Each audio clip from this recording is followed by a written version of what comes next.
Test, test. There we go. Test.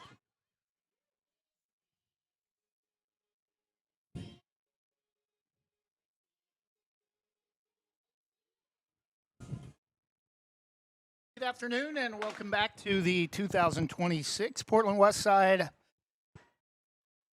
Minors District Tournament from Forest Grove High School, live on the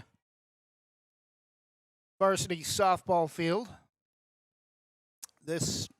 For today's contest, we will have the minor American portion of the bracket.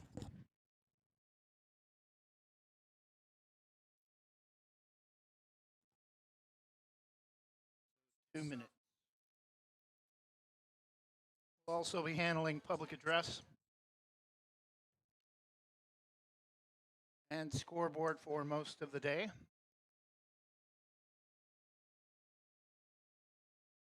I'm Trevor Beard, voice of the Banks Braves. Next month, at the end of the month, hard to believe it's already coming up again quickly, our 12th season broadcasting Banks High School athletics. Starting with football August 28th at Philomath, Banks moving back up to 4A for this upcoming season, and we'll go back to District 1 for football, which this year coming up will also include 5A Woodburn dropping for football only and also include Taft of Lincoln City.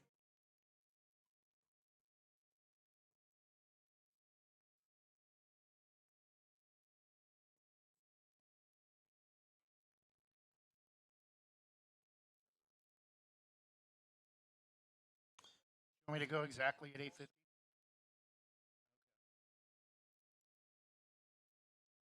Good morning, baseball fans, and welcome to Forest Grove High School for the minor American portion of the bracket of the 2026 Portland Westside Minors District Tournament. Let's meet the lineups first for the team in the third base dugout, the Yamhill Carlton Tigers. Number 14, listed first on the lineup card, Hank Grieve. Number 2, Theo Vandehay. Number 9, Hawken Reed. Number 31, Henry Banson. Number 45, Charlie Pack. Number 39, Jackson Surratt. Number 1, Carter Gibson. Number 11, Mason Hoff. Number 8, Emmett Collins. Number 44, J.J. Jared. And number 6, Cruz Gomez. Now for Sherwood, the team wearing white. Number 22, Camden Campos. Number 16, Louis Mitchell. Number 23, Benji Saltz. Number 21, Finley Berry. Number 7, Cooper Dickerson. Number 9, Fernando Grijalva Madera. Number 14, Henry Wismer. Number 33, Aaron Jones. Number 17, Logan Warner. Number 99, Lucas Watkins. And number 4, Caden Lacey for Sherwood Team Salts. Ladies and gentlemen, at this time we ask that you please stand and remove your hats and turn your attention to the American flag in right center field.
Yamhill Carlton, the team in orange. Sherwood, the team in white.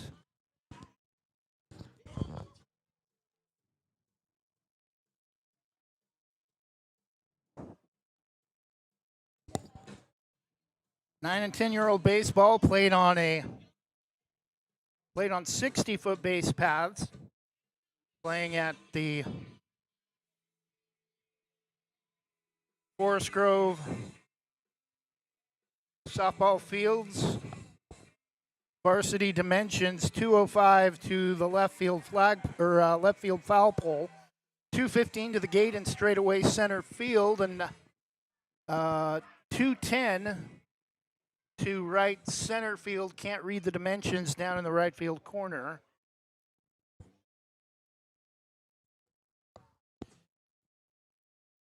First base dugout kind of blocking our view of the very extreme right field corner.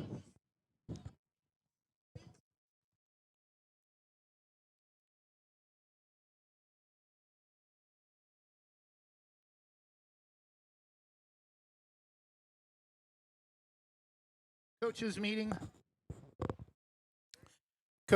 currently taking place. After that, we'll get right into baseball. 5-inning contests.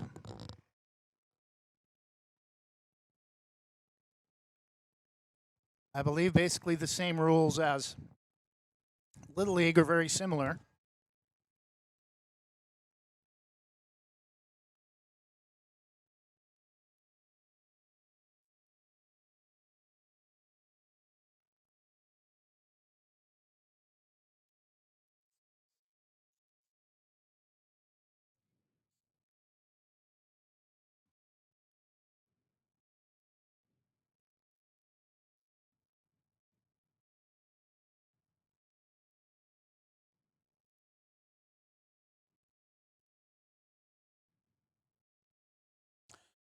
I love the sun, but right now it is not doing me any favors with the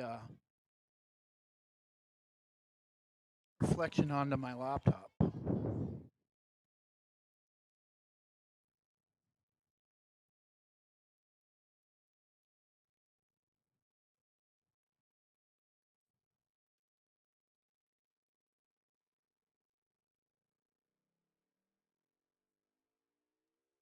So coin toss during the coaches meeting to determine home and away. The softball scoreboard, though, at Forest Grove does not have team names.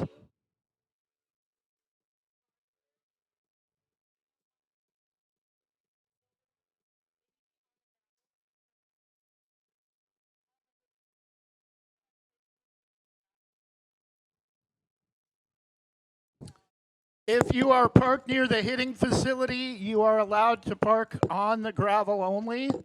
If you are parked in the hitting facility, you are allowed to be parked on the gravel only. That parking area is mainly for volunteers. Thank you. Huh?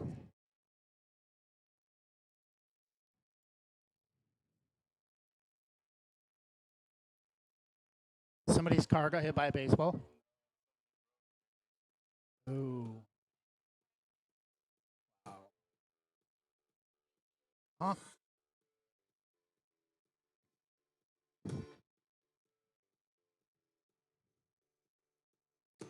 For game number 1 this morning, Yamhill Carlton will be the designated guest team. Sherwood will be the home team.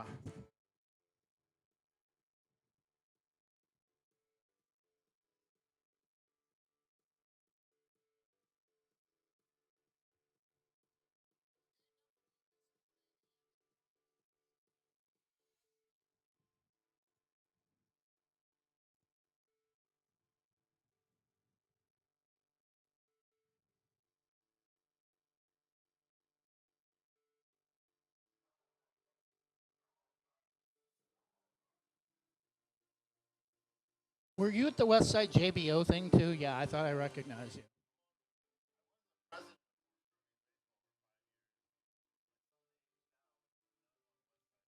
Oh, okay.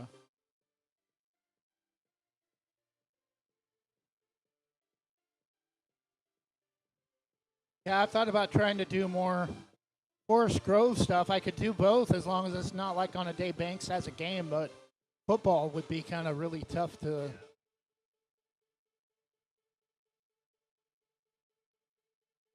Talk to Justin some about it, but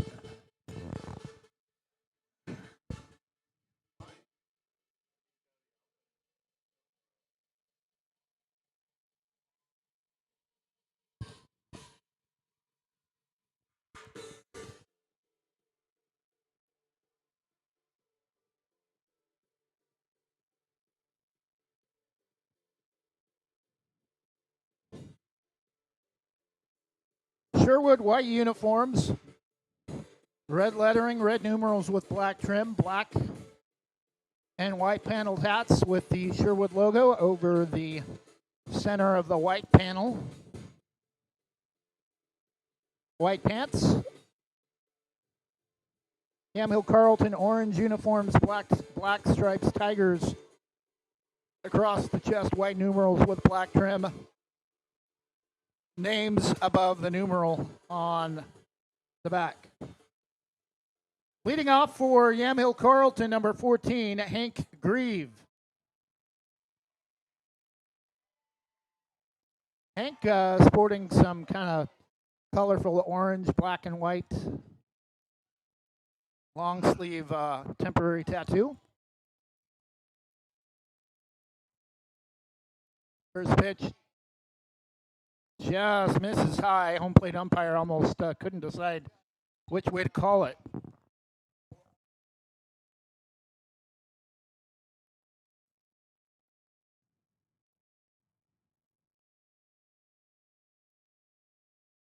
The 1-0 swung on, pounded back to the pitcher, throw to first in time for out number one.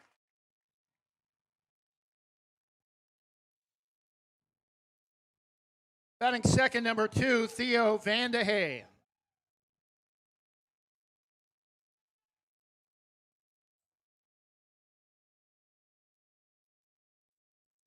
Henry Banson starting pitcher for Sherwood. Pitch misses badly outside, ball one.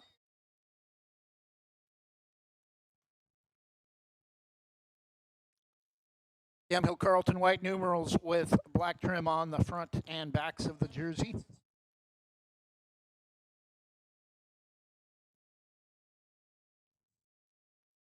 Pitch strike on the outside edge, 1 ball and 1 strike.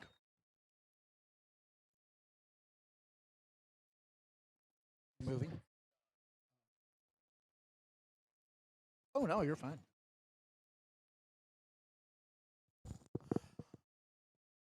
1-1 pitch foul tipped, I believe, off of the shin guard or the face mask of the catcher, 1-2.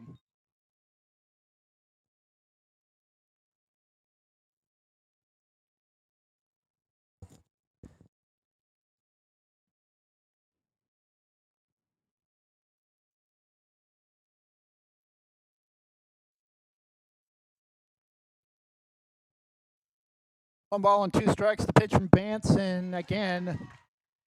Strike over the outside edge. Strike 3 called. Out number 2. Batting third, number 9, Hawken Reed.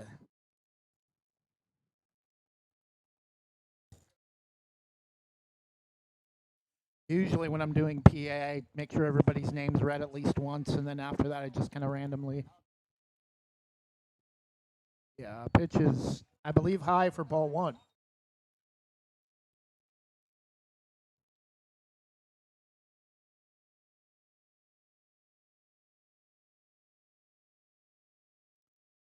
Pitch is outside, 2-0.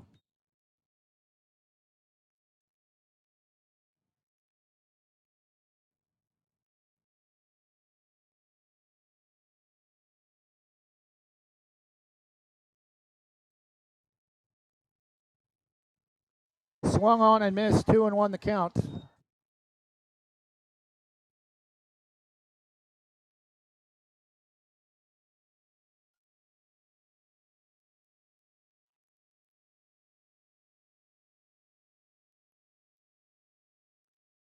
Pitch is outside, 3-1. Yamhill Carlton, kind of located in the heart of wine country, about 45 minutes southwest of Portland on the way to the coast. Sherwood. That pitch is swung on a miss, count is full 3-2. Sherwood in a more upscale part of southwest Portland.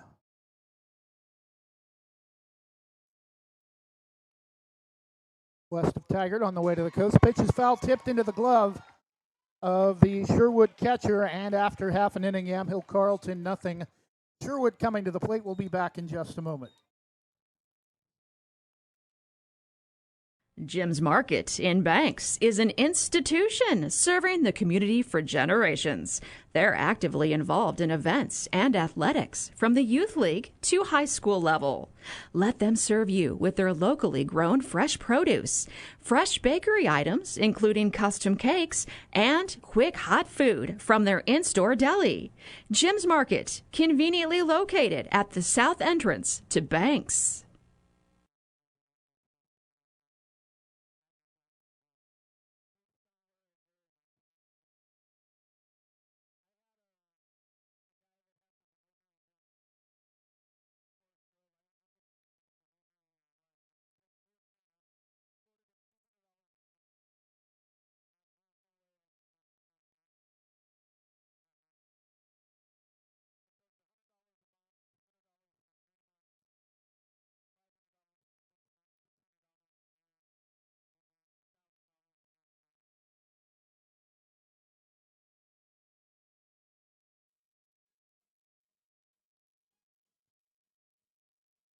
Getting ready to start the bottom of the second inning. No score between the Yamhill Carlton Tigers and the Sherwood Bowmen.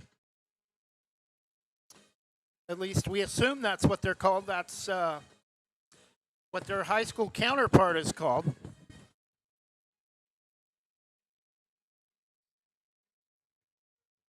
Sherwood has long had ties to the Sherwood Forest. In fact, I think they used to have Sherwood Forest Days as their main summer festival.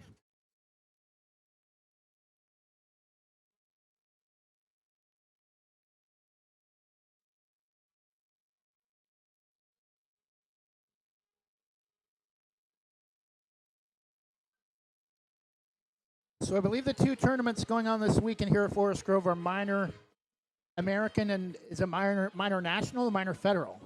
Okay.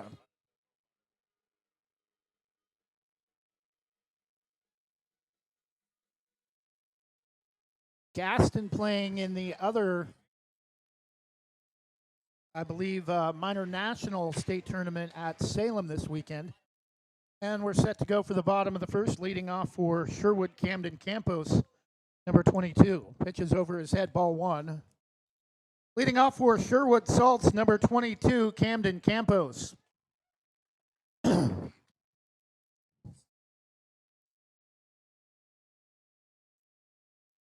Pitch is inside, but swung on and missed, kind of jammed him a bit, 1-1.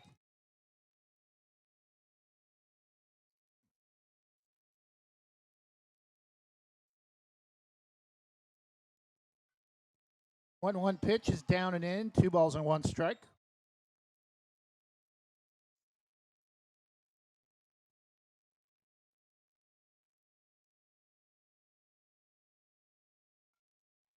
Pitch is grounded to short. Throw to first in time for out number 1.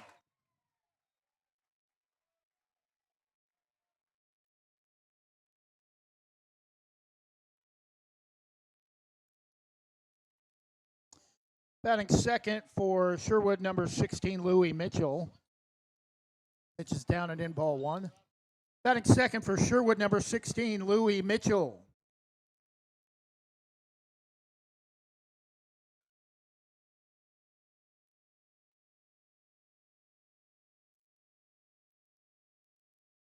Pitch is fouled off either the umpire's mask or the catcher, 1-1. Home plate umpire readjusting his face mask.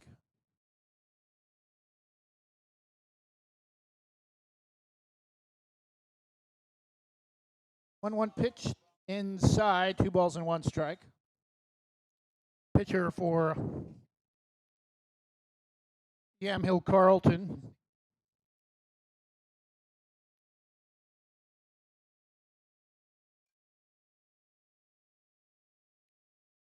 Henry Banson, 2-2 the count.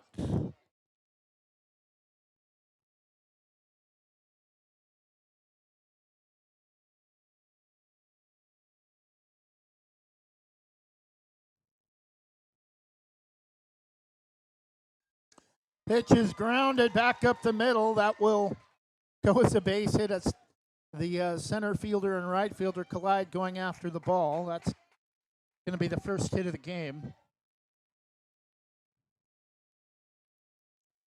Batting number 23, Benji Saltz.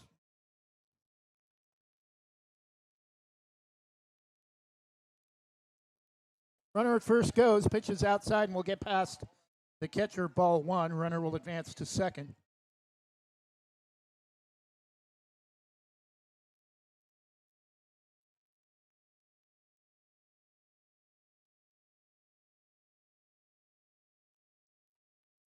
Again, the runner goes. Throw to third will be late. So 2 steals in the same at bat for Louis Mitchell. 2-0 the count.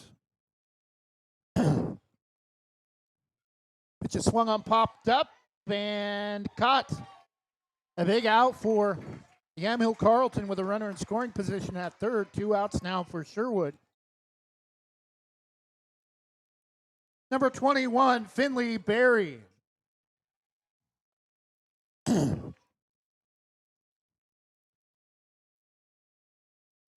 First pitch swinging over the head of the pitcher. Knocked down, throw to first in time for out number 3. And a lot of action for these youngsters early. High chopper past the pitcher to second. Hurries the throw but gets it to first in time to save a run defensively for the Tigers. After 1 full inning, we have our first hit of the game, but neither team yet on the board, despite Sherwood getting a runner to third. We go to the top of the second, still no score. The top of the second inning, rather.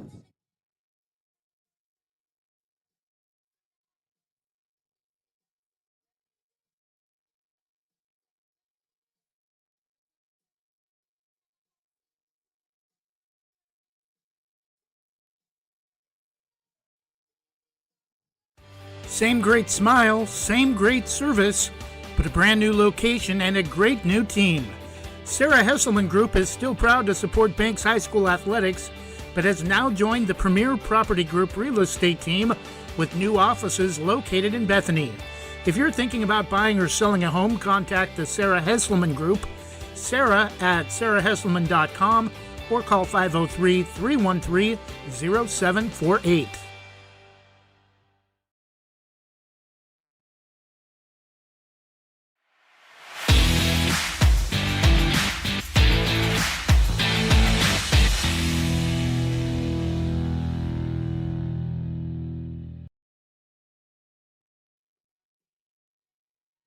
Top of the second inning. Yamhill Carlton coming to the plate. Starting pitcher for Sherwood, number 22, Camden Campos.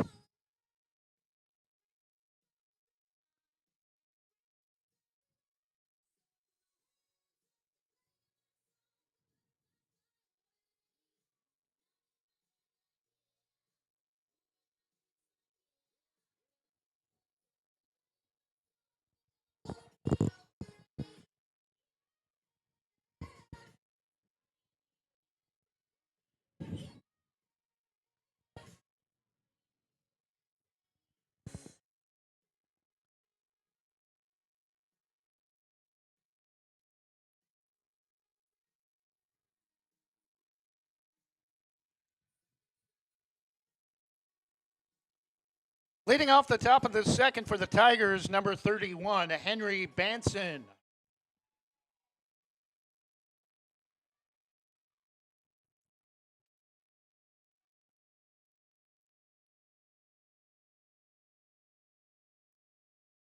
First pitch from Campos, driven to center field. That's going to get over the outfielder's head, roll all the way to the wall for a base hit, a leadoff triple for the Tigers.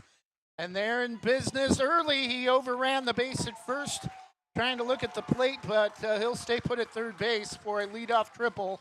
First base hit of the game for the Tigers in the top of the second. I'll bring up number 45, Charlie Pack.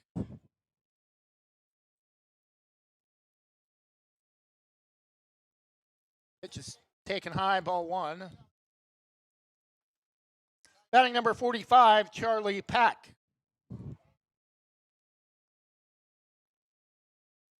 And home plate umpire coming out, trying to battle Banson, the runner at third, back to the bag. Want to know the count to Charlie Pack. No outs in the top of the second. Tigers with a runner at third after a leadoff triple that rolled all the way to the wall in left center. Pitch just outside, I believe. 2-0 the count. A lot of indecisiveness from the home plate umpire.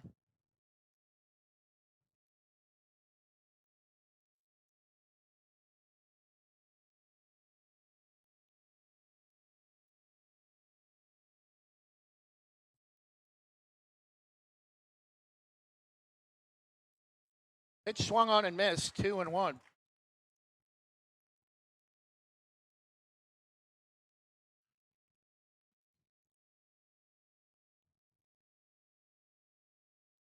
Not playing for scholarships, not playing for money. The purest level of the game. That's going to get down for the first run of the game on a single to left. And the second hit of the game for the Tigers makes it 1-0 YC.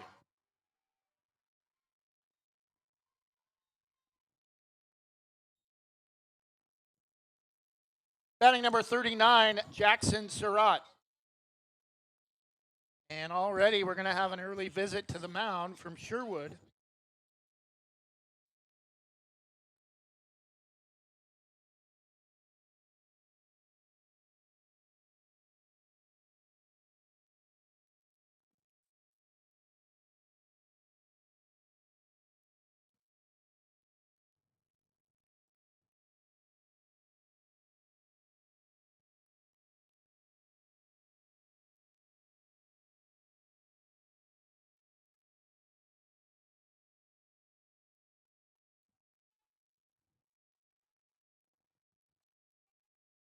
And we're set to resume play after the early visit to the mound to Camden Campos for Sherwood after giving up 2 hits in the inning and the first run of the game.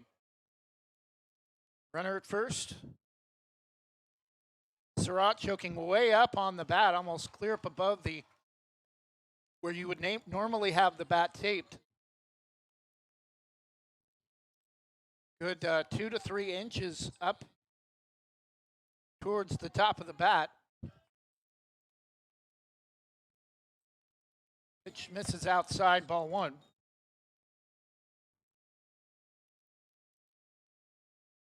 Runner at first, Charlie Pack, after he scored the first run of the game a moment ago after Banson tripled to lead off the second.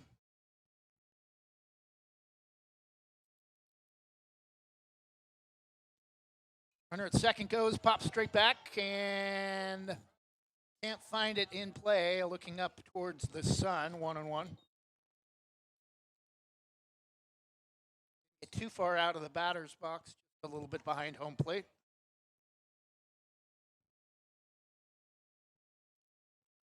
The 1-1 count to Jackson Surratt.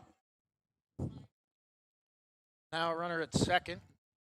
Second runner at scoring position for YC. Pitches way outside. 2-1, and they're trying to keep the ball to the outside of the plate in case there's a steal attempt at third.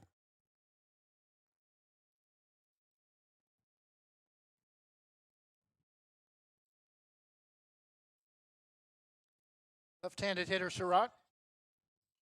Swung on and popped up. It lands fair, but will kick foul. 2-2.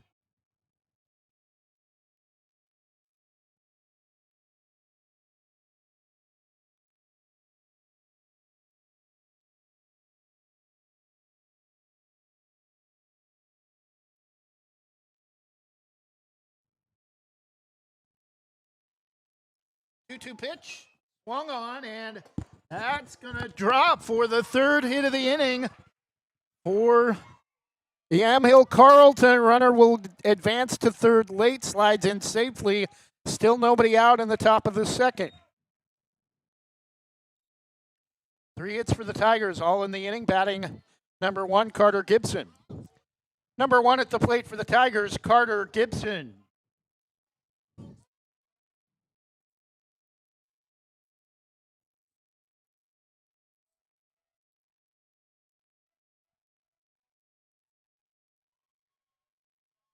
Pitch is swung on to second, throw to first. Low, but in time for out number 1, but another run will score for YC to make it 2-0.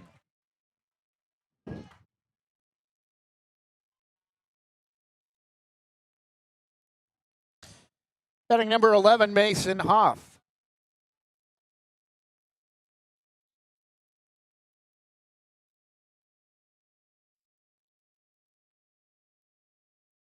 Four 3 on the sacrifice ground out. Runner at second goes, and starter to come to the plate, and they're going to get the tag for out number 2 as Jackson Surratt slipped and fell trying to get to third and a rundown. So now 2 outs for Mason Hoff.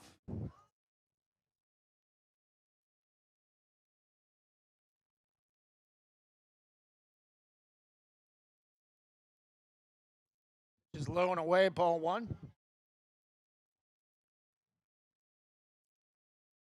Batting number 11, Mason Hoff.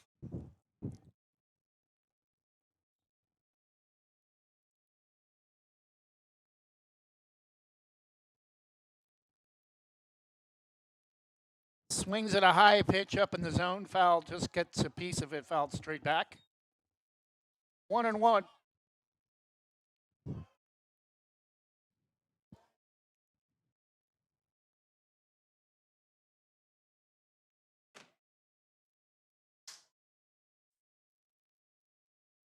1-1 pitch, swung on high, chopper back to the mound, drops it, throws to first.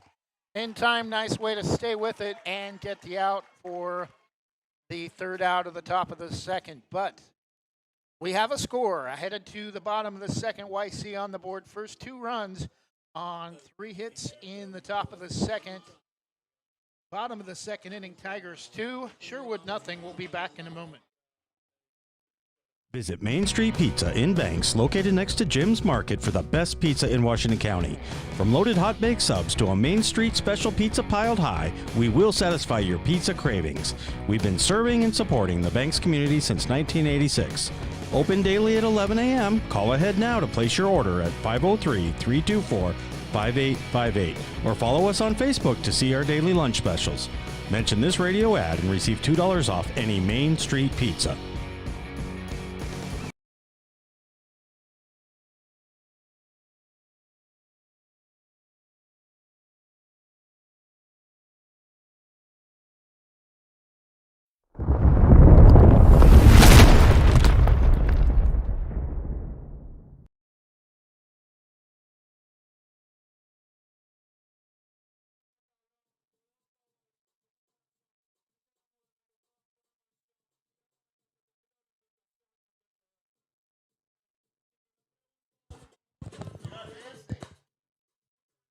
Bottom of the second inning, Tigers 2, Sherwood nothing. 2 runs, 3 hits, 1 run scored on a sacrifice grounder to second.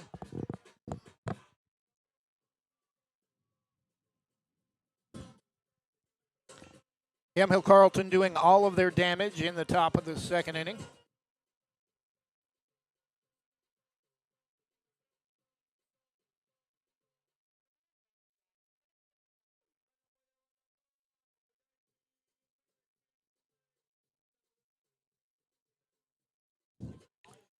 Leading off the bottom of the second for Sherwood, number 7, Cooper Dickerson.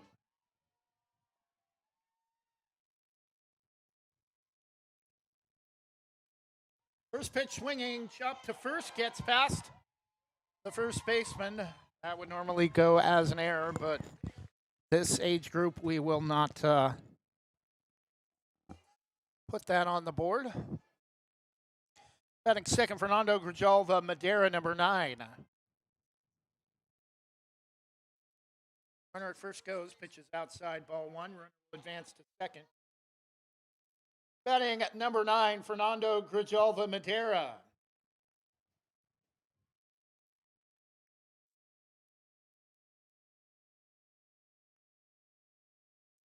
Again, runner from second goes, no throw to third. Pitches outside, 2-0.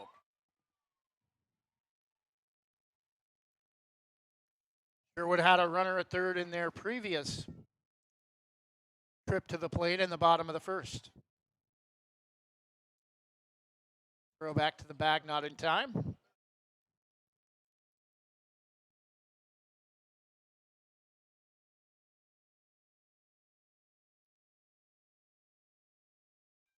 Pitch is fouled off to the first base side, on to opposite field, and the third base coach on the opposite field makes the barehanded grab on the foul ball. Nice play, coach. 2-1 the count. Pitch is low and inside, 3-1. Runner from third is going to score on the play. And Sherwood is on the board in the bottom of the second.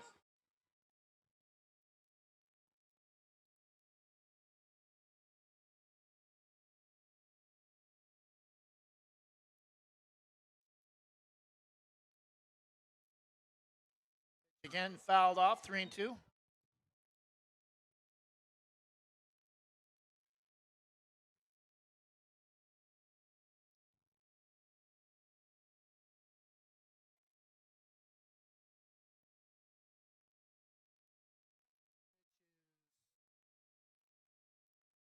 Low and away, that should be all 4. Runner was staying at the plate. Batting number 14, Henry Wismer.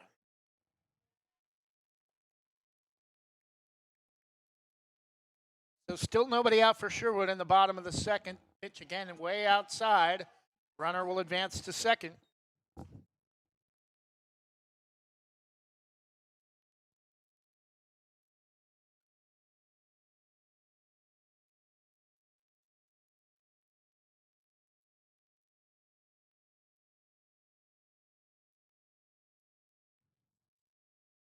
Now we have a rundown between second and third, and throw to third was dropped, much to the disagreement of some of the YC fans. Runner at third will be safe.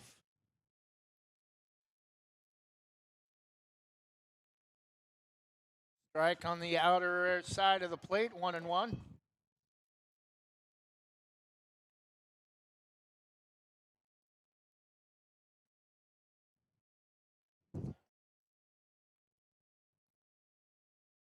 One pitch jammed him, lined into the first base dugout, 1-2.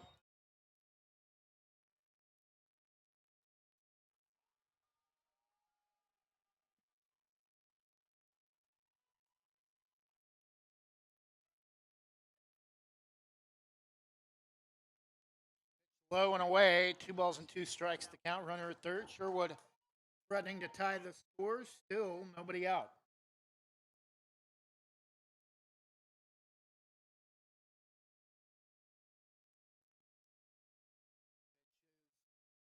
Low and away, count is full, 3-2.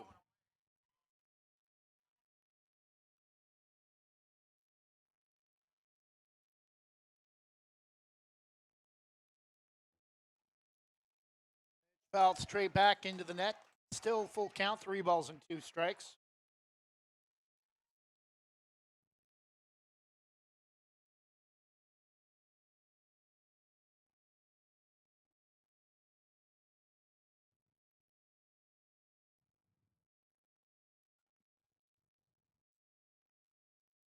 Strike 3 called for out number 1.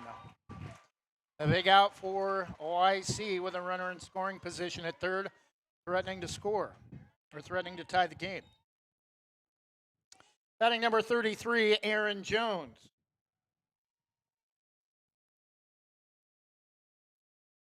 Pitch is way up and in. Ball one, backs him off the plate.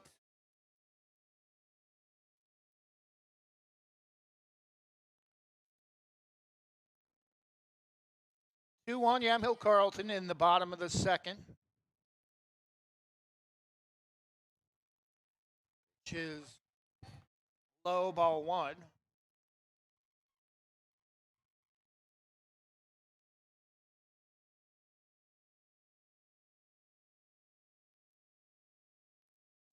Pitch swung on and missed, 2-1. Nice pitch that dropped late,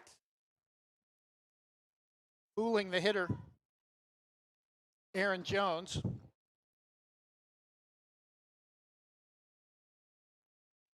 Grounded back to the pitcher, skips past him.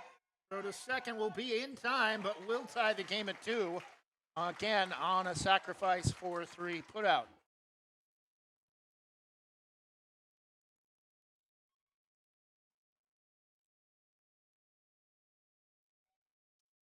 Number 17, Logan Warner. Is up and in, ball one. Batting number 17, Logan Warner.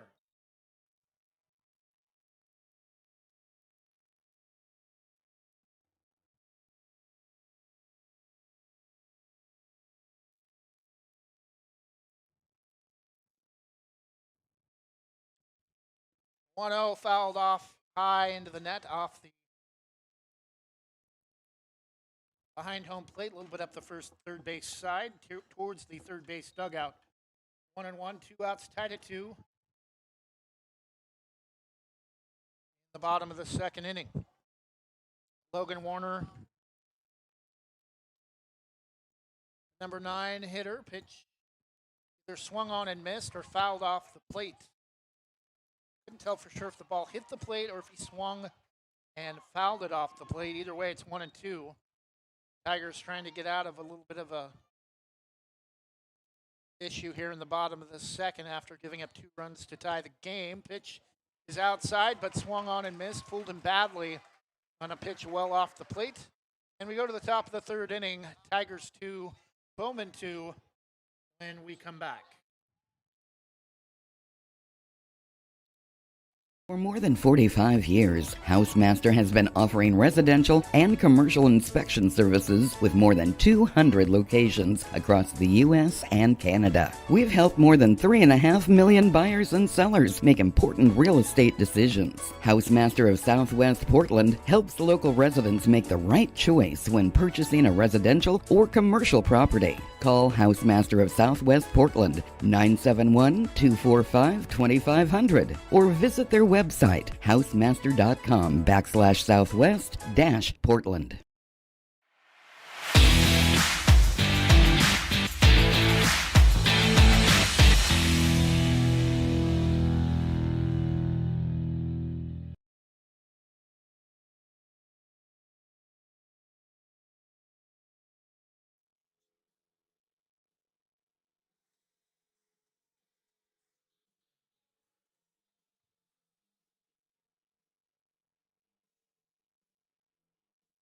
Top of the third inning, tied at 2, Yamhill Carlton and Sherwood 2026 Minor American District Tournament from Forest Grove High School.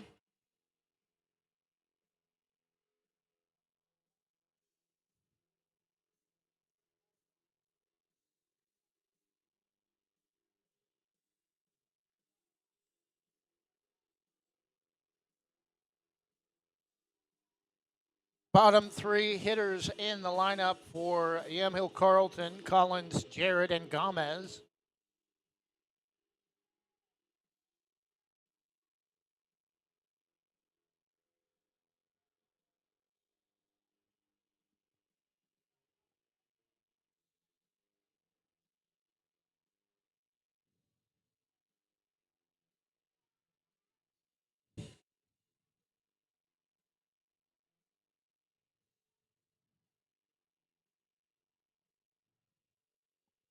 Leading off the top of the third for the Tigers, number 8, Emmett Collins.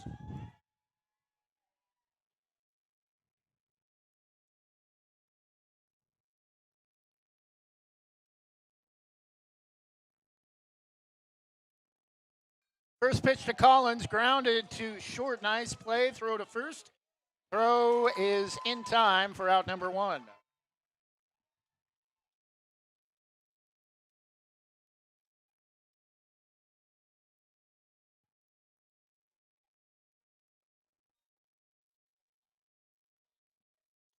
Now batting number 44, J.J. Jarrett.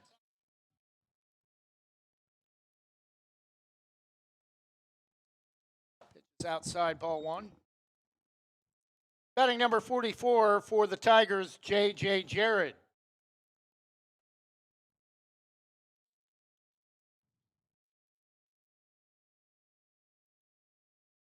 Jarrett looks like he has a lot of pop in his bat. He could send one out of this park. Pitch is swung on and missed, though, that time 1-1.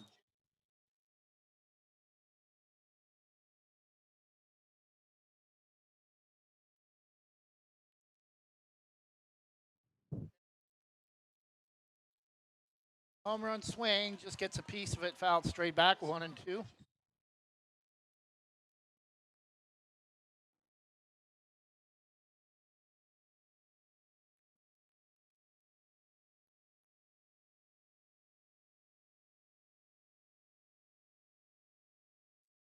The 1-2 from Campos, the right-hander, swung on again, fouled into the bottom of the third base dugout, 2-2. Trying to share the love with his teammates that time.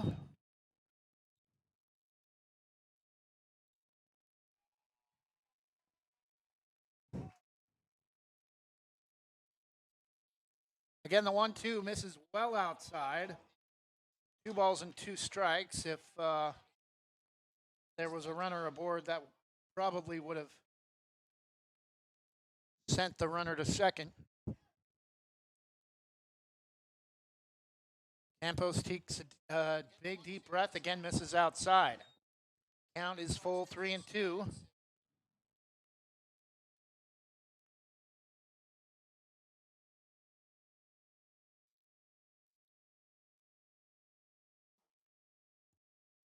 Again fouled straight back.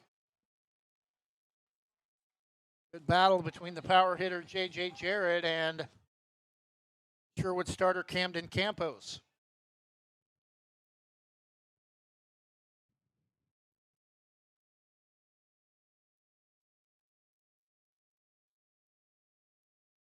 Sways the bat back and forth, gets aboard on a pitch outside for ball 4, and Weiss, he has a one-out base runner.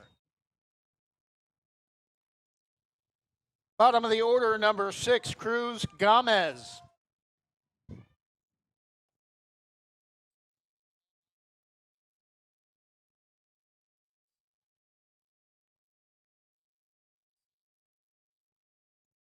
First pitch up and in, ball 1.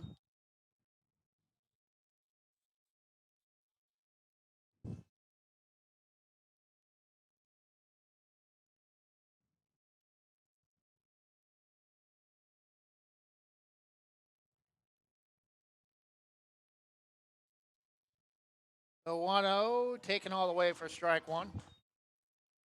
Down the heart of the plate.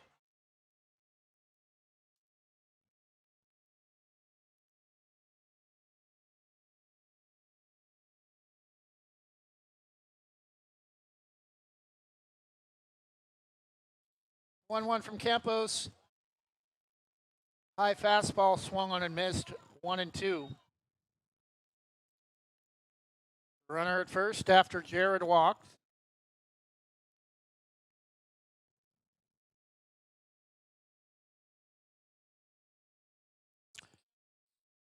One, two, swung on and missed on a pitch outside for out number 2. Back to the top of the order, number 14, Hank Grieve.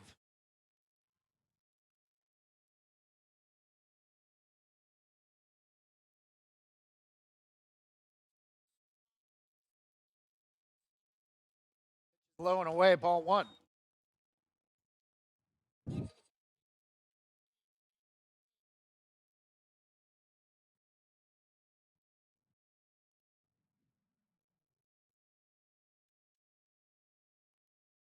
The 1-0 over his head, 2-0 the count.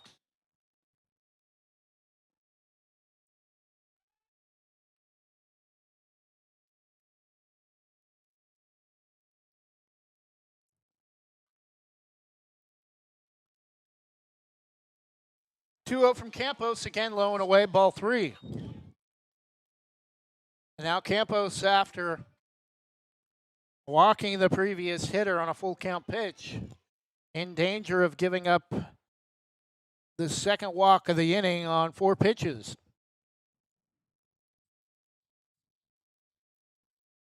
Throw back to first late as Jared dove back.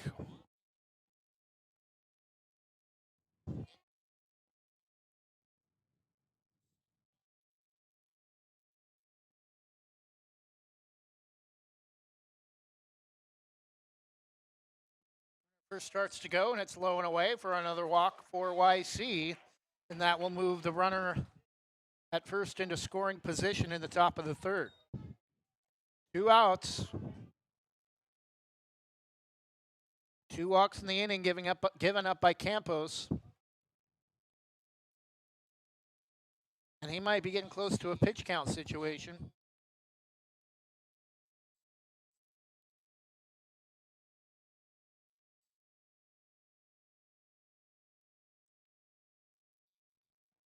Pitch is fouled straight back. I would not be surprised to see a new pitcher come out for Sherwood in the top of the fourth. 0-1 the count to the hitter, Theo Vandehey. Batter number 2, Theo Vandehey.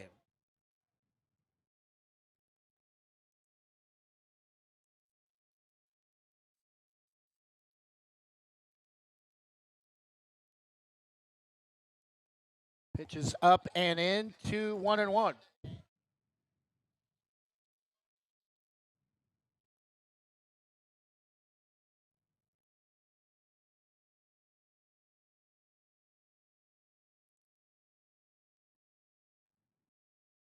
The 1-1 pitch. Strike called at the knees, bottom of the zone, 1-2. Now Campos, after giving up 2 walks in the inning, 1 strike away from getting out of a bit of a jam in the top of the third. Swung on and missed, and that will do it for Vandehey. And the Tigers in the top of the third inning with strike number 3 for out number 3. Despite 2 walks given up by Campos in the inning, Tigers unable to take advantage. We go to the bottom of the third. Still YC 2 and the Sherwood Bowman 2. Transaction Transmission in the Heart of Banks specializes in transmission repair, but they service all types of vehicle repairs and makes and models. 5-star reviews and quality workmanship you can trust. Owner Joey Tardio doesn't just repair vehicles, he eats, sleeps, and breathes all things auto-related as an auto racer March through October. Trust your vehicle to Transaction Transmission at the end of Sunset Avenue in the Heart of Banks. Call 503-359-9141.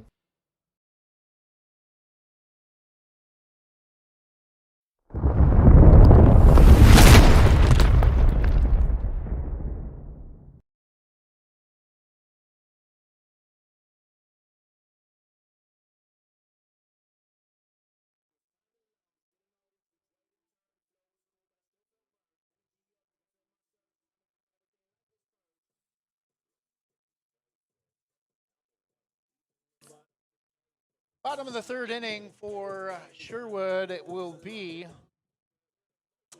the 10, 11, and 1 hitters, Lucas Watkins and Caden Lacey for their first at-bats. And then back to the top of the order and starting pitcher, number 22, Camden Campos.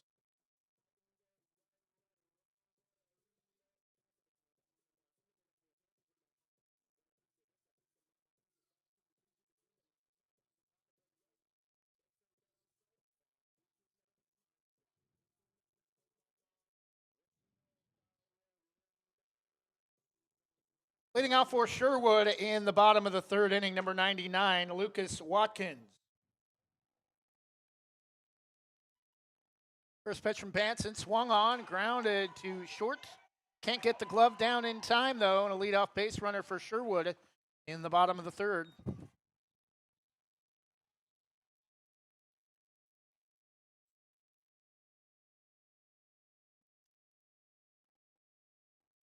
Now batting number 99 or number 4, Caden Lacey. Runner at first goes. Number 4, Caden Lacey.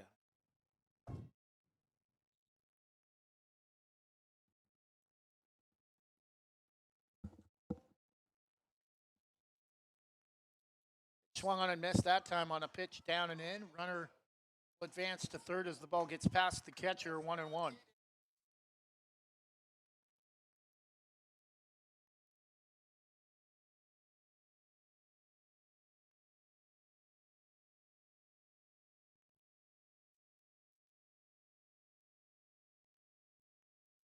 Throw to third. Runner gets back in time.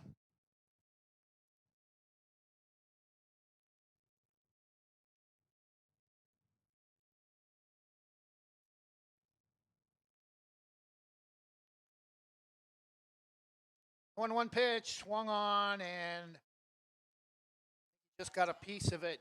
1-2.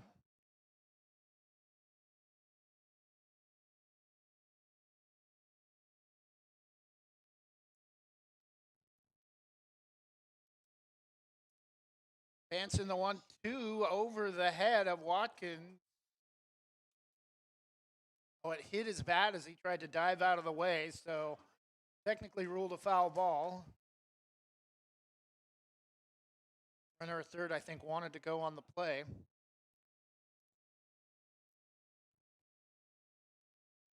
And that gets way inside, 2-2.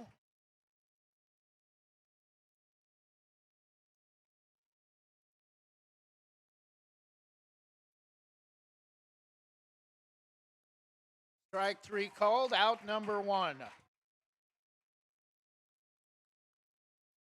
And for the second time in the contest, Vanson gets a strikeout to the first out of the inning with the runner at third in both occasions. Pitch is lined past the shortstop. That's going to go as a base hit all the way to the wall. And Sherwood now with a 3-2 lead. They're going to send him to the plate. Chance at an inside the park home run. No throw. Takes out the catcher on the slide, and it's an inside the park home run for Camden Campos. Inside the park home run for number 22, Camden Campos, gives Sherwood the 4-2 lead.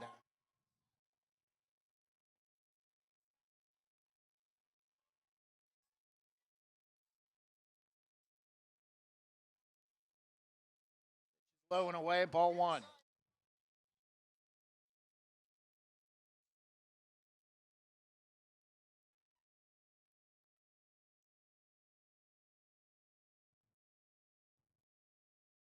It's taken high, 2-0.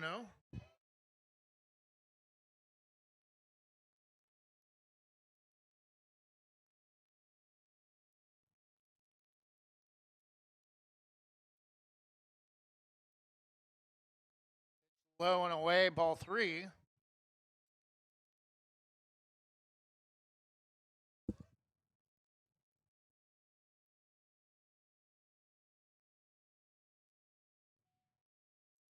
Swung on and fouled, back to 3-1.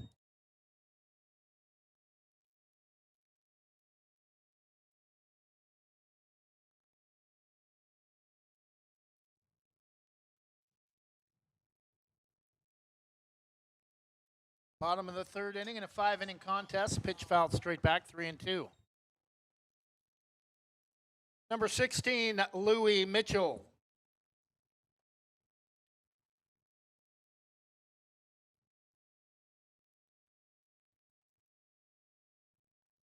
Three-two pitch, swung on, gets past the runner, second baseman.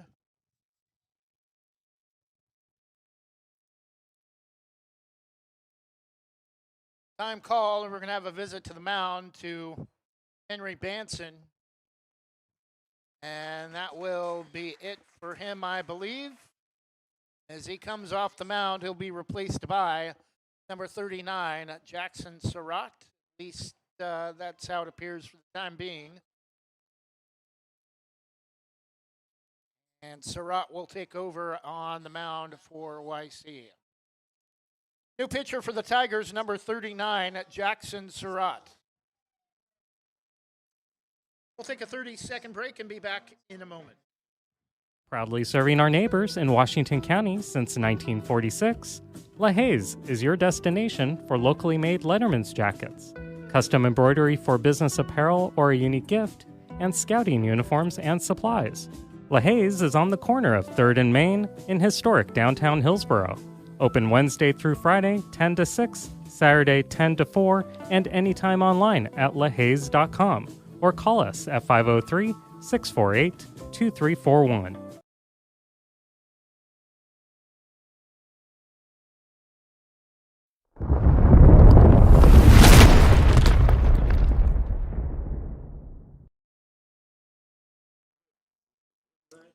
Bottom of the third inning continues with a pitching change for the Tigers. Number 39, Jackson Surratt replacing starter number 31, Henry Banson.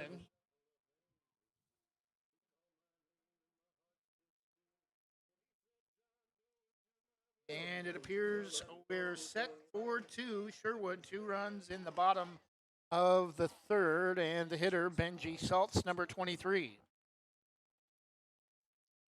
Pitch is up, ball 1. Batter number 23, Benji Saltz.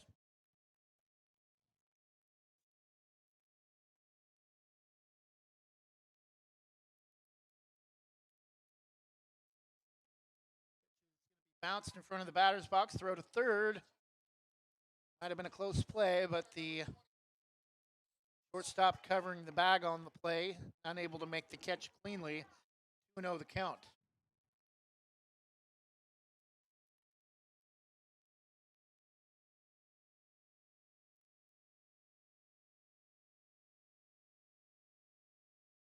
Inside ball 3, runner at third started to come in as it got away from the catcher just a moment.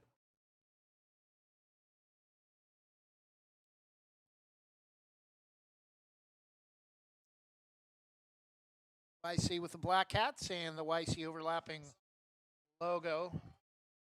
That should be ball 4. We're off on the count.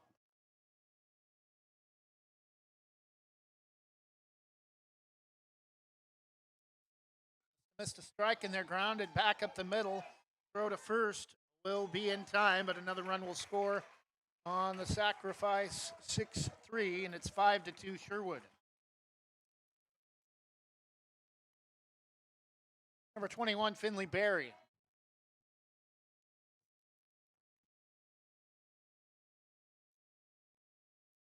Is a little bit up, ball 1. Number 21, Finley Berry.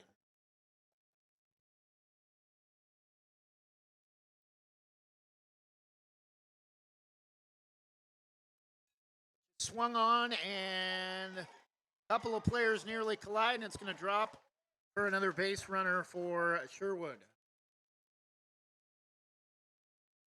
Pitcher, second baseman, and first baseman almost all converged together. Batting number 7 for Sherwood, Cooper Dickerson. Runner at first goes, pitches down and in, gets away from the catcher, ball 1.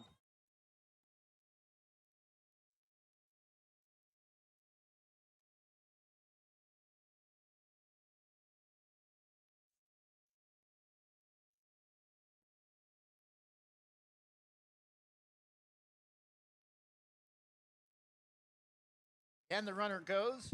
Catcher no, throw to third. 2-0 the count.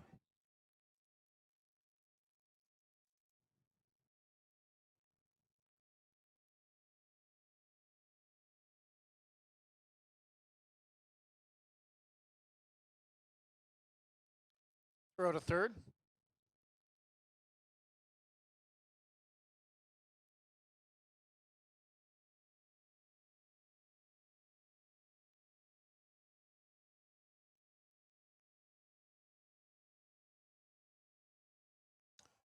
Pitch is swung on and missed. Nice pitch that time, 2-1.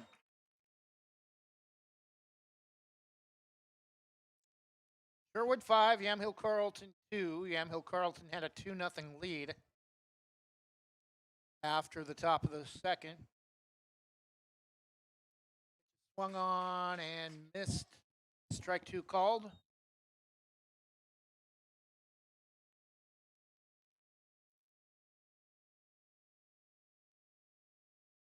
Sure if he wanted to swing or not. It was already too late by the time he had made his decision. Broke his wrists trying to hold up. Looks the runner back to third. 2 outs, 5-2 Sherwood in the bottom of the third inning. There at the plate. Back him off the plate, knocks him to the ground. Trying to avoid the pitch, 3-2.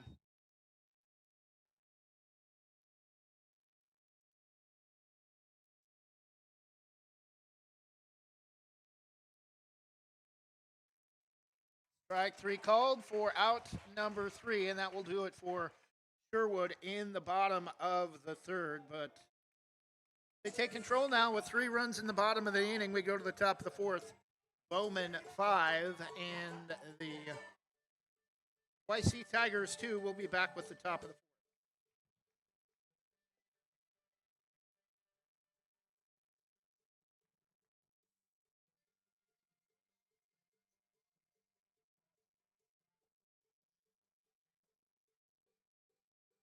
Whether it's a steaming hot old-fashioned cup of joe or hot chocolate on a cold winter day, or an ice-cold Italian soda or iced coffee on a hot summer day, any time is a great time to stop by Scoggins Creek Coffee. With 2 locations in Gaston and Yamhill Carlton, their warm and friendly baristas will get you the delicious drink of your choice. Scoggins Creek Coffee, call 503-985-3483, 503-985-3483.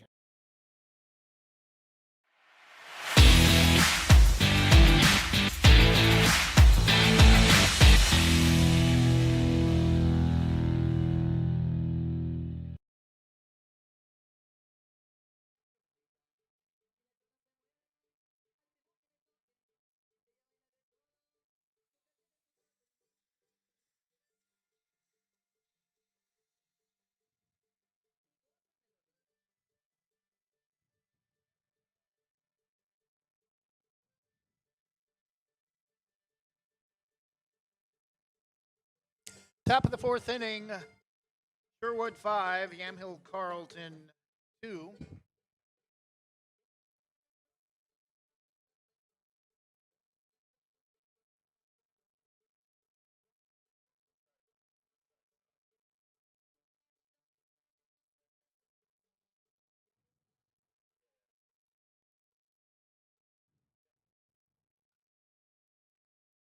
Going to make an announcement.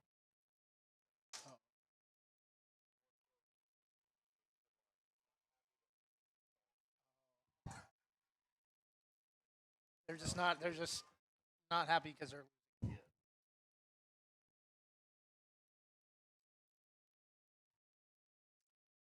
leading off the top of the fourth for the Tigers, number 9, Hawken Reed. He's got a mohawk thing.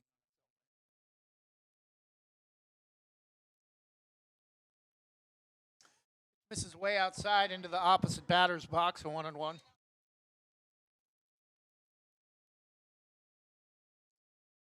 Hawken showing off his name with a little player has some orange kind of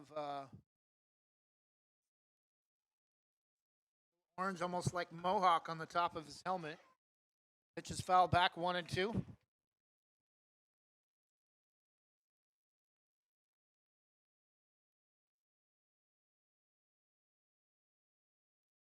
One, two from Salt, swung on and missed. Strike 3 for out number 1.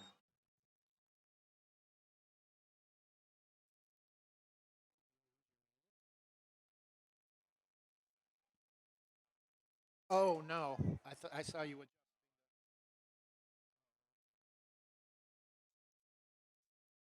Pitch is low and away, all the way past the catcher. Ball 1 to Henry Banson. Hitting starting pitcher number 31, Henry Banson.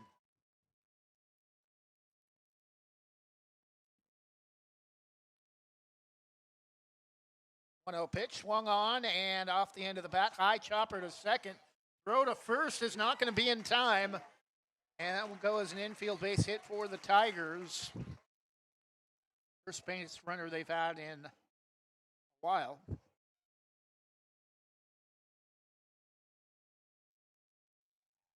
Number 45, batting Charlie Pack. Also opting to go with the cloth temporary tattoo on his right arm. Throw to first to open the at-bat.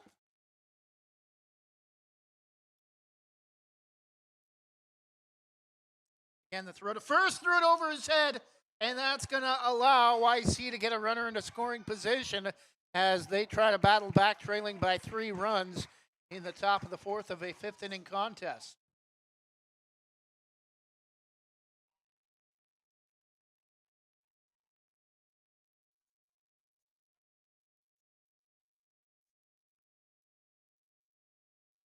Pitch comes to the plate, off speed, throw to third, gets past the third baseman, and third base coach erroneously started to tell the runner at third to go to the plate, but the ball did not get that far past third.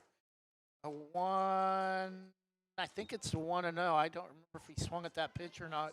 So much happened after that, the throw to third. 1-0. Going away, 2-0, we think. We're going to look.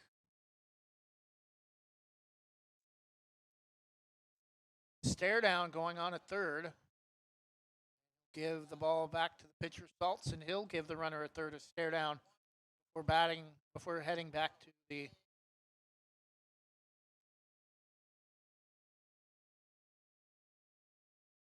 artificial mound. Threw it away past the catcher. They're going to send the runner from third, and YC has pulled in a run closer at 5-3. 3-0 the count.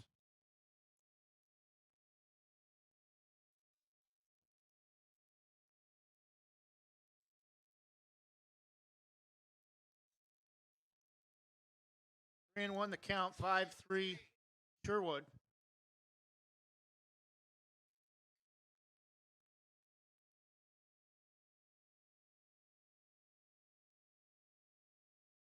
Pitch from Campos, low and away, ball 4, and that will bring the tying run to the plate for the Tigers.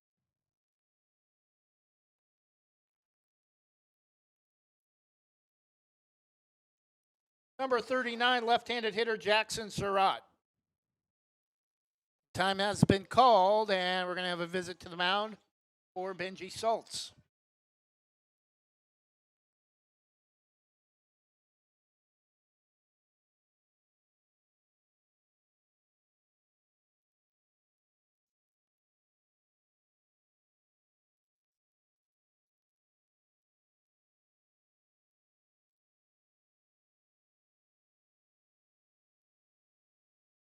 And we're ready to resume play. Benji Salts, the hitter for the Tigers, runner at first.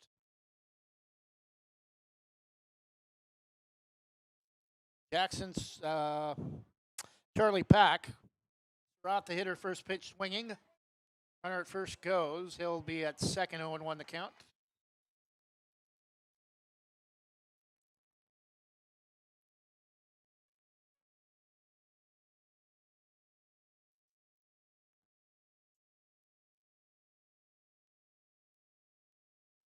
Pitch is ripped.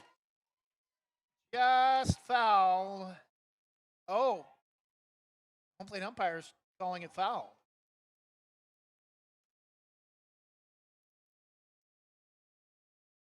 You have a better angle of it? I couldn't see it.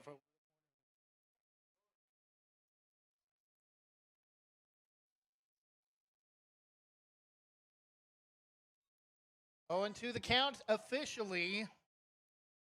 Home plate ump, that could be a very controversial call. Could wind up determining the outcome of the game. Pitches outside 1 and 2. Based on our angle, we cannot see over the right into the right field corner where that ball landed, right. Hard to tell from our angle whether it was fair or foul. Very close to the line. Pitch gets past the home plate umpire, 2-2 the count, and that's going to allow the runner to advance to third. And if he scores, that would put YC within a run. But Surratt at the plate had a chance at a possible double down the right field line that based on the person next to me closer to the line, that's a fair ball.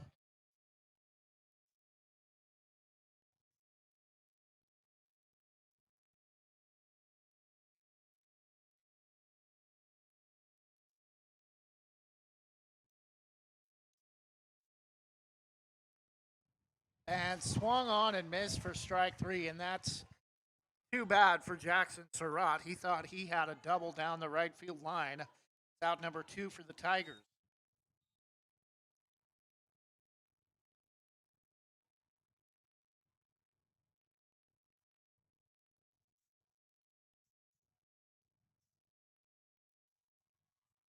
Swung on, fouled off the end of the bat, 0-1. That's one of those things, though, that unless you have a second umpire on the field, it's hard to tell either way.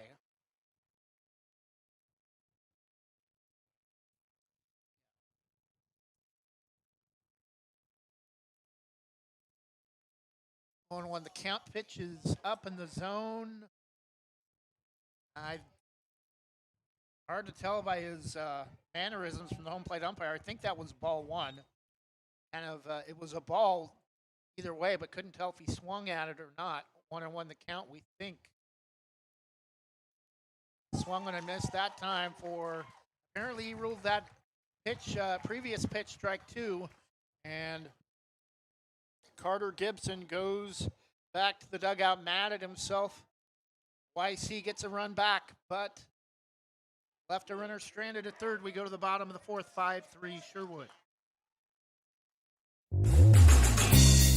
O'Leary Air is proudly offering Dakin Comfort Pro HVAC products. They've been serving the West Side and Greater Portland Metro since 2015. They pride themselves in getting the job done right, backed by a legacy of integrity, respect, and honesty. O'Leary Air offers competitive pricing on all their work. Give them a call today at 503-989-5251. That's 503-989-5251. Online at o'learyair.com. CCB number 239855.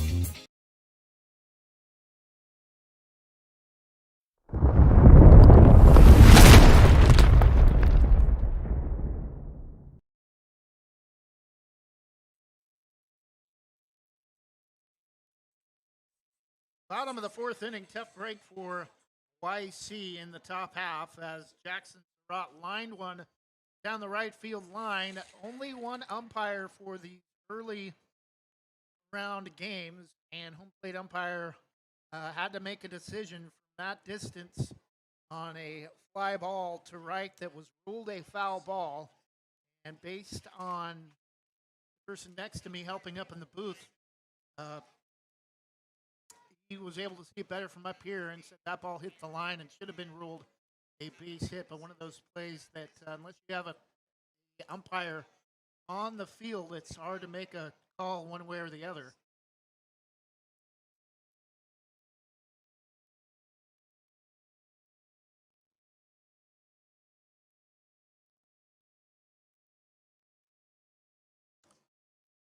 Leading off the bottom of the fourth for Sherwood, number 9, Fernando Grijalva Madera.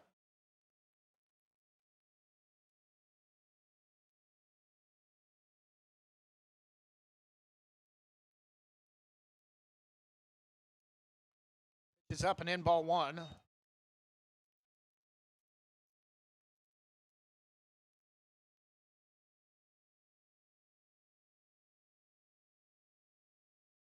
No pitch, low and away to Eno.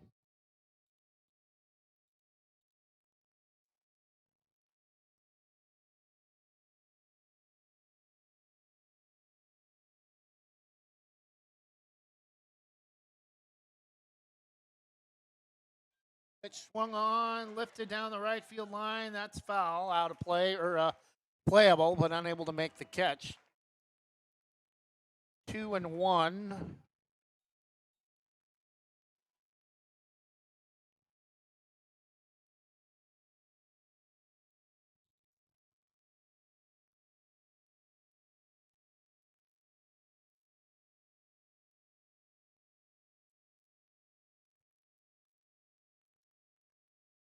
Two and two the count.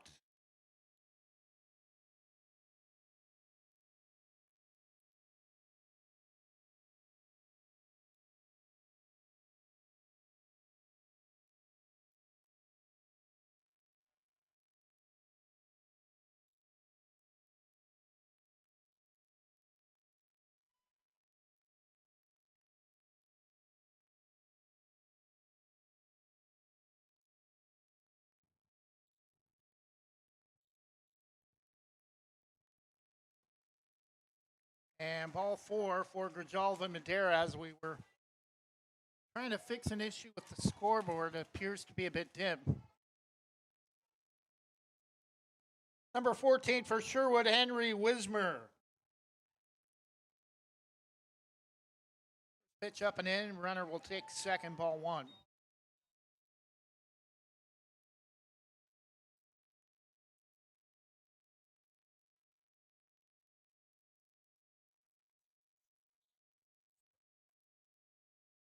Again, up and inside. 2-0 the count.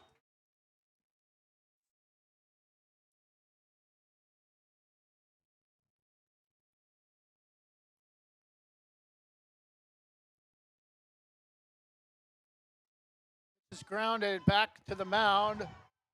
Has to hurry the throw and doesn't get it off in time. Runners at the corners. Still nobody out for Sherwood.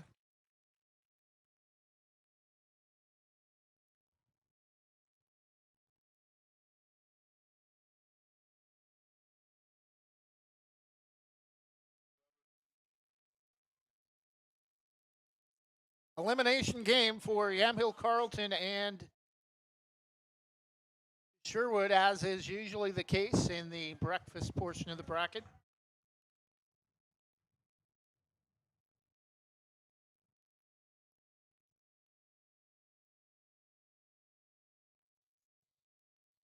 And we have a new pitcher for YC, number 8, Emmett Collins.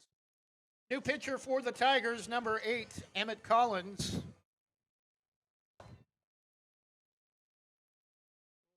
We'll go ahead and stay here as we're late to the pitching change. Do not want to miss any live action. The loser of this game between Yamhill Carlton and Sherwood will be eliminated from the tournament.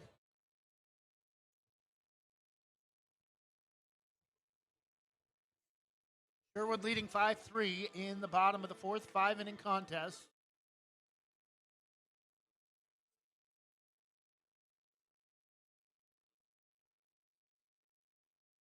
There have been a few errors in this game, but officially based on runs and hits. 3 runs, 4 hits for Yamhill Carlton, 5 runs, 3 hits for Sherwood.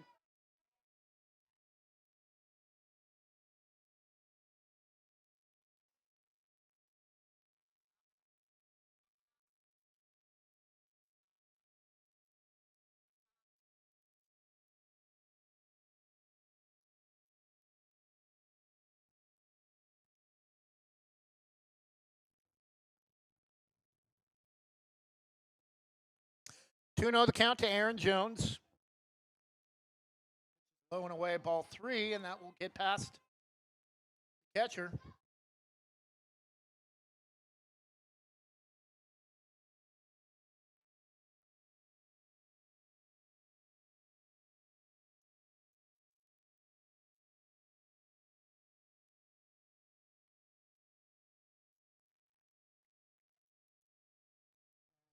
Must be new hitter, new pitcher. I thought that was ball 4.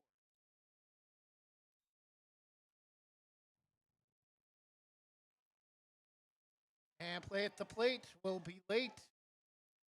And that will allow another run to score for Sherwood, getting the run back they gave up in the top half. 3 Sherwood.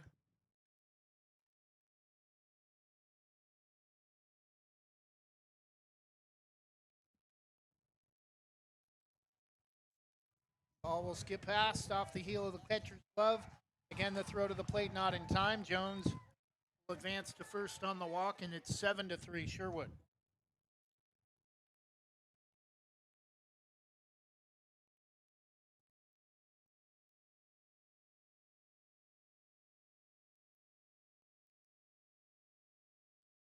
All high, 1-0.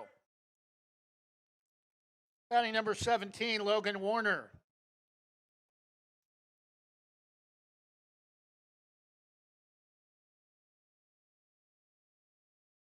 Outside, throw to third is in time for the out at third for the first out of the inning.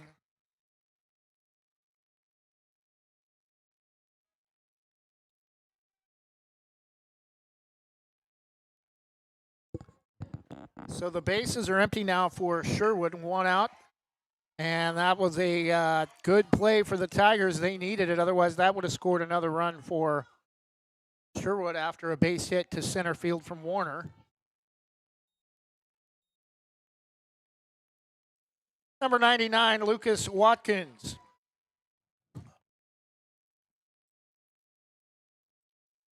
Strike at the knees. Runner will advance to second.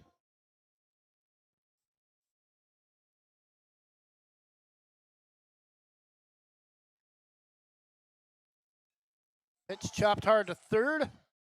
Swallowed up, throw to first, and no throw. Fake the throw to first, trying to make sure the runner stayed put at second. Kind of a smart move that time by the third baseman to just eat that when the runner at second would have advanced to third on the throw to first.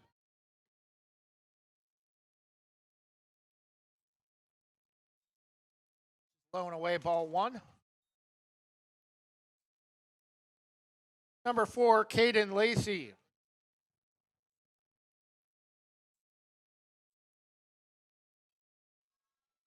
Low chopper to shortstop, tags the runner coming over from second. The throw to first. Apparently not in time, so 2 outs now for Sherwood. Top of the order, Camden Campos, number 22. Is up and away, ball one. Number 22, top of the order, Camden Campos, the hitter.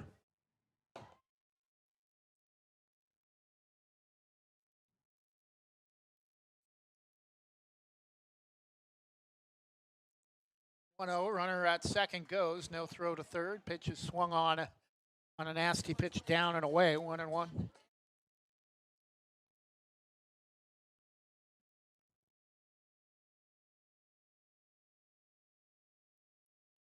Pitch on the outside part of the plate, a little bit up. Runner will take second.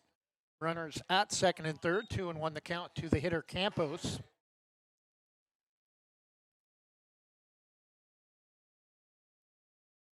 One away in the dirt, 3-1.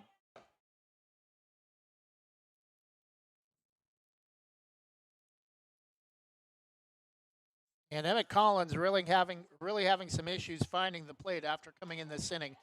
Gets a swinging strike that time as Watkins starts to come in on the pitch from third. Count is full, 3-2, 2 outs. Runner in scoring position for Sherwood. Expect the runner to go on the pitch with a 2-strike count. Swung on and missed for out number 3. And we go to the top of the 5th. Tigers down to their final 3 outs, trailing by 4 runs after for Sherwood 7 and the Tigers 3. I'm Carrie the Termite. My bug friends and I are scared for our lives because bugging out pest solutions can kill us in our tracks. Locally owned and operated with more than a decade of experience, they also offer wildlife and rodent control as well. If you want to help to send me to that great big delicious 2x4 in the sky, contact Bugging Out Pest Solutions 971-500-4111, email services at buggingoutpest.com or visit buggingoutpest.com.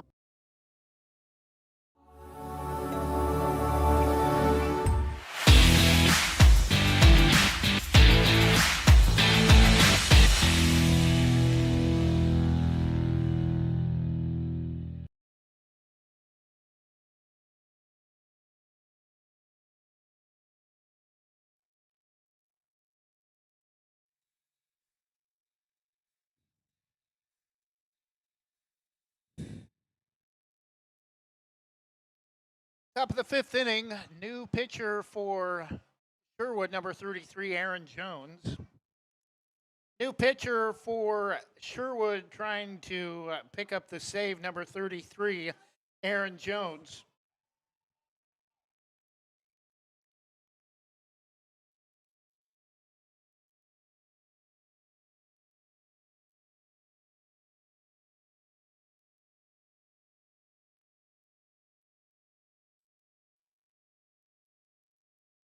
And again, on the broadcast, it may appear as if there's an echo. We are also handling public address as well as play-by-play.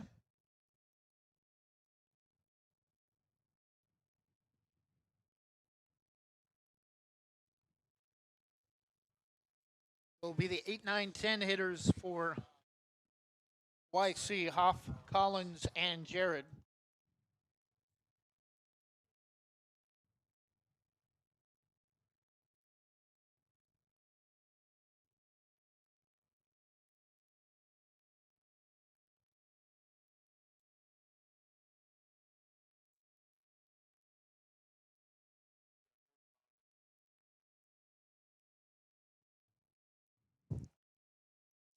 Leading off for YC, number 8, Emmett Collins.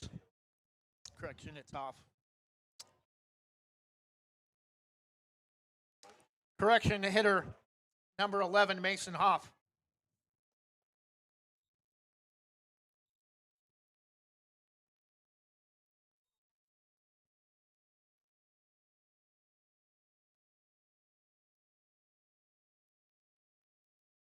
They're going to give him an intentional walk.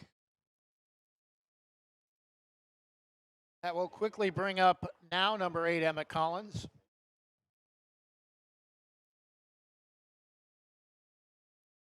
It's outside, ball 1. Intentional walk for Mason Hoff, now batting number 8, Emmett Collins.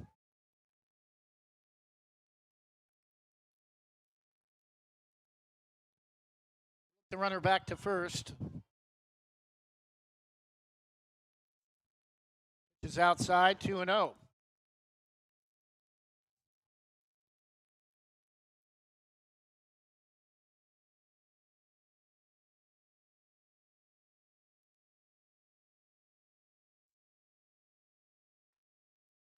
Strike called, 2-1.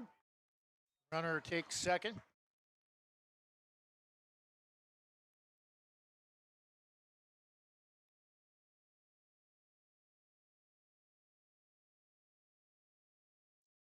Two-one pitch, swung on, popped straight up. Second baseman makes the catch, and they're going to get the runner off the bag at second. Tried to take the ball to the bag, ran over the shortstop, covering on the play. Runner at second will be safe.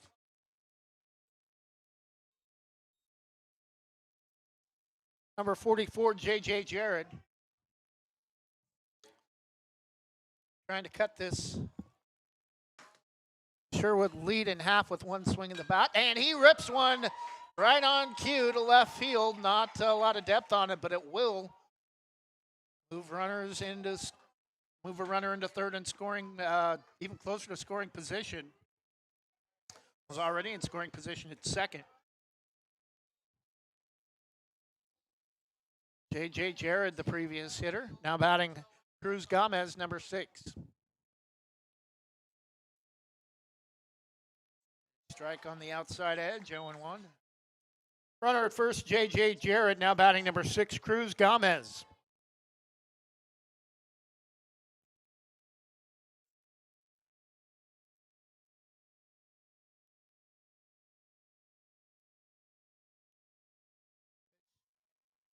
What? Ruled strike 2, looked low and away.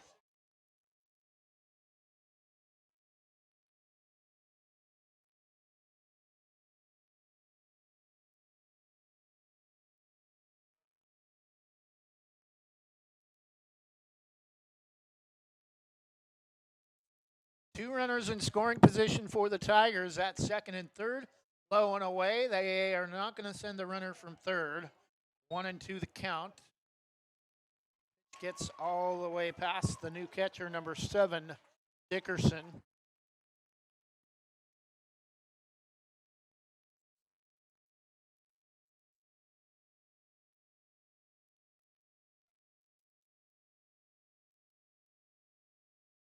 Time called to some housekeeping of home plate.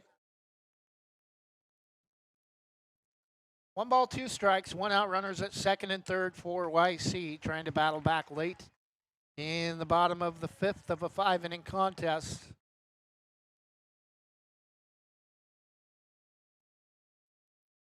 Low and away, and again, they will not send the runner from third. 2-2 the count.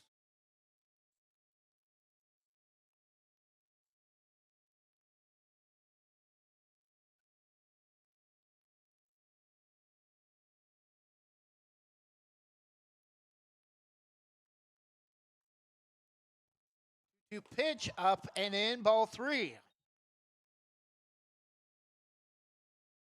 First base is open. If they walk Gomez, that would bring the tying run to the plate, Hank Grieve.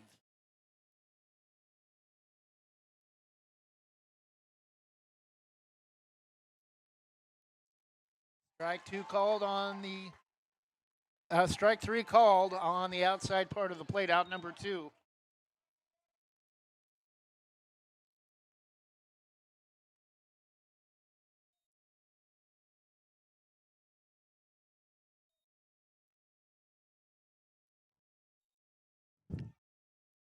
Time called by Sherwood, needing just 1 out to send the Tigers home, and Hank Grieve, final chance for the Tigers.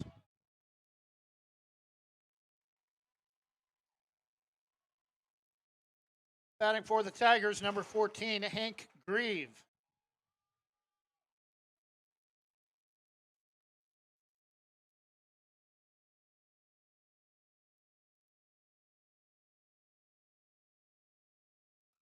Chopped high over the pitcher's head.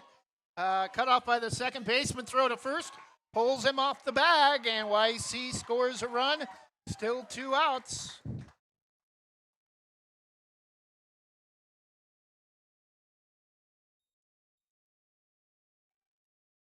Seven to 4, top of the 5th, 2 outs again.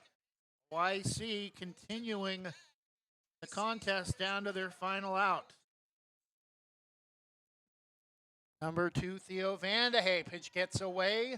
Runner will advance to second. Tying run at the plate. 2 outs for YC down to their final at bat. Number 2, Theo Vandehey.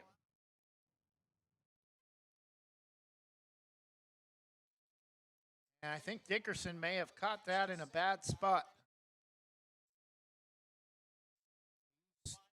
Coming out of the game, we may have to have a new catcher. Ball took a funny hop, and I think it may have got him in the groin area.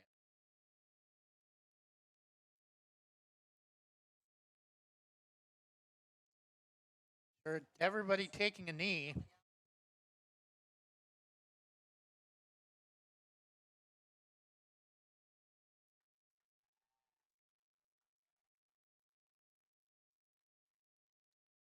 And Dickerson is going to stay in. Want to know the count to Vandehey. 2 outs for YC. Top of the 5th. A run in, but needing 3 more to extend the contest. Fouled off the top of the third base dugout, 1-1.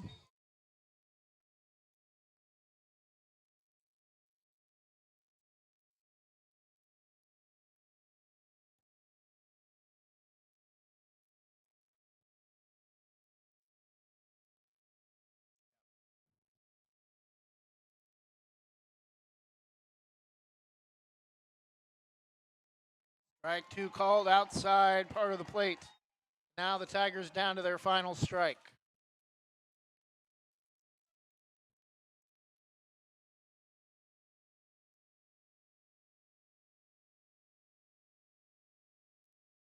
Jones, the 1-2, comes set.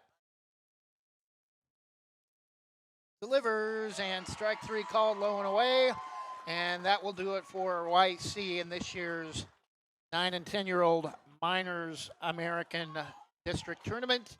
They are eliminated in a 7-4 loss for YC. 2 in the second, 1 in the fourth, 1 in the fifth.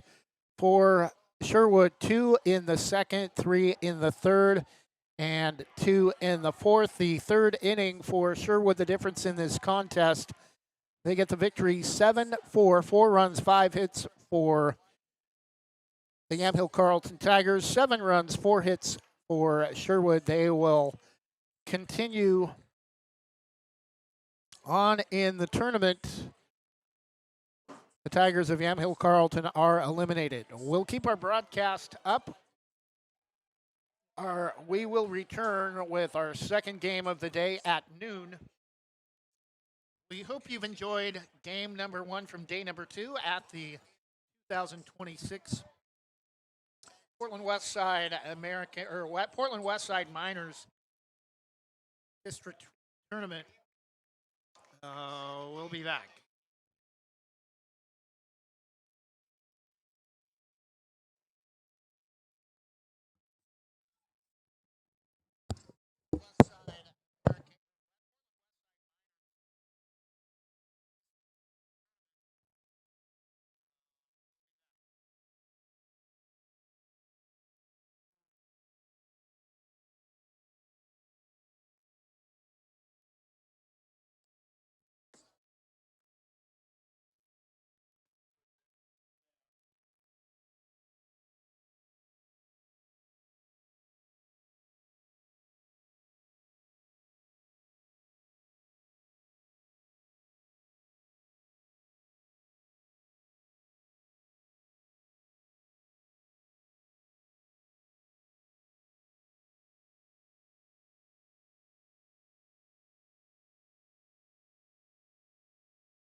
And we're back for game number 2 from the 2026 Portland Westside District Tournament for Minors Baseball 9 and 10-year-olds, live from Forest Grove High School softball field.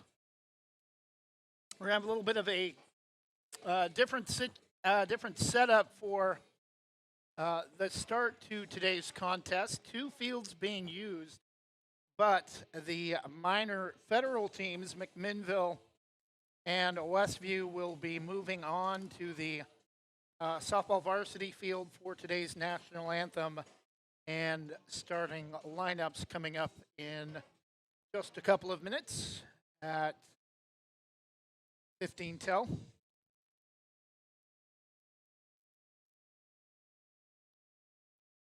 Sherwood eliminating Yamhill Carlton earlier this morning in the double elimination tournament by a score of 7-4. The 3-run difference made up in the bottom of the 3rd inning from Sherwood. That was the difference in the game.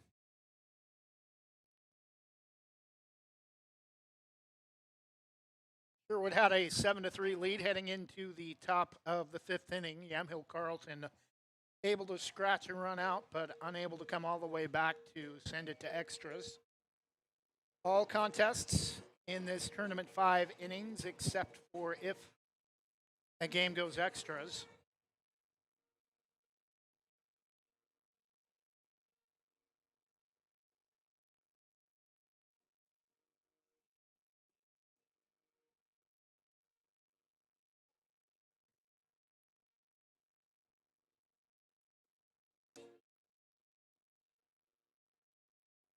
Again, essentially Little League rules, 60-foot base paths. That's why they're playing on a softball field for this tournament. Again, field dimensions 205 to the left field corner, 210 to left center, 215 to the gate and straightaway center field, and 210 to right center.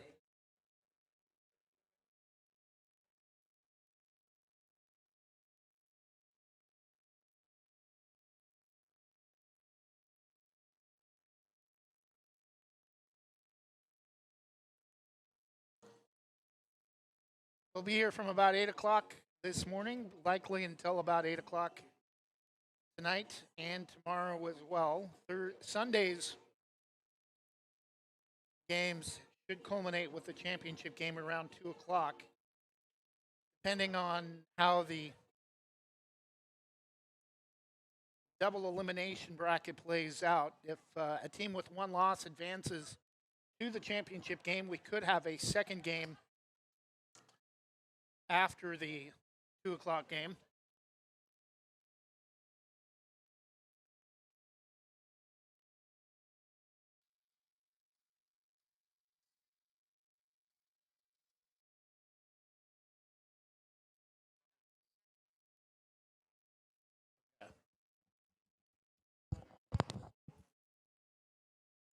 Would all the fans from the softball JV field being used for minor American please turn your attention to the softball varsity field as we are getting ready for announcement national anthem for both games, which will be held on the softball varsity.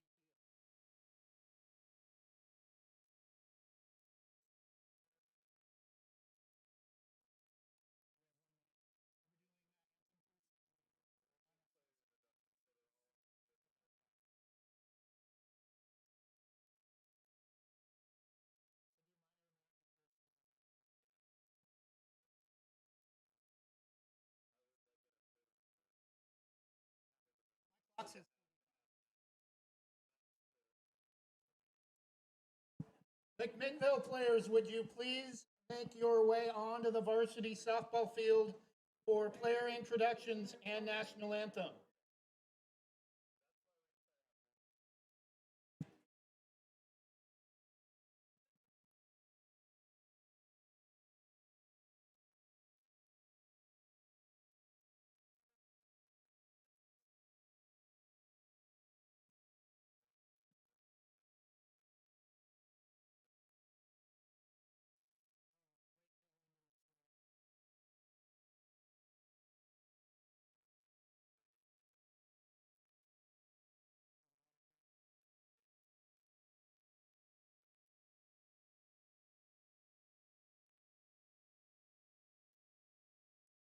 Players, please move off the line for the time being. Line up behind the line.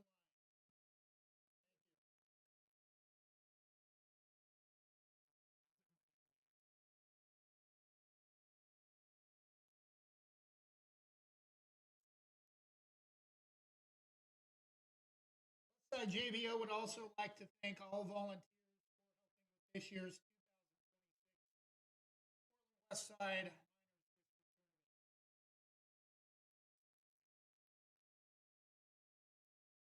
lineups. First for the Minor American contest taking place on the softball varsity field. First for Willamina. Leading off, number 1, Blake Savalas. Number 3, Carter Sharp. Number 13, Monty Gallagher. Number 6, Nicholas Bruns Casey. Number 7, Riley Gallagher. Number 10, Wyatt Brunner. Number 2, Parker Giddings.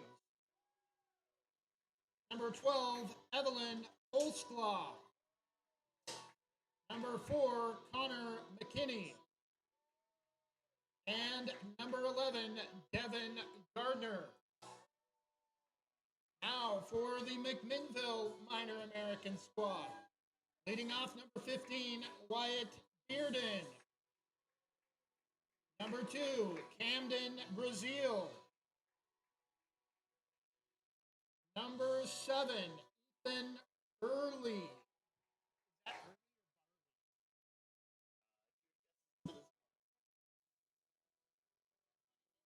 Third hitter. Pardon? Yeah, Ethan Early. Sorry, getting confirmation on a name. Number 25, Jace Bundrant. Number 67, James Littlewolf. Number 3, Hudson Thompson. Number 17, Aiden Jones.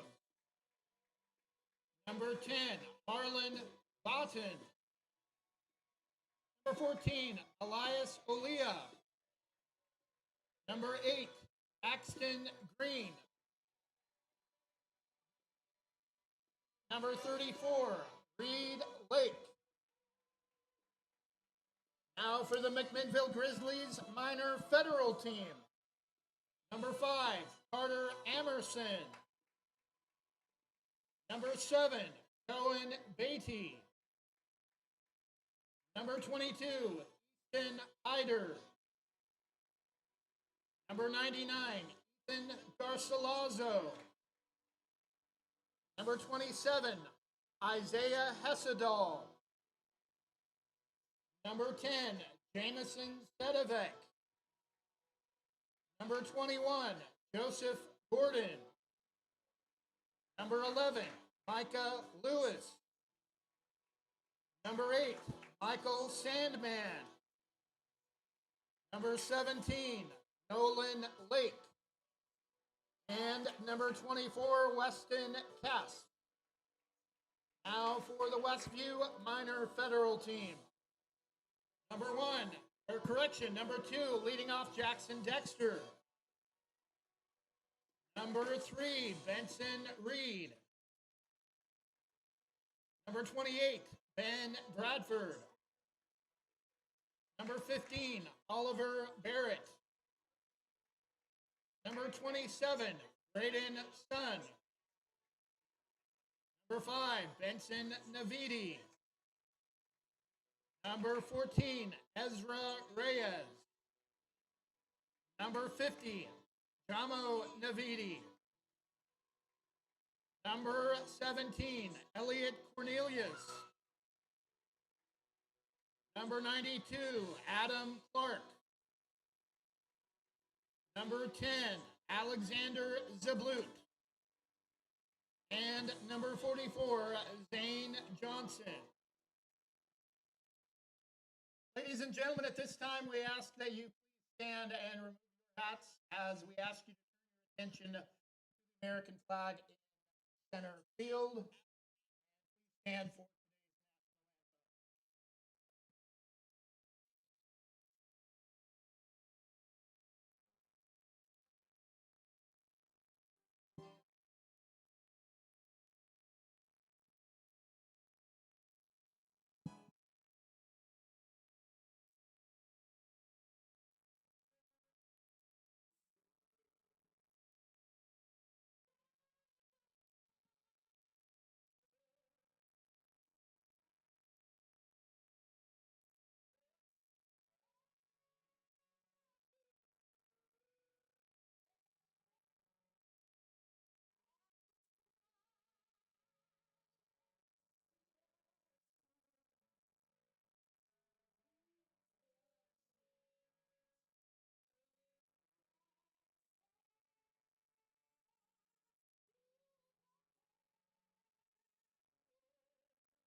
minor fed. Yep.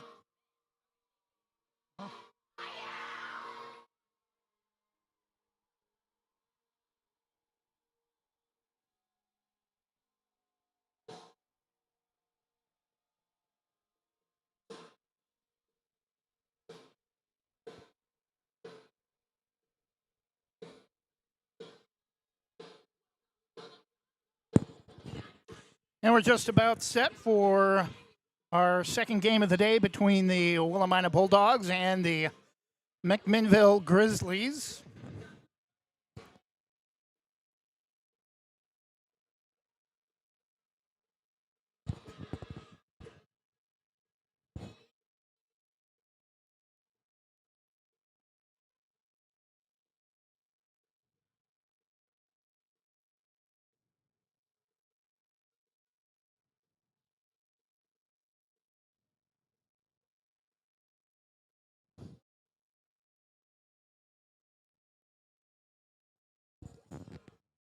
Test, test.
Willamina kind of wearing throwback style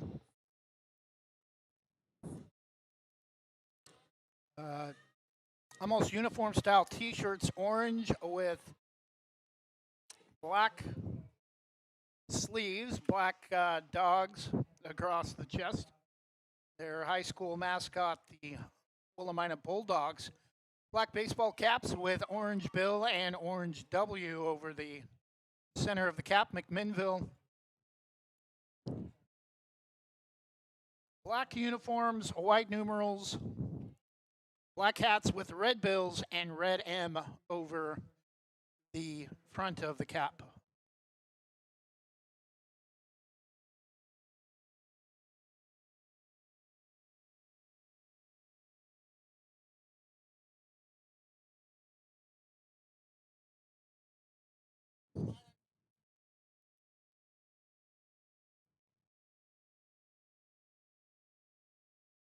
Again, earlier this morning in the minor American tournament, it was Sherwood eliminating Yamhill Carlton by a score of 7-4. Double elimination tournament, the losers bracket, the first two games this morning, or today I should say, as this is a midday 12 noon start.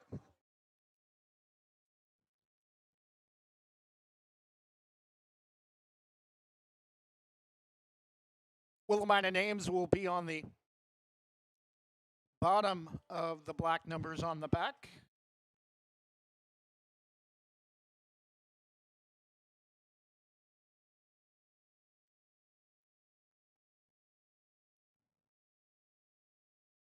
Games today at 9, noon, 3, and 6.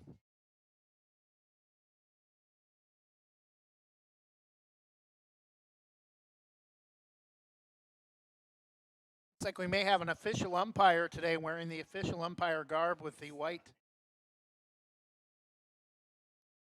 umpire shirt. Using a lot of high school volunteers as umpires. Yesterday, expect to see a 2 umpire lineup for championship day on Sunday.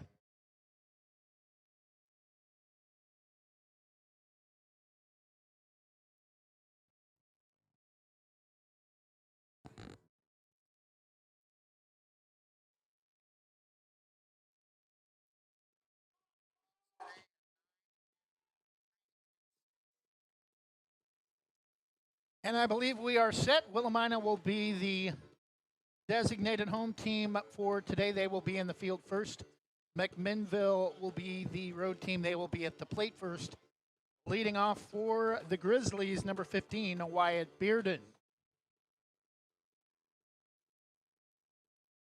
Starting pitcher for Willamina, number 6, Nicholas Bruns Casey.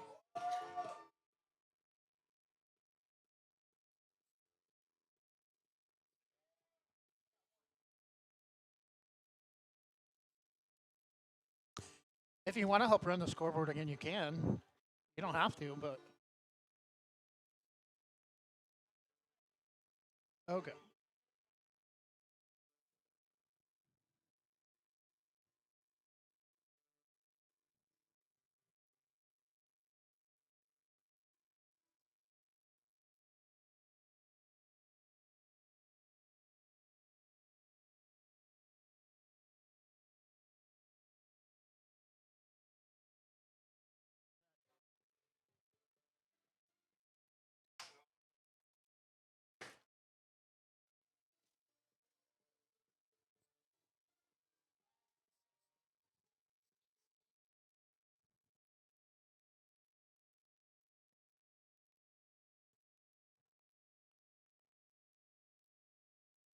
I need to unroll this cord a little bit more.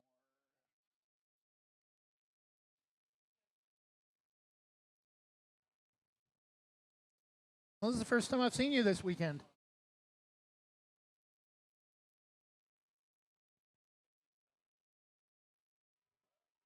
If you had a headset, I'd let you. Or a mic. Yeah. You could, well, you can almost use the mic. Leading off for McMinnville, number 15, Wyatt Bearden.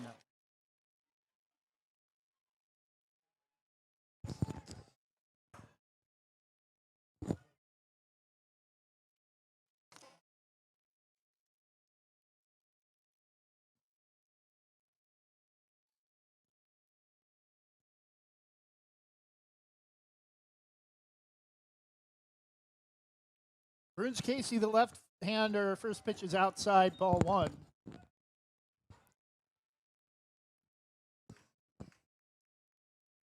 Winner of this game will face Sherwood tomorrow.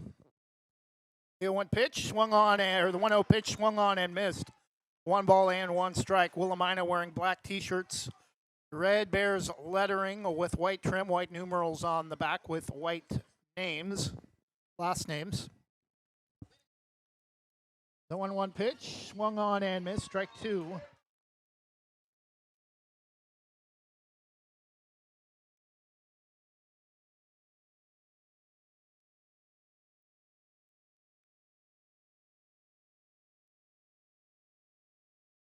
The 0-2 pitch, strike 3.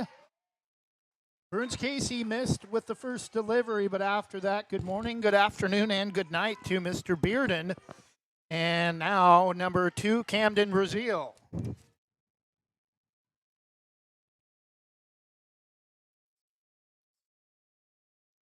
Pitch just outside, ball 1. Batting for McMinnville, number 2, Camden Brazil.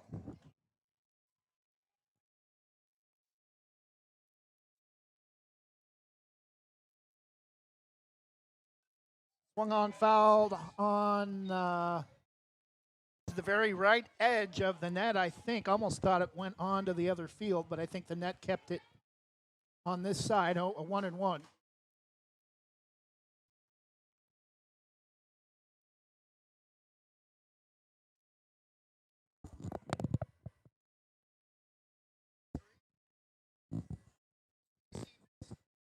The 1-1 pitch, strike 2 on the outside edge.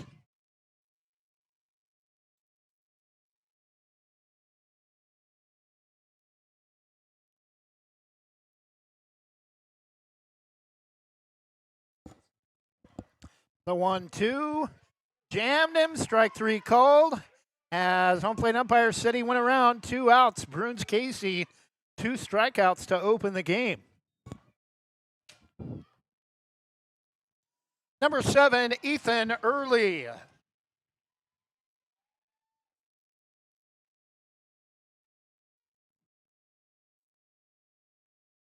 First pitch taken for strike 1.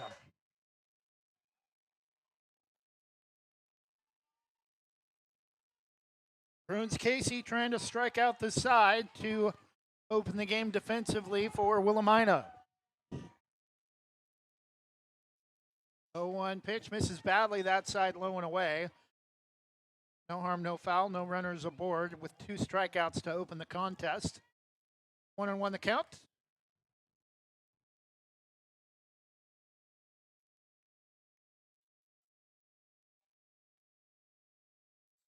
The 1-1 swung on, line foul, left of third, 1-2.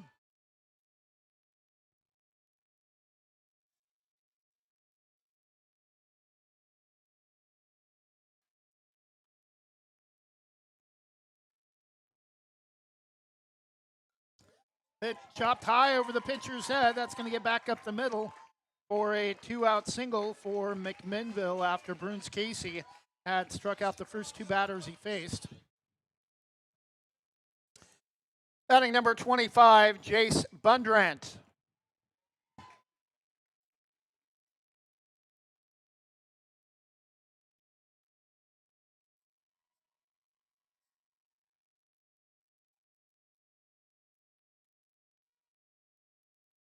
First pitch, strike at the knees, 0-1.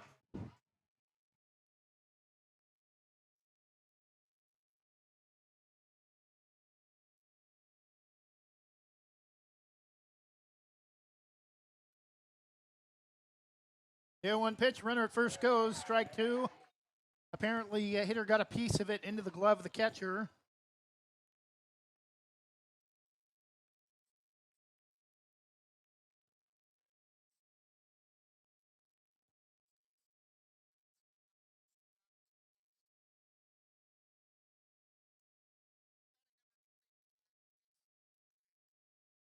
Pitch is swung on, fouled. Getting high into the very right edge of the net. Still 0-2.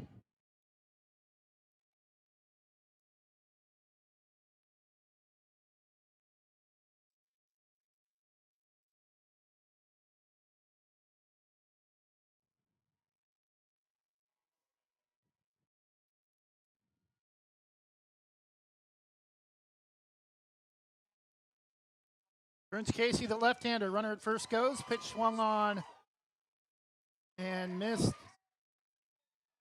for out number 3. Burns Casey strikes out all 3 outs in the top of the first. Willamina, their trip to the plate for the first time when we come back. After half an inning, McMinnville nothing. Willamina coming to the plate in the bottom half. Jim's Market in Banks is an institution serving the community for generations. They're actively involved in events and athletics from the youth league to high school level. Let them serve you with their locally grown fresh produce, fresh bakery items, including custom cakes, and quick hot food from their in-store deli. Jim's Market, conveniently located at the south entrance to Banks.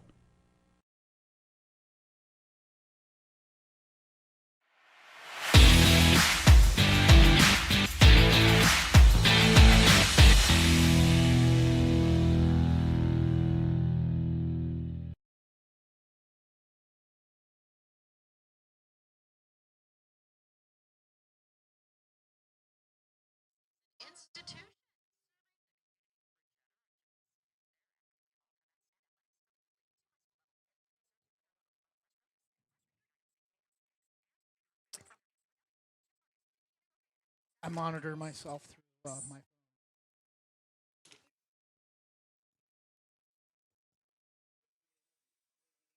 Okay.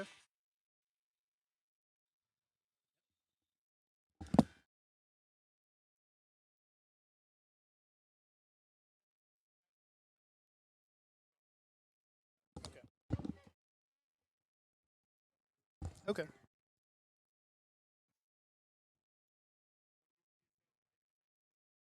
Just this mic, but I'll share the headset with you and I'll bring you on between innings. Bottom of the first inning. No score between McMinnville and Willamina. Leading off for the Bulldogs. Number 1, Blake Sabalas. Leading off for Willamina in the bottom of the first, number 1, Blake Sabalas. Talking with Forest Grove head baseball coach Justin Angseth up here in the booth with me, one of the board members, I believe the president of Westside JBO. Try to bring him on from time to time during the broadcast. We have an equipment issue with the McMinnville catcher, I think, trying to make sure his chest support is on tight enough to protect him, and we're going to have an official's timeout before Willamina opens the game offensively.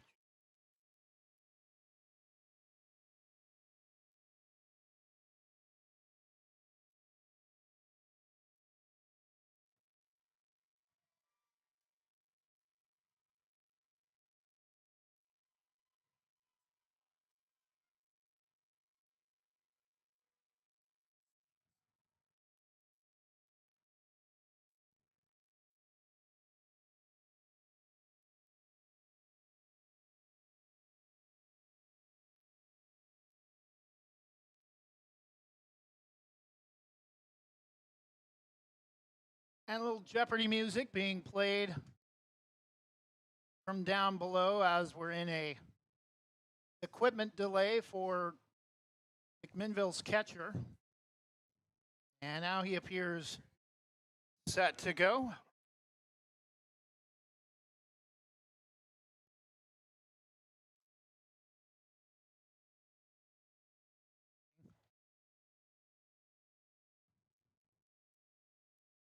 First pitch is fouled off, 0-1.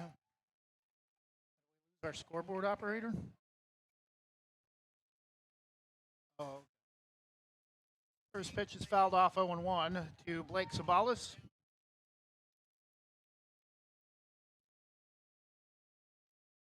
Kind of a half swing foul into the right side of the net, 0-2.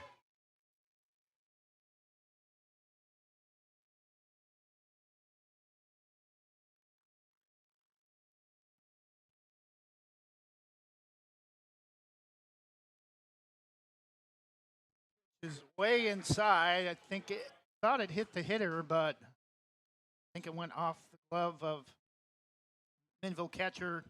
1-2 the count. Ball. Should be 2-2 now, yeah. 2 balls and 2 strikes. The count to the leadoff hitter for Willamina, Blake Sabalas. 2 pitch, throws that one in front of the plate.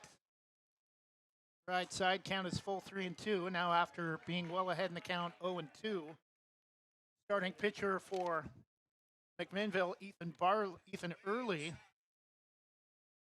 Chance to Blake Sabalas takes strike 3 called.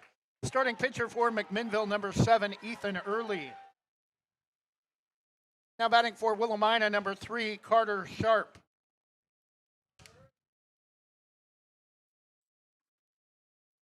Left-hander fires, misses outside low, ball 1.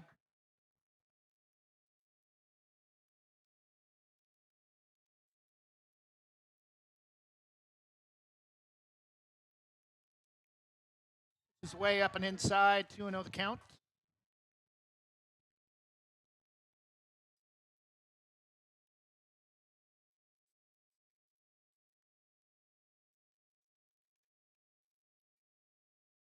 Low and away, bounces in the right side of the batter's box, 3-0.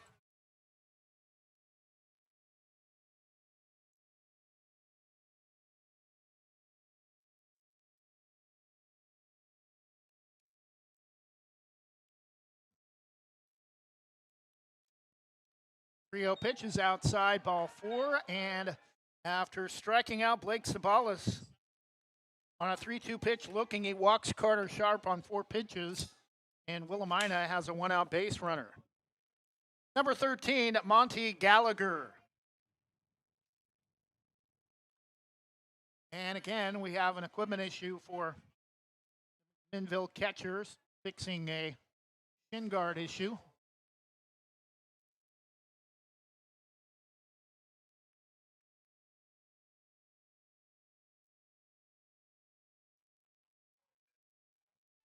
Throw to first on a pickoff, bad throw. Runner will advance to second.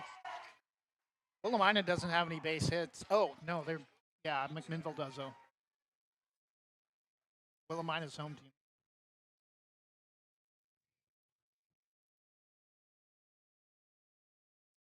Pitch is outside, and catcher nearly falling down, trying to keep that one, getting past him.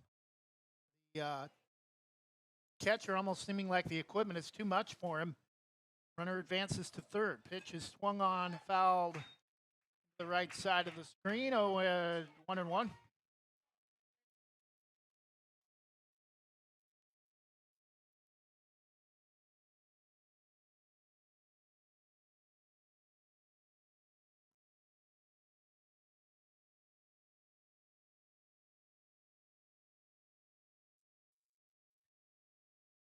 One pitch, swung on and missed. Strike 2 to Monty Gallagher. 1 out, runner at third for Willamina after a walk and 2 steals.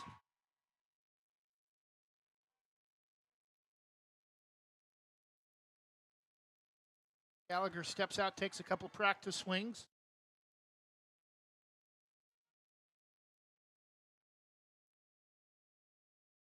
Pitch is swung on, lifted to right, and unable to make the catch. Sharp will score, and a runner will be safe at third, and a run in for Willamina. They take the early lead 1-0.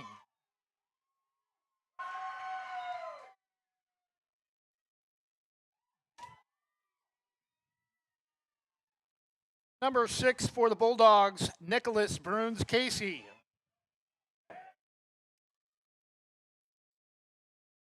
First pitch swinging, can't connect, 0-1. And runner at third slides back, doing the splits. 0-1 the count after the swinging miss from Bruns Casey.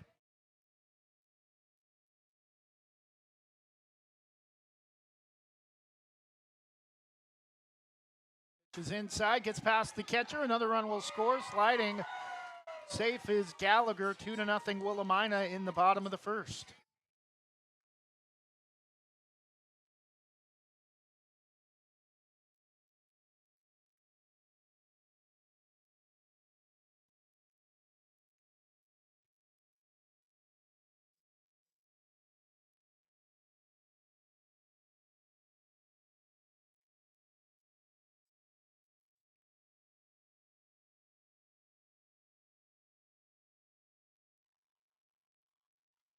Pitch is lifted to right. Falls down just as the ball gets to his glove, and another runner for Willamina. Continuing the inning still with one out. Number 7 for Willamina, Riley Gallagher.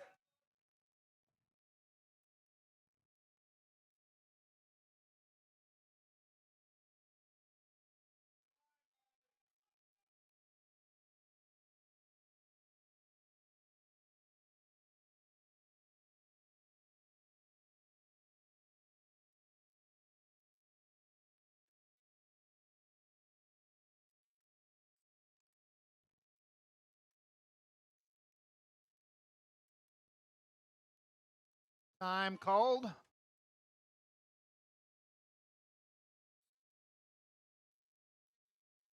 And I think home plate umpire started to issue a balk, but I think he's going to go out and talk to the pitcher instead and give him some instruction.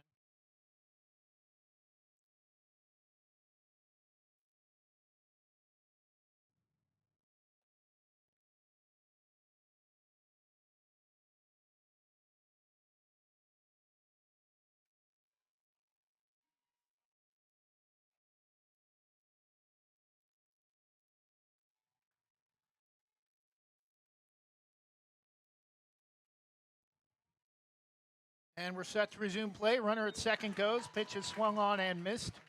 0-2, or 1 ball and 1 strike.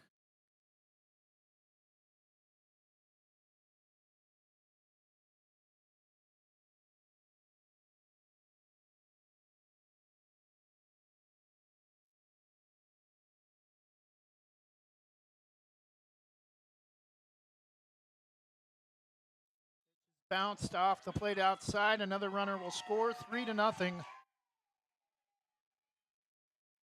Willamina, and Grizzlies have issues behind the plate. 2-1 the count. 2-1. Strike on the outside edge. Now 2 balls and 2 strikes. 1 out, base is clear. After Willamina scores the 3rd run of the game a moment ago on a pass ball.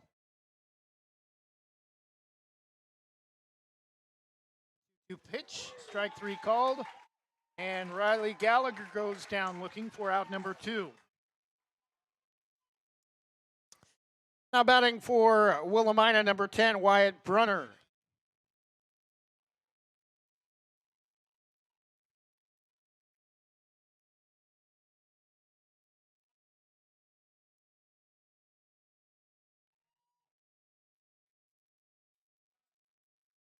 Pitch is outside, ball 1.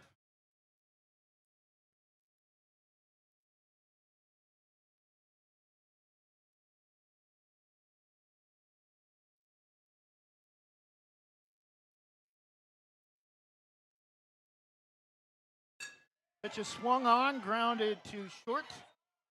Takes a funny hop throw to first, not in time. Willamina continuing the inning with a ground ball to short. Popped up on the heel of the fielder, unable to get the throw cleanly to first in time. Throw to first.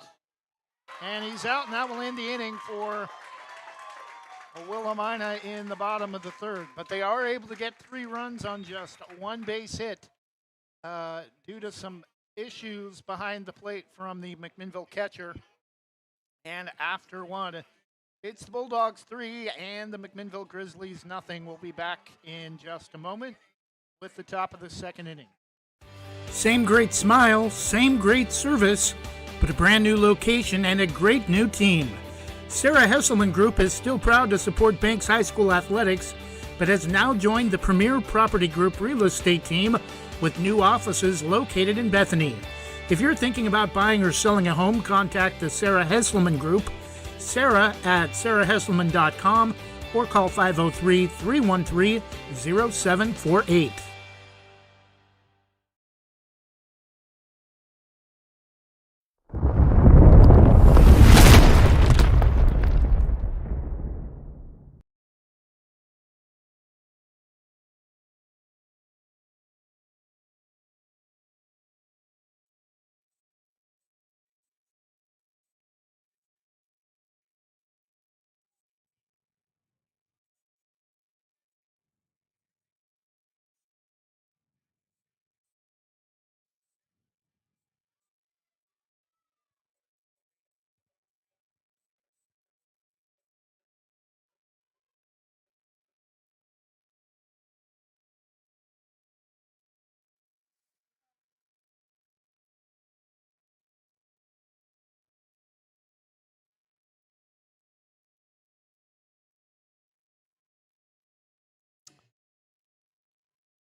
Leading off for McMinnville in the top of the second, number 67, James Littlewolf.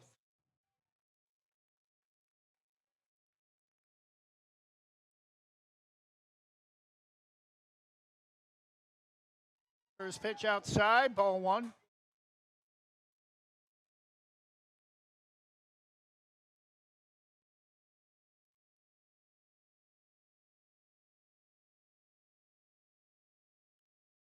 One 0 pitch is high, 2-0 the count.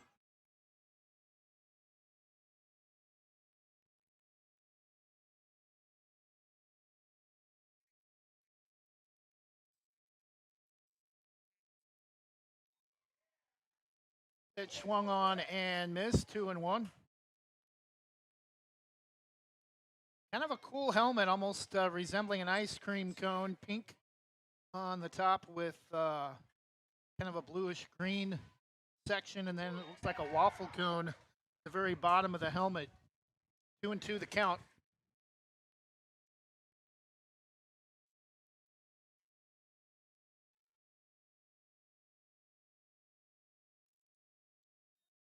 Misses badly way outside. That almost looked like a waist pitch. The count is full 3-2.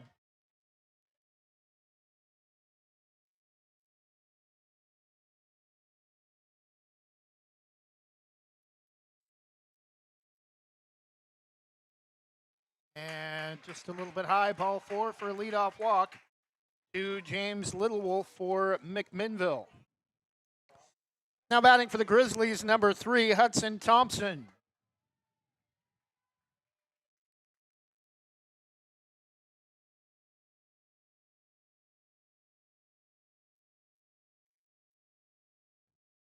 Time called, and we're going to have, again, the same thing, balk warning for Willamina.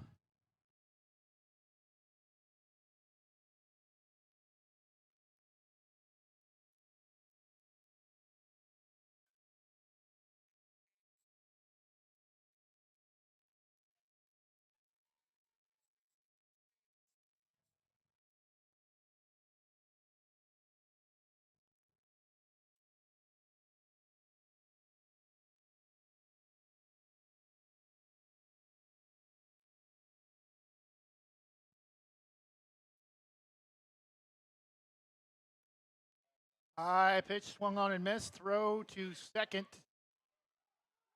Gets deep into center field, and he's going to score.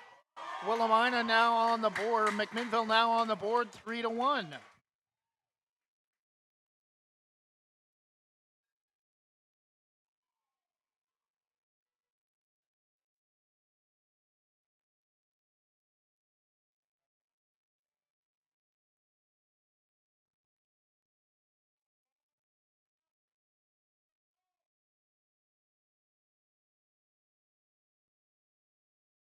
Nice pitch that time. Sweeping fastball from the left-hander. Swung on and missed, 0-1.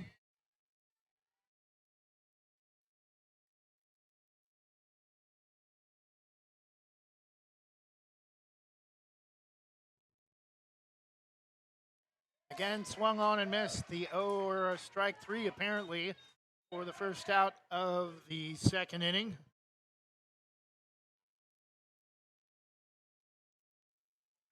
Number 17, Aiden Jones.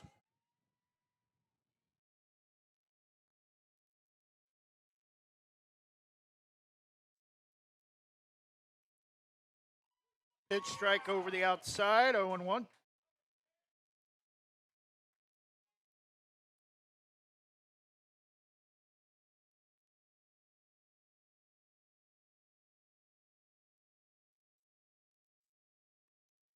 Strike 2 taken.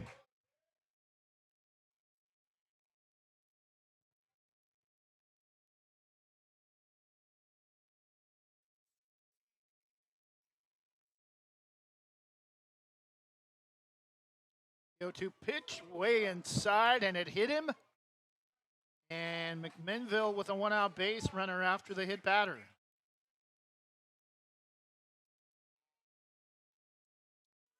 At the plate for McMinnville, number 10, Harlan Botten.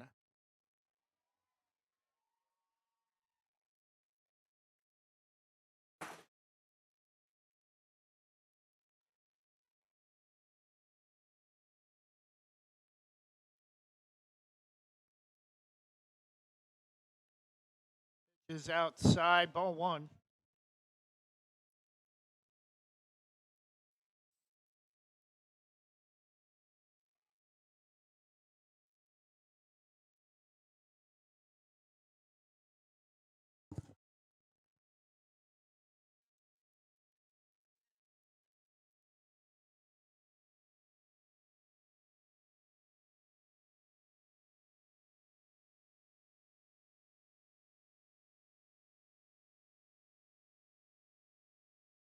And time has been called by the Willamina bench. But first, as the coach comes out, he'll get a word of instruction for the home plate umpire. Pitch count, pitching change for Willamina.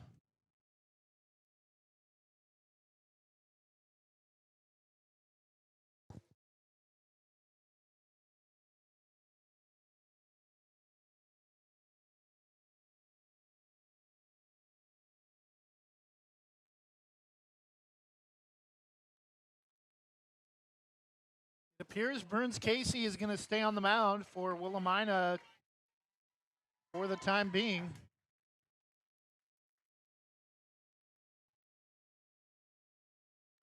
Three to one Bulldogs in the top of the second. Pitch is chopped foul off the plate. 1-1.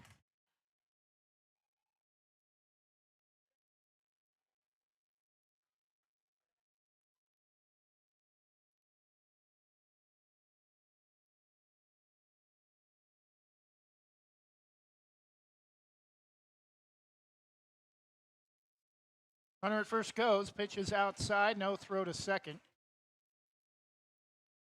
2-1 the count. 1 out in the top of the second inning.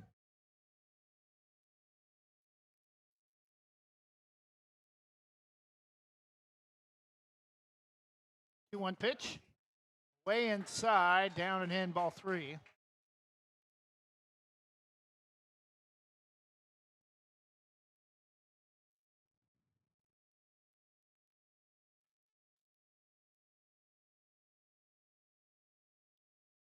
Strike two called. Count is full 3-2. One out. Runner in scoring position at second base for McMinnville.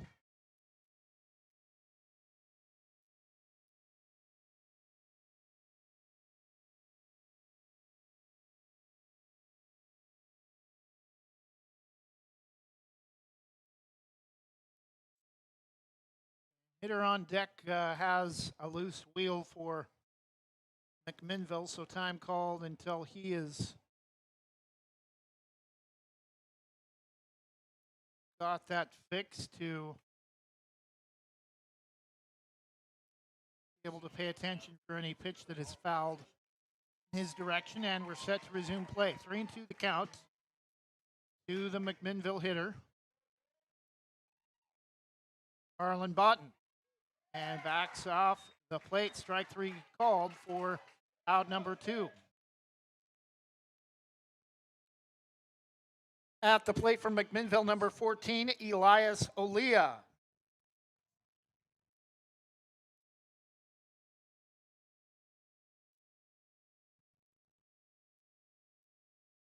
First pitch swinging, empty, 0-1.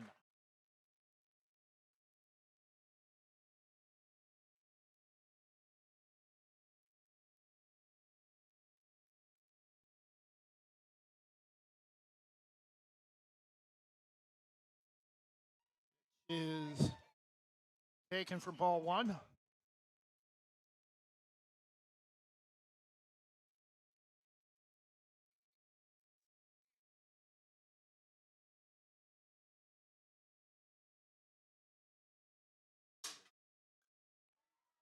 Pitch grounded back to the mound, throw to first. In time for out number three, and that will do it for McMinnville in the top of the second. We go to the bottom half. Grizzlies on the board. Willamina 3, McMinnville 1 as we return with the top or bottom of the second inning. Visit Main Street Pizza in Banks, located next to Jim's Market, for the best pizza in Washington County. From loaded hot baked subs to a Main Street special pizza piled high, we will satisfy your pizza cravings. We've been serving and supporting the Banks community since 1986. Open daily at 11 a.m. Call ahead now to place your order at 503-324-5858 or follow us on Facebook to see our daily lunch specials. Mention this radio ad and receive $2 off any Main Street pizza.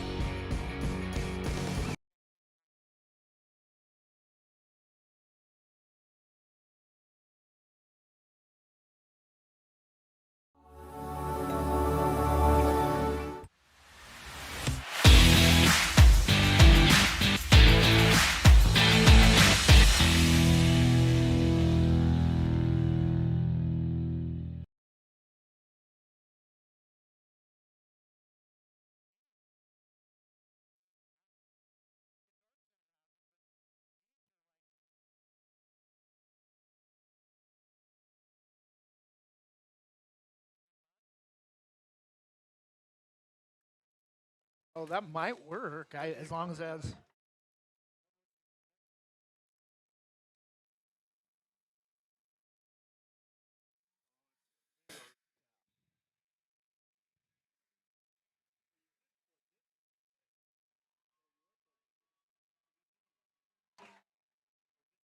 that's the loudspeaker mic, so people would hear you give the answers over the loudspeaker. I think. No, I think it could.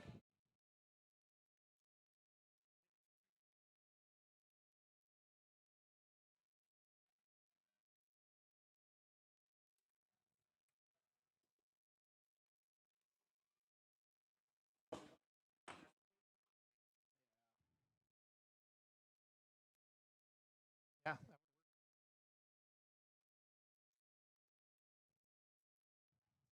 Test, test, test, test. Yeah.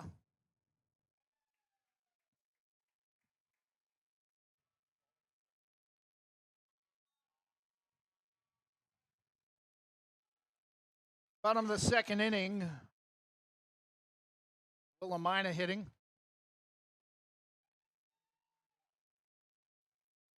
Number 2, Parker Giddings.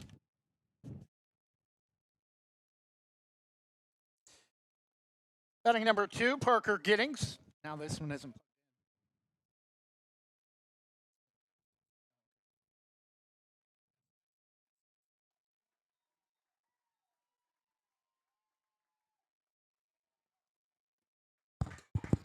One out for Willamina as Parker Giddings is struck out to open the bottom of the second for Willamina. Pitch Murley, strike one taken. Previous hitter number 2, Parker Giddings, now batting number 12, Evelyn Holzclaw.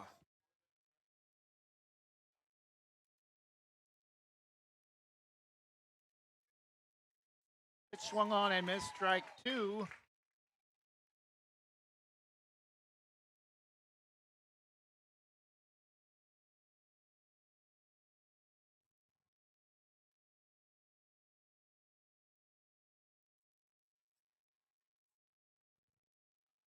Early loses the handle on that one. 1 ball and 2 strikes, 1 out in the bottom of the second inning.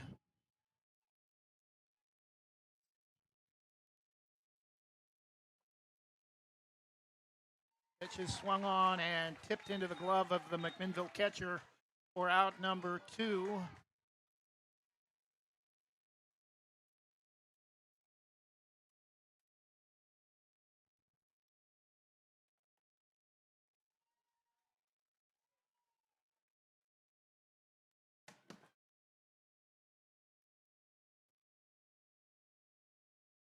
And batting number 4, Connor McKinney, grounder to first for out number 3. And that will do it for Willamina in the bottom of the second inning. Connor McKinney grounds to first to end the bottom of the second inning. After 2 full innings, Willamina 3, McMinnville 1.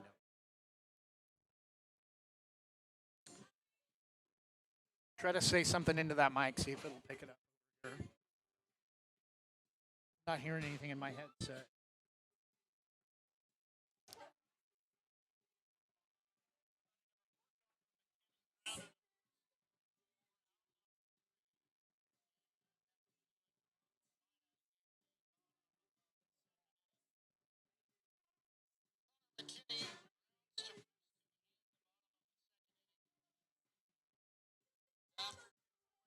A little bit of a delay.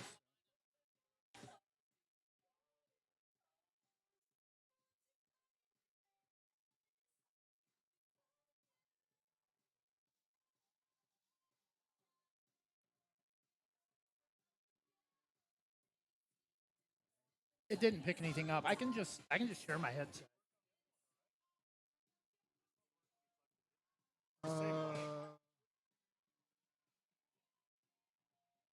You can unplug that other mic if you want. Try to plug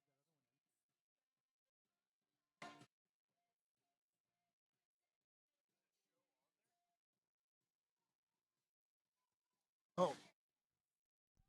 I missed this. Yep. That's why I didn't have that other level. This is my headset and this is my mic.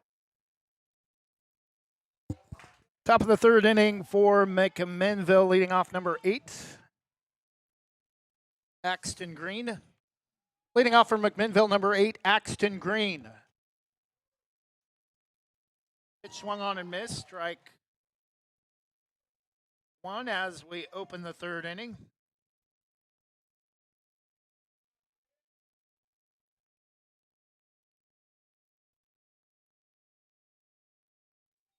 Pitch swung on and missed, 1 and 2.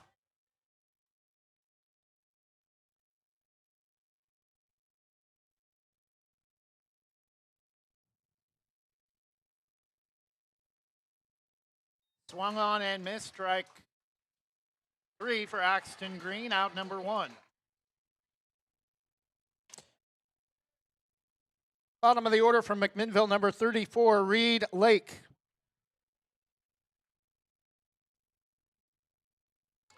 First pitch swinging, 0-1.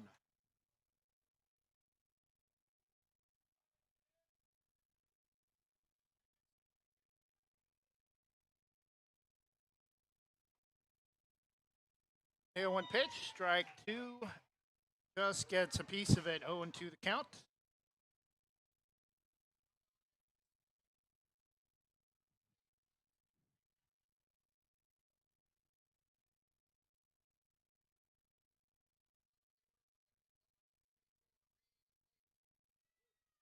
Strike 3 called, out number 2. 2 outs. Okay. Now edit and then outs. Yeah.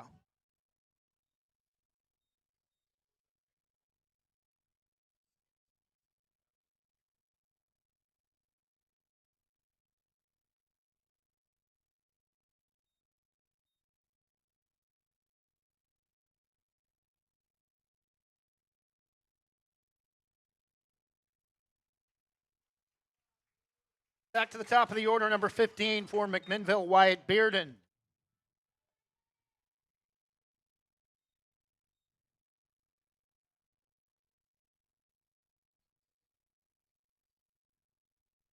Swung on and missed. 0-2.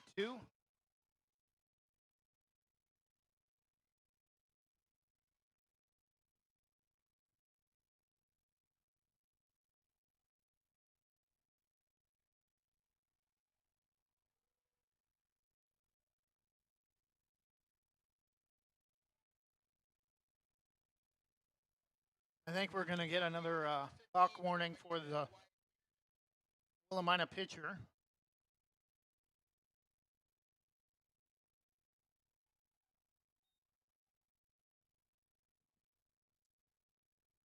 Minville fans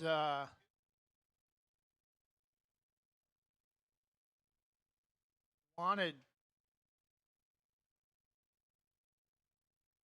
runner put on base after Willamina pitcher had already been given a balk warning, but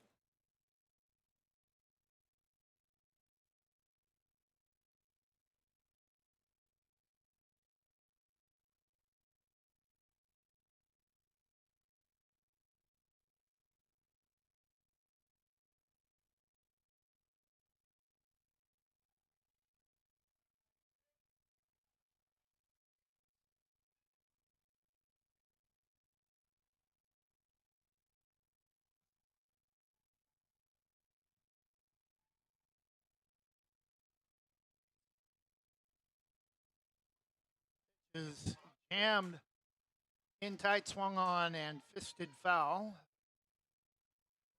Still 1-2, 2 outs. McMinnville batting in the top of the third, trailing 3-1.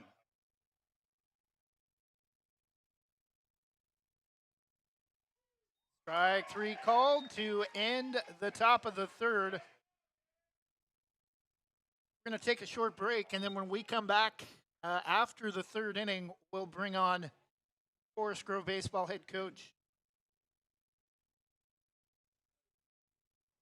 Justin Angseth to talk a little bit about this tournament. He's also president of Westside JBO. You want to do it now? Huh? Vice president of Westside JBO. We'll have a discussion with him between the third and fourth inning. Also, head coach of Forest Grove baseball. We'll talk about how their season went as well, and the future of baseball for the west side of the Portland metro area when we come back. For more than 45 years, Housemaster has been offering residential and commercial inspection services with more than 200 locations across the U.S. and Canada. We've helped more than 3.5 million buyers and sellers make important real estate decisions. Housemaster of Southwest Portland helps local residents make the right choice when purchasing a residential or commercial property. Call Housemaster of Southwest Portland 971-245-2500 or visit their website housemaster.com/southwest-portland.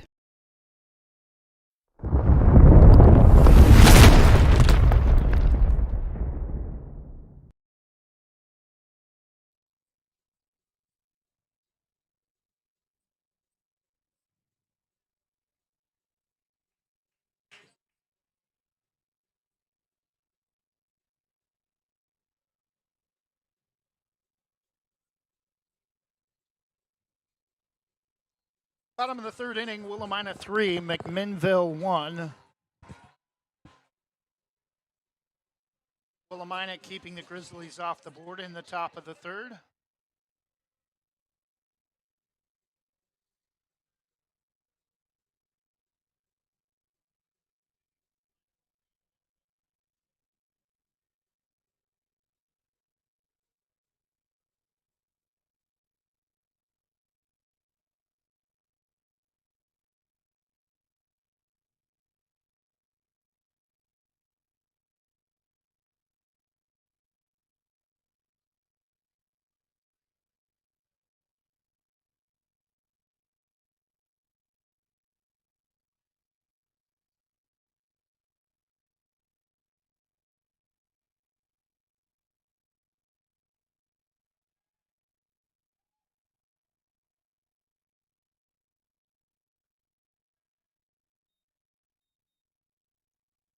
Leading off for Willamina, bottom of the order, number 11, Devin Gardner.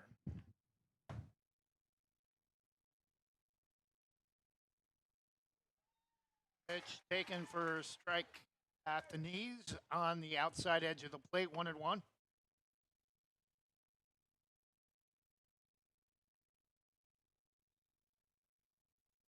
Outside, 2 balls and 1 strike.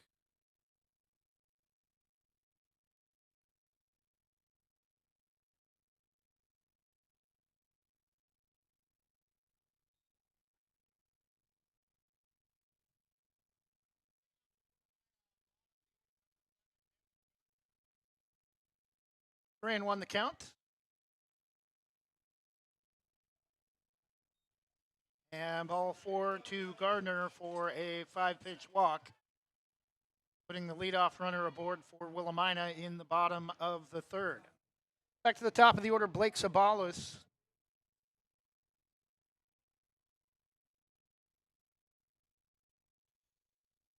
Back to the top of the order for Willamina, number 1, Blake Sabalos.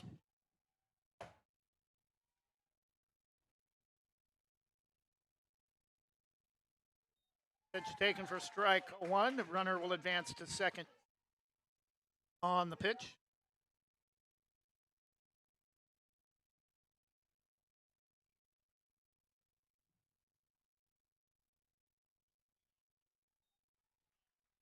Runner advances to third as the pitch gets away from the Willamina catcher. 1-2 the count, I believe.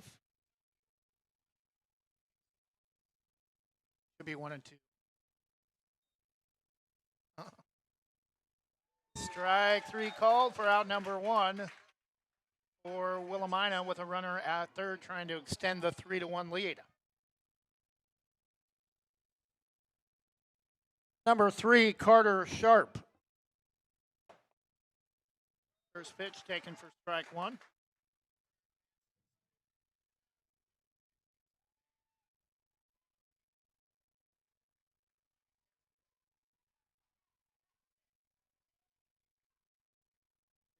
Up and away, ball 1, 1 ball and 1 strike.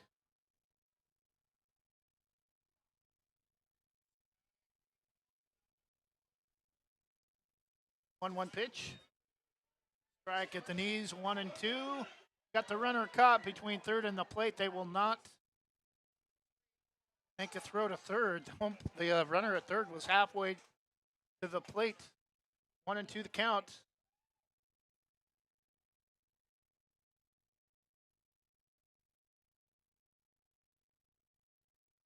1-2 pitch is outside. 2 balls and 2 strikes.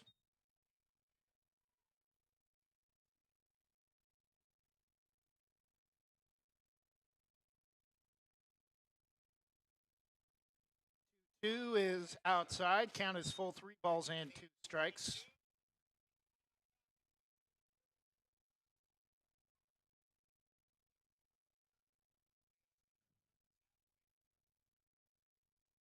Pitch swung on and missed. Strike 3 for out number 2. McMinnville trying to keep this to just a 2-run game with a runner in scoring position at third.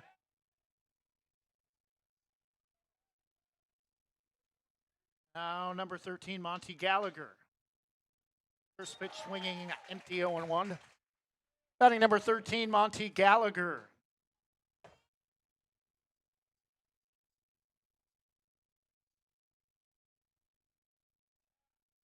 It's fouled off the end of the bat, 0-2.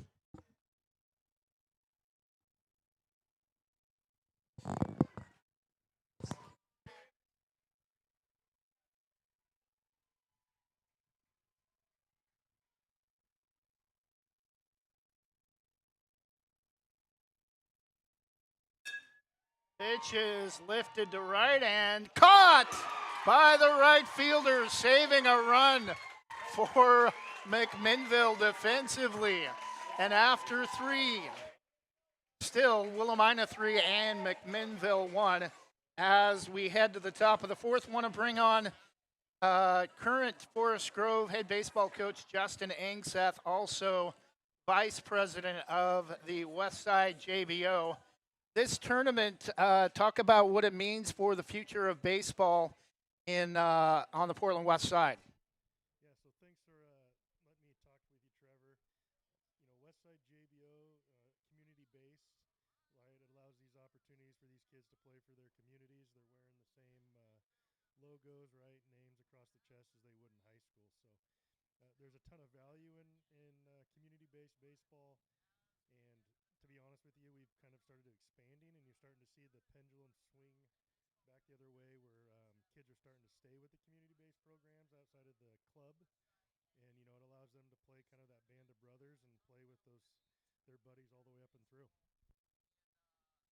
Beautiful facility here at the Forest Grove North Complex. Talk about how these fields came about. Well, I don't know much on the history. I know it was around 2015, but obviously a lot of people before me, you know, put that time, blood, and sweat and tears into it. You know, to maintain them at this level after 15 years also goes to an appreciation of all those volunteers again before me and with me that work on these. You know, the softball coach to the AD. I mean, there's a lot of pride on the side, and then you also have pride from the JBO baseball and softball programs as well. And one more question before we wrap things up as we get ready to start the top of the fourth inning. Your head coach at Forest Grove, talk about the season you guys had this season. You know, we had a couple of injuries, and everybody does. And unfortunately, we lost a graduated senior, Travis Hale, to an injury that missed the all-conference play. But we had some younger guys step up. We've got 2 summer ball teams, which is kind of becoming rare. So kids are getting more experience. So we look forward to next season. I mean, not to take anything away from this last season, but overall it was successful considering the experience and age level we had. Thanks, Justin, for coming on as we get into the top of the fourth inning. Willamina 3, McMinnville 1. If you don't mind, I'm going to hang around. I'll chime in if that works for you. Cool, yeah.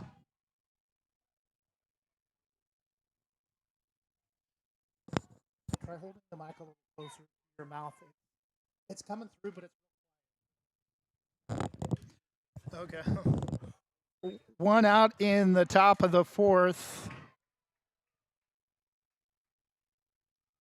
Batter Ethan Early for McMinnville, previous hitter number 2, Camden Brazil. We're going to try to keep Justin on at least through the remainder of this contest. Kind of in a color roll.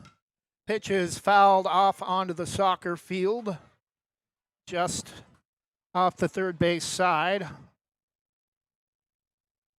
3-1 Willamina in the top of the fourth. Both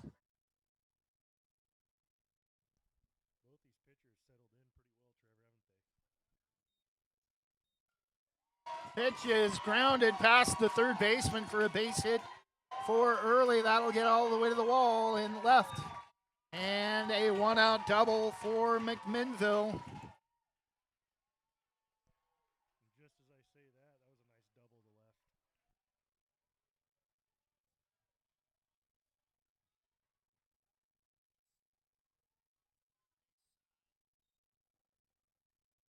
Batting number 25, Chase Bundrant.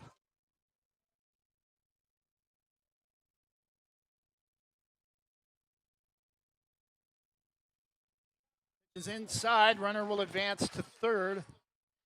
Batting number 25, Jace Bundrant.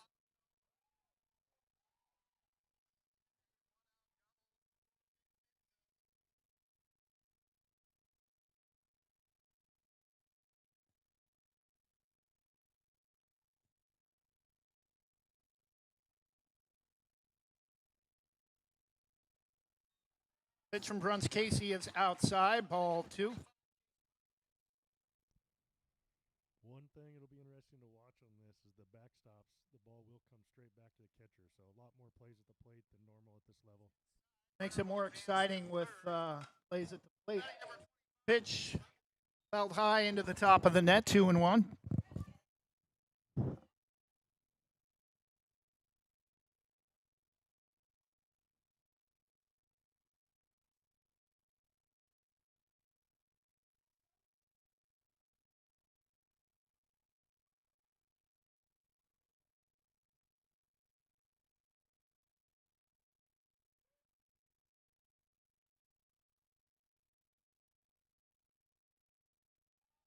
Pitch is outside, 3-1. Check the level on that mic. It's still not coming through. Make sure it's turned up all the way on the. Oh, well, mine's turned up all the way.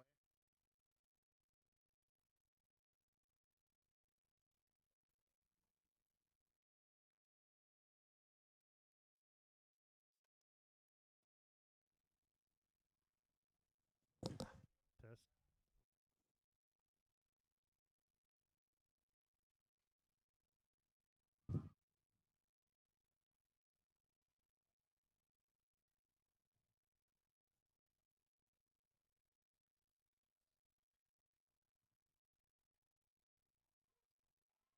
Strike two called. Runner will score on the pass ball. It's now 3-2.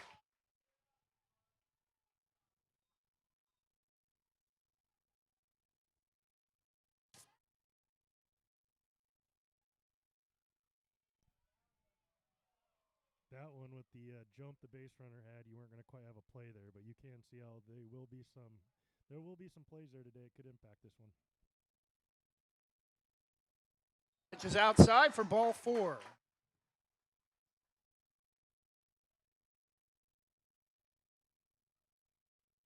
Number 67 for McMinnville, James Littlewolf.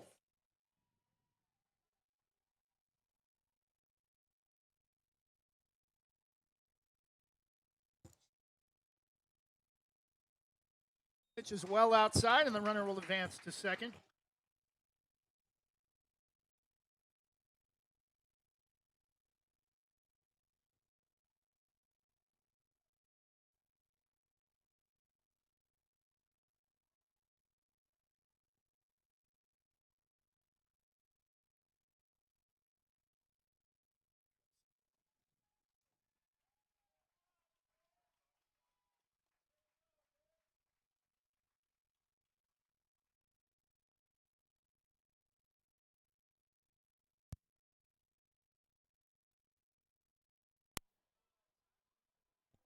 Test.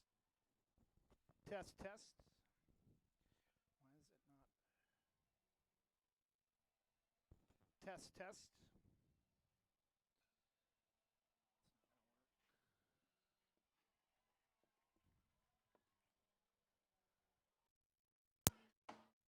Test, test.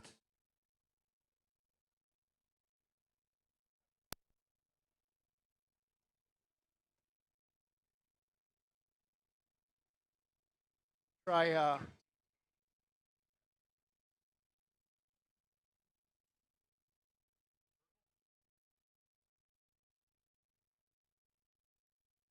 now pitching for Willamina, number 13, Monty Gallagher.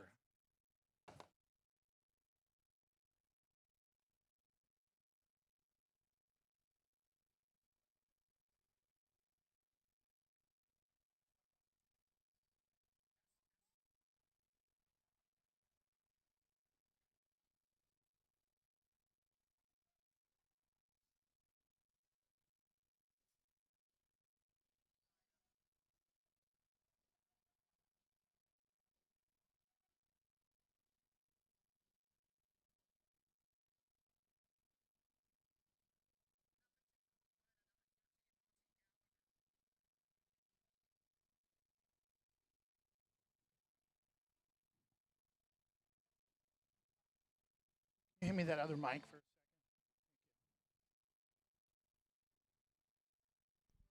Test, test.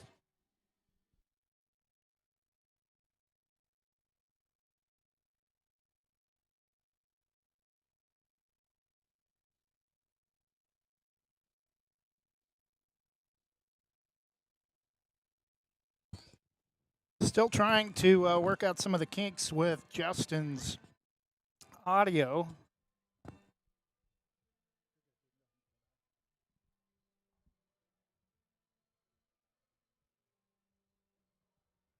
It was on? It was off?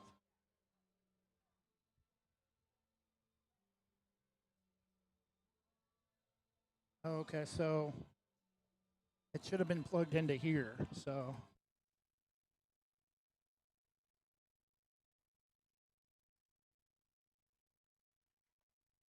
And we're back. Justin Littlewolf, the hitter, for McMinnville. A one-out runner at second. Pitch taken high, apparently 2-0 the count.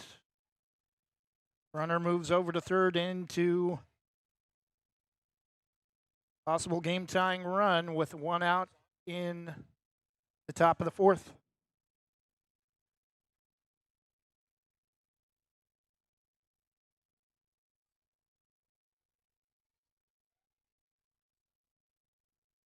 It just swung on and missed, 2-1.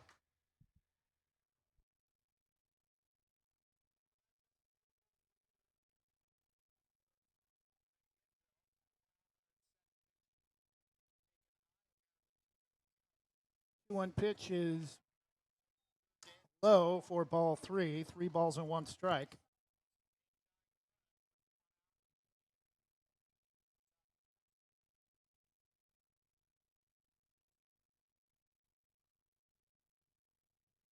Pitch is high, or a high strike actually, 3-2.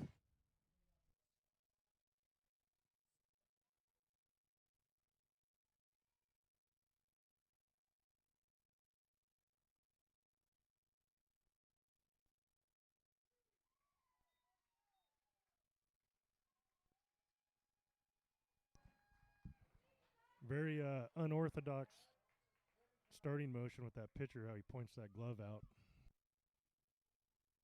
Can hear you much better now. 2 outs in the top of the fourth. First pitch swinging to Carter Sharp, 0-1. Correction, Hudson Thompson. Batting number 3, Hudson Thompson.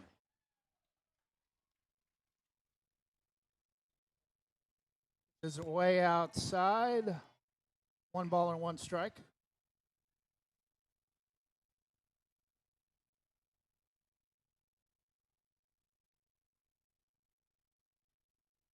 Pitch is foul tip straight back, 1-2. McMinnville sure would like to extend this inning with a couple of more base runners, be able to turn that lineup over.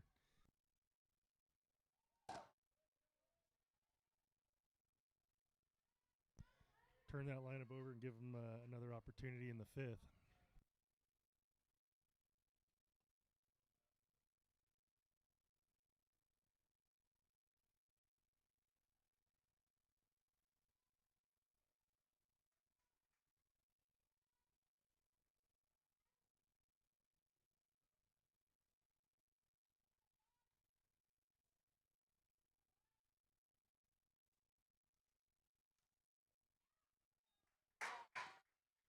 Pitch is outside, 2 balls and 2 strikes.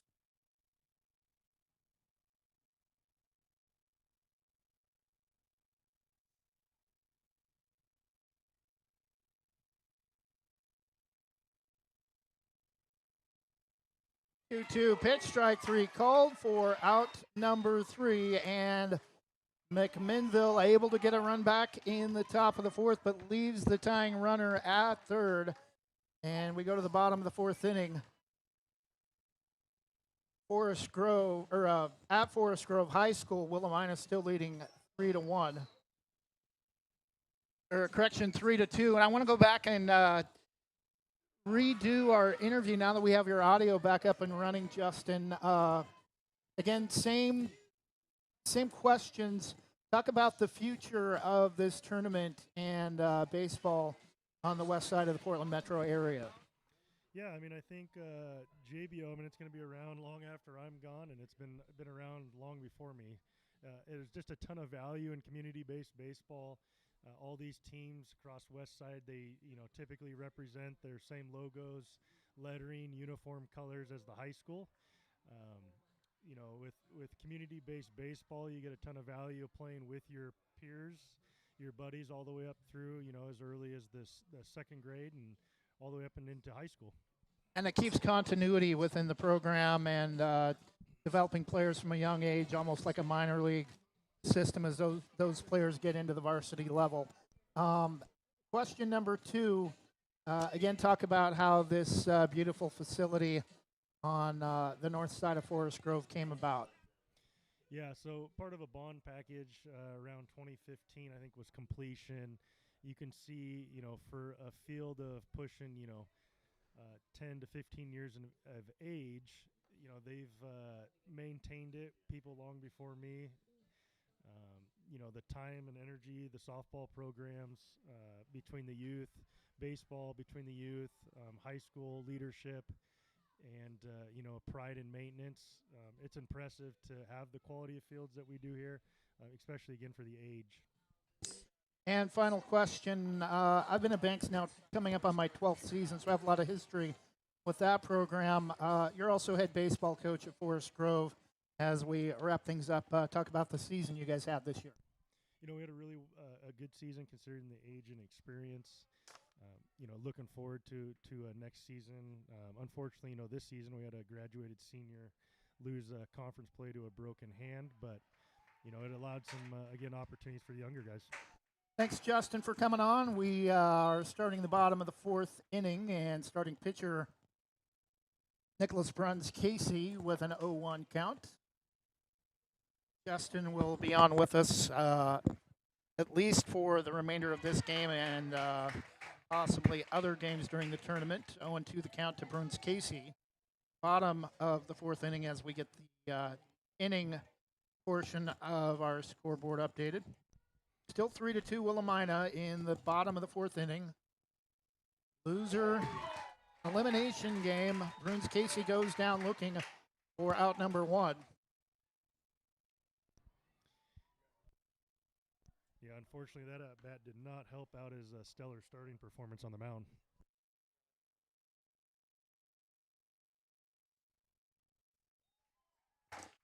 Batting number 7 for Willamina, Riley Gallagher. You talked about Travis Hale a little bit in the first interview we attempted to do when we were working on your audio. I'm familiar with Travis Hale doing Legion games this season. Some of those games have been played over on the varsity field. Talk about him a little bit again. Yeah, Travis is the ultimate competitor, three-sport athlete, in kind of a world that's becoming a little more rare of those, especially at the larger schools. But for him, the injury bug kind of followed him, though, all 4 years and won in every sport. And unfortunately, it was his senior year of baseball that this one occurred. But that kind of comes with the course of working hard and playing hard. Riley Gallagher goes down looking for out number 2 for Willamina. Back to Wyatt Brunner, number 10, with 2 outs in the bottom of the fourth. Outside, ball 1.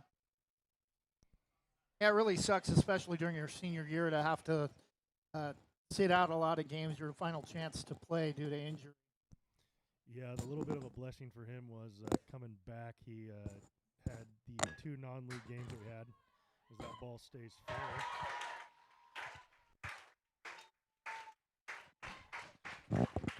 Wyatt Brunner with a grounder to first, as you heard Justin describe what happened on that play.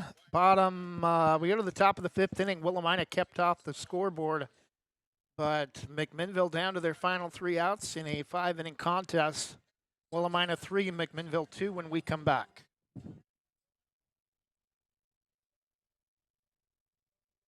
Transaction Transmission in the heart of Banks specializes in transmission repair, but they service all types of vehicle repairs and makes and models.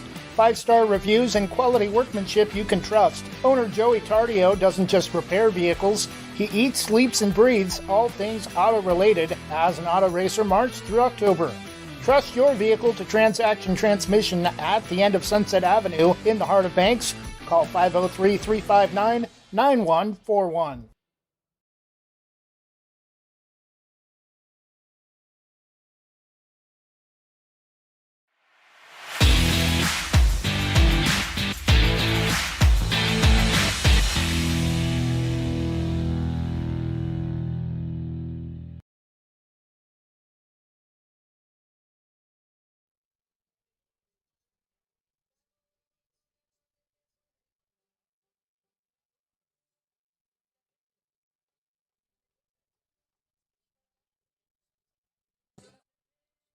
So if you have like an 8 mil aux cord, which I think are what gaming headsets are, you can buy an adapter that will fit a 1/4-inch plug, and then that would plug right into.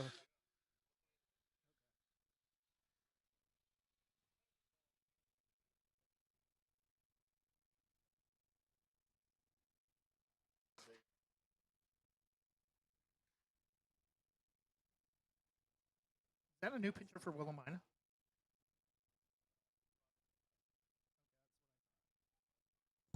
Top of the fifth inning, along with Justin Angseth, head baseball coach at Forest Grove, handling color for us.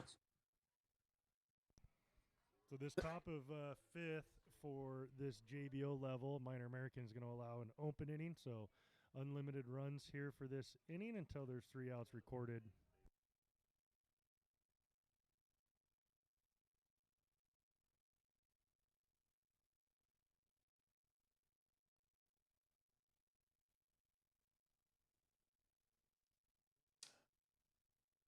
Batting number 17 from McMinnville, Aiden Jones.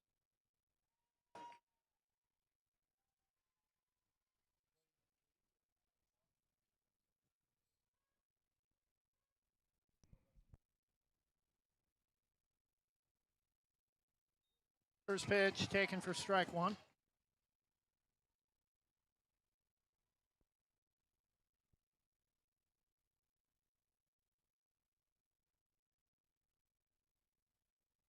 Pitch in the dirt in front of the plate, 1-1.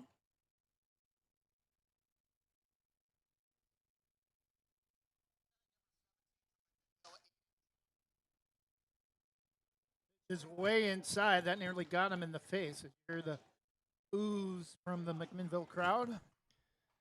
Tough to take one at this level, but you find yourself on base there. You got an opportunity to extend this game. One pitch misses badly outside. May have trying to do everything he can to avoid hitting Aiden Jones. Sent one pitch into each of the batter's boxes there. See if he'll settle in. 3-1 taken for strike two.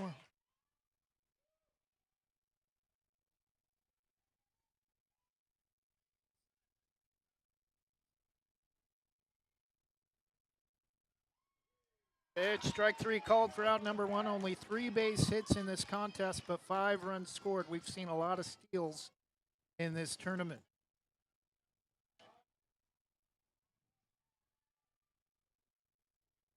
Harlan Botten, number 10.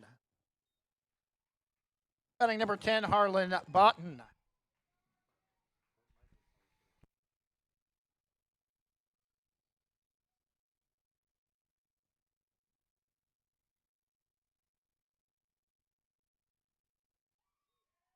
Pitch. Strike two.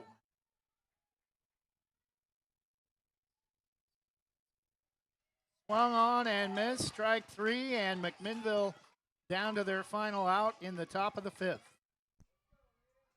That they are, but I did like this young gentleman's approach in the on-deck circle. He looks like he's ready to hit.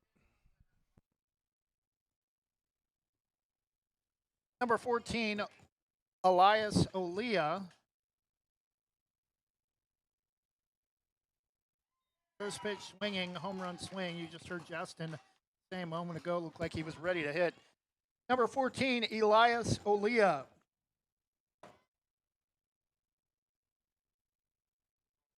Swung on and missed, strike two, and now McMinnville down to their final pitch of the tournament. Not afraid to get his hacks in, so let's see what happens here. And threw it behind him that time, lost the handle with the right hand. Maybe getting a little bit sweaty. Temperatures expected to get into the 80s this afternoon. Could see some light showers tomorrow morning. Shouldn't affect baseball, though. Pitch is driven to left center field, and Elias Solia was indeed ready to hit. He keeps the game alive for McMinnville with 2 outs and the tying run aboard.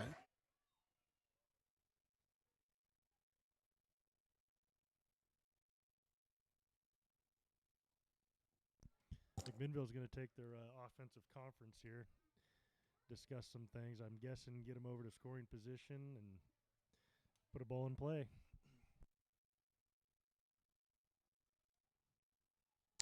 Number 8, Axton Green, get towards the bottom of the order, pitches outside. They send the runner to second, and I think if that was high school level, they might have called runner interference. They hit him in the back as he was approaching second base. He'll be safe in the scoring position. The potentially game-tying run with 2 outs for Axton Green. Number 8, Axton Green. Definitely a tough play there, but both kind of no harm, no foul. They're going for the bag, and the ball took them up in the line. Pitches outside to Axton Green, 1-2, 2-0 the count. Looks the runner back to second. Hard take there, trying to push him off the base, but the umpire isn't going to have any of it.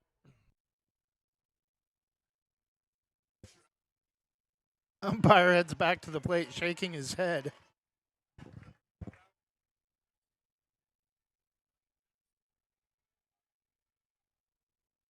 Top of the fifth, 2-0 count. Swings at a pitch, maybe inside, 2-1.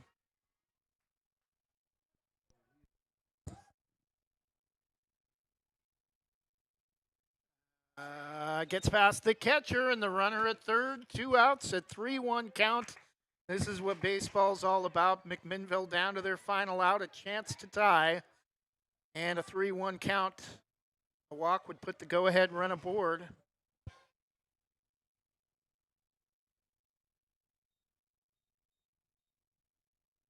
Pitch is low and away, ball 4. And McMinnville has a 2-out walk and runners at the corners, trailing by 1, and they got caught off the bag at third. Oh, and he ruled him out. McMinnville can't believe it. Coach at third, not happy. That was a little bit of confusion, almost as if it was ball 4, which it was to the hitter, and then the runner started to jog in as if he was being forced on a bases-loaded walk, but that was not the case by any means.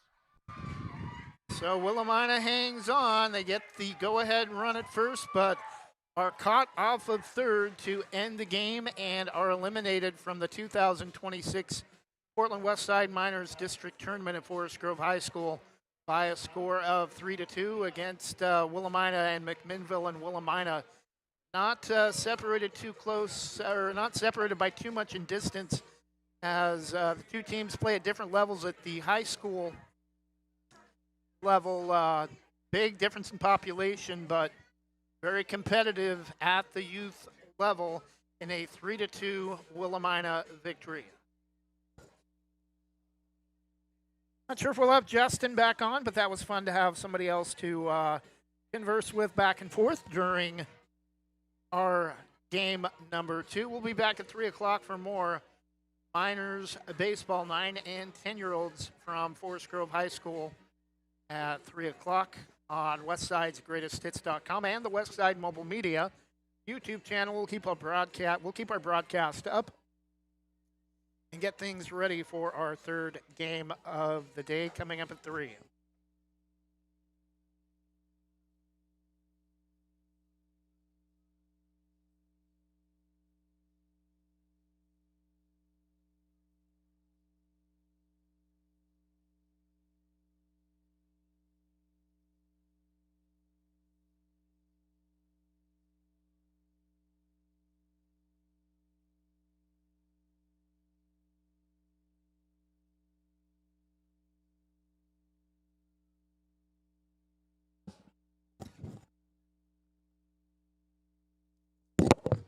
I haven't done that very much at all, even for high school. Have a guy.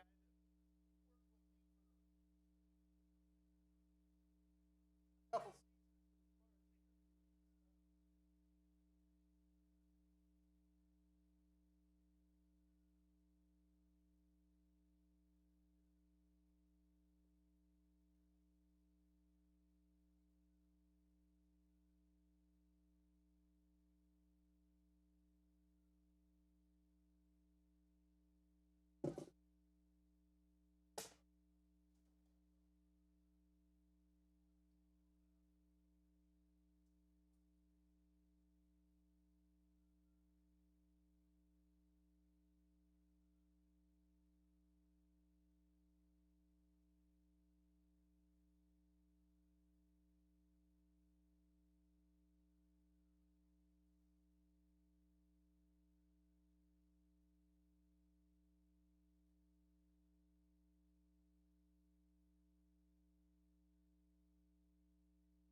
Thank you. Now for the introduction of both teams. First for the Mountainside Minor American team in the third base dugout. Leading off, number 30, Charlie Springstead. Number 7, Logan McKenzie. Number 10, Ford Montgomery. Number 13, Cameron Fairchild.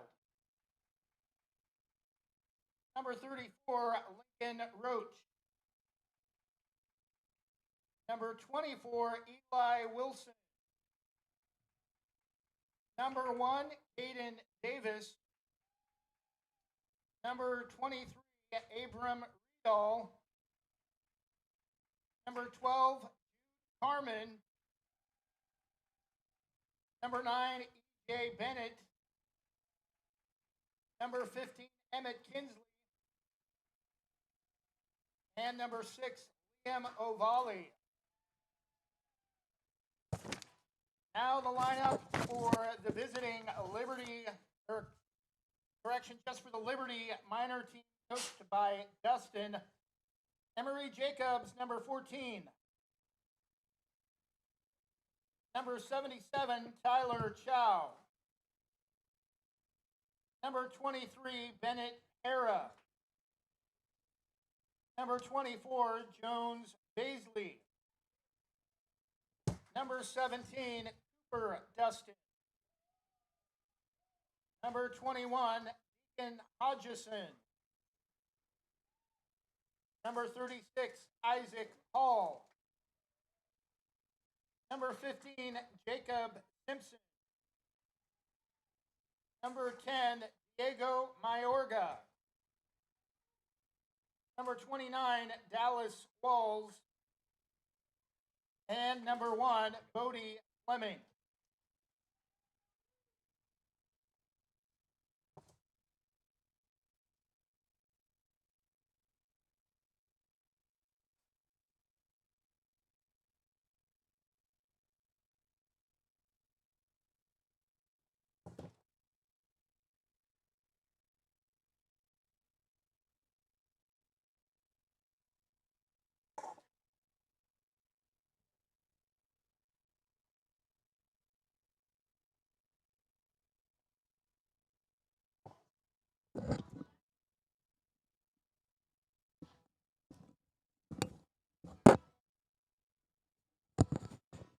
And we're just about set for the first pitch between the Liberty Eagles, I believe is their mascot, or Liberty Falcons. My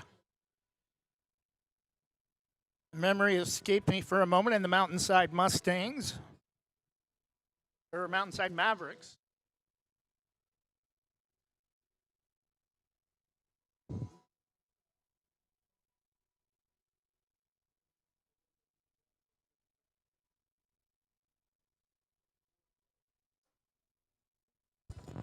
Test, test.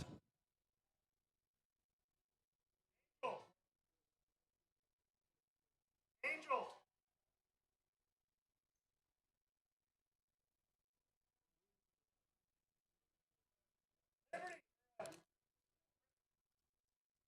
Angel.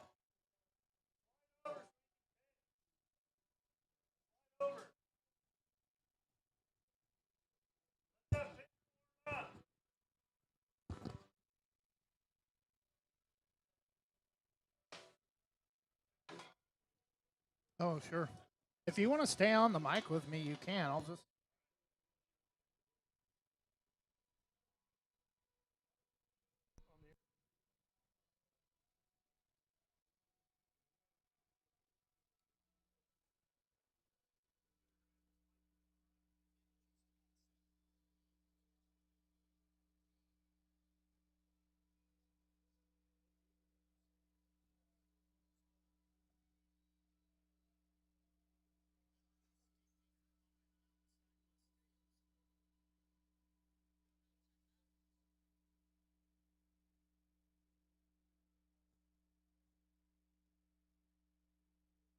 They're waiting for an umpire for the other field.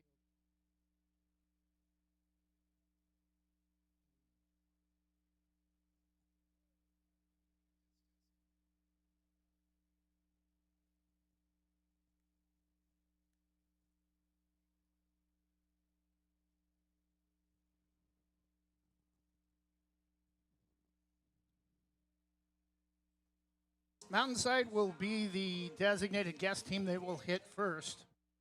Starting pitcher for Liberty, number 77, Tyler Chow, or for, Liberty on the field first defensively.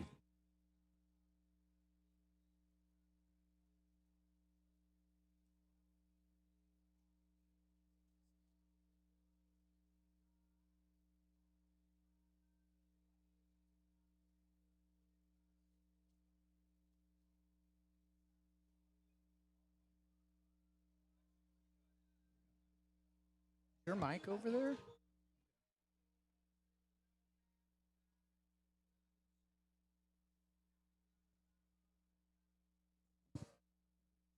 Sherwood and Willamina will play tomorrow as both Yamhill Carlton and McMinnville were eliminated and we're set for the first pitch, leading off for Mountainside, number 30, Charlie Springstead. First pitch, outside ball one.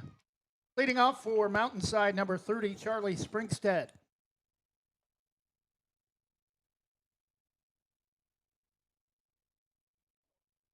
Pitch was 2-0 the count. Pitch gets away from the Liberty catcher. I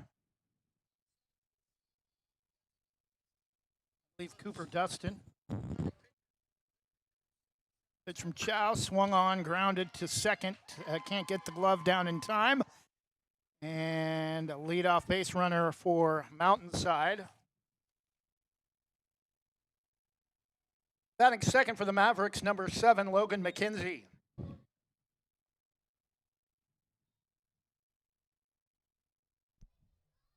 First bunt attempt we've seen today.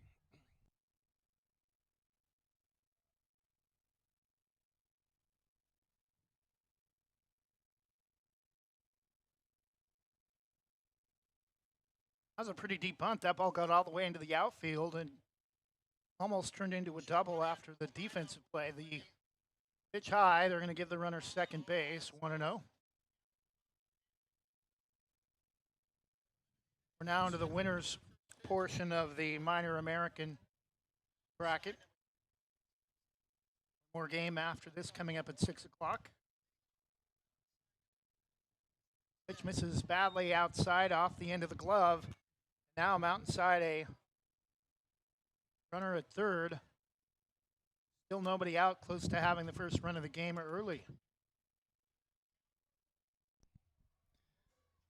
Leadoff hitter shows you why he's leading off. He can run the base as well. He looks like he's ready to score here on a pass ball.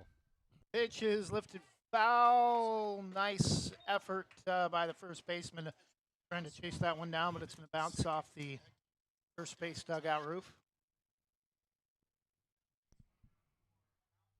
And the credit of the base runner there, he was tagged and ready to score.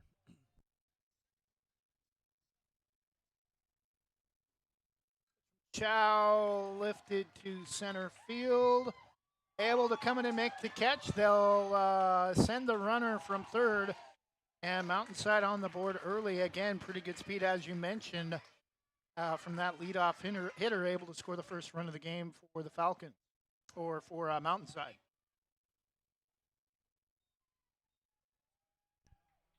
Yeah, always fun to watch at this level, the smart base running. So took advantage of the sac fly. Strike called to Ford Montgomery, 0-1. Batting number 10, Ford Montgomery. I kind of love that name. It's kind of a combination of Ford and Montgomery Ward. Pitch low and away, 1-1.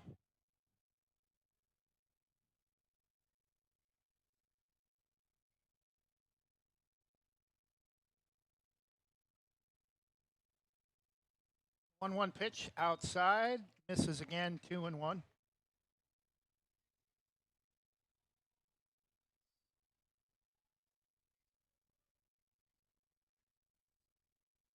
Two-one pitch, swung on, lifted foul into the right side of the net, or left side of the net towards third, 2-2.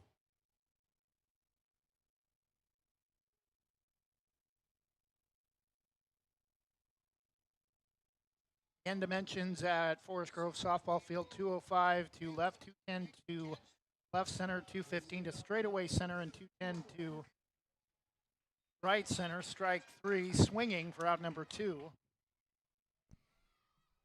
Number 13, Cameron Fairchild.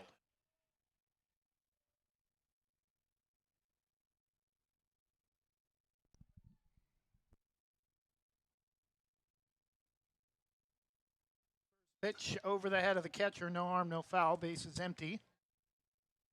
Ball 1.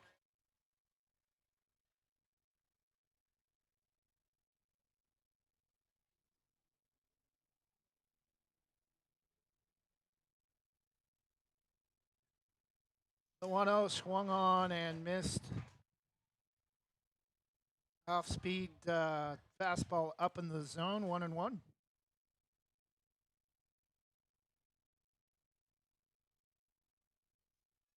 Reaches for one, lifts it foul into the left side of the net, and Mountainside down to their final strike in the top of the first.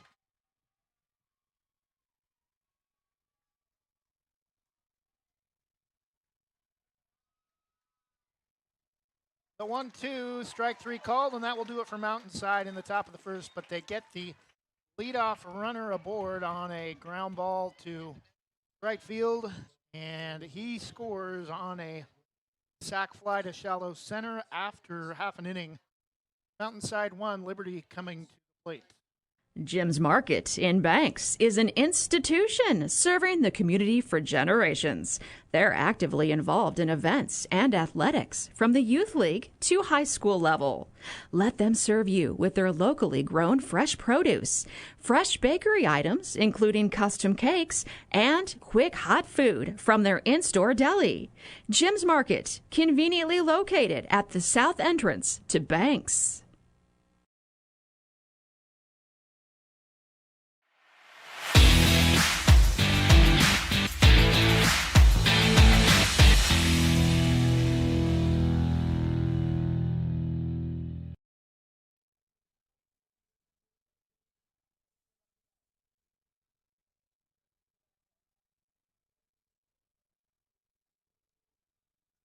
Bottom of the first inning, Mountainside on the board early after the ball gets through the infield to right.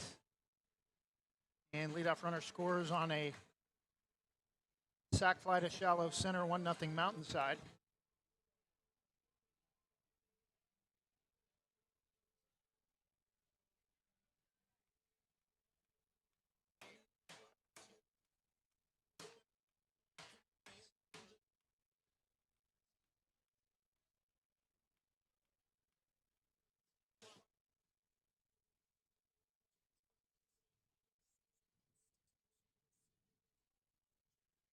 I don't have a 24 for Mountainside. I have a 34.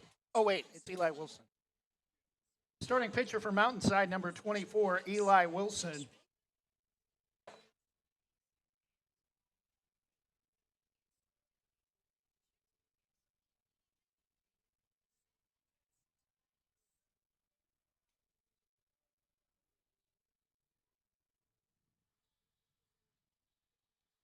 So what was wrong with the wrong?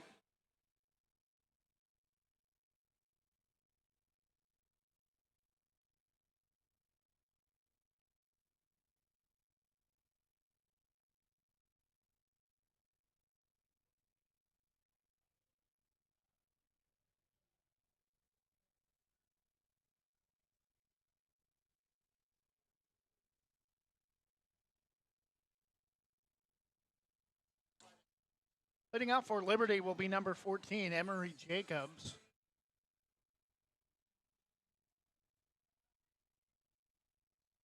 A lot of great names in this game for both teams.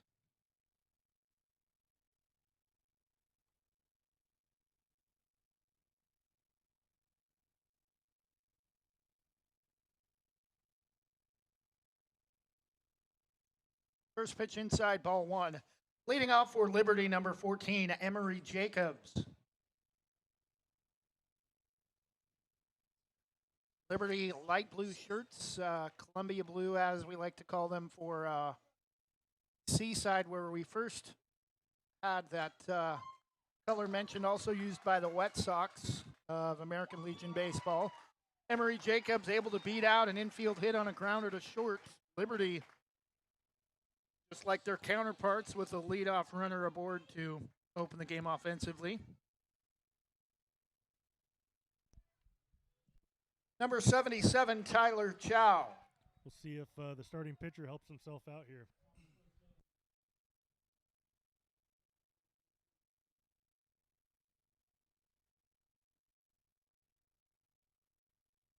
Runner at first goes. The pitch taken for strike one. That was a great jump, good take. He had the base stolen easy. Pitcher never even turned to look at the bag. Big hole left side. Shortstop decided to hold on. Runner at second goes again. Again, no throw. Yeah, the saying you could drive a Mack truck through that hole definitely applies. Yeah, left the left side open with a right-handed hitter. See if he helps himself out here.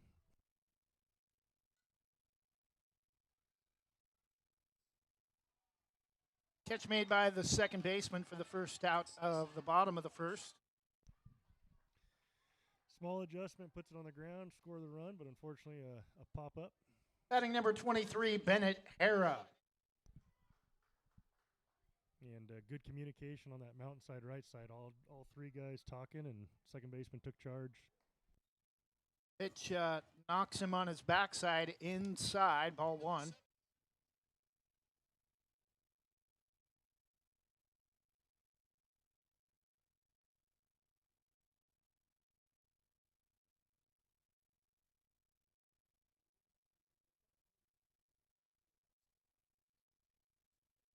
One 0 is low and away. 2 balls and no strikes.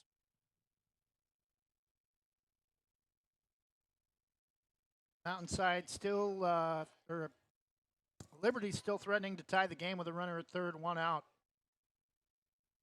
2-0 count to the hitter, Hara. Swung on, and there's that hole came into play, and Hara drives one through for a single to left to tie the game at 1.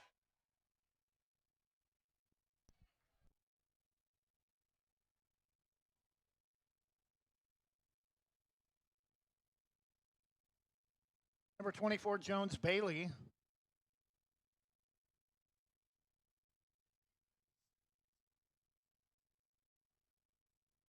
Runner at first goes. Almost slipped and fell as he started to take off. Batting for Liberty, number 24, Jones Bailey.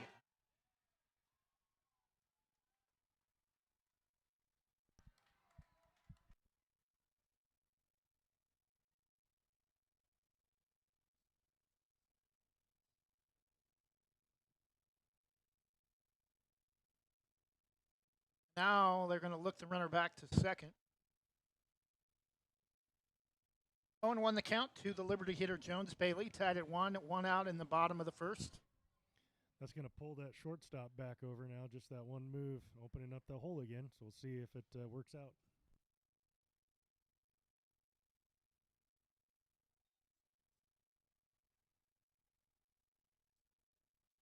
Oh, and 2 the count, but the runner advances third on the play. Now the go-ahead run at third base for Liberty.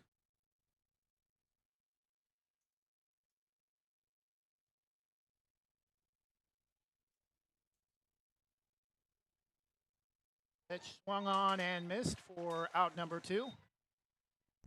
Mountainside wearing bleach white uniforms, darker blue with kind of sea green outline on the numerals. Mavericks in sea green with the darker blue outline. Dark blue hats with the sea green blue bills. Pitch is outside, ball 1. Patch of light blue on the sides of the uniforms, along each side of the torso, just below the armpit to waist.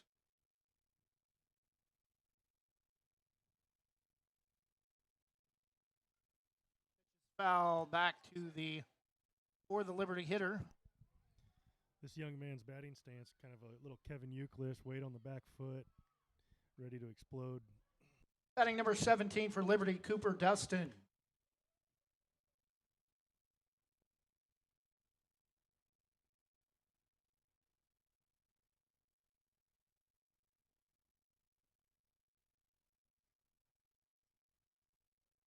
One pitch way inside, 2 balls and 1 strike.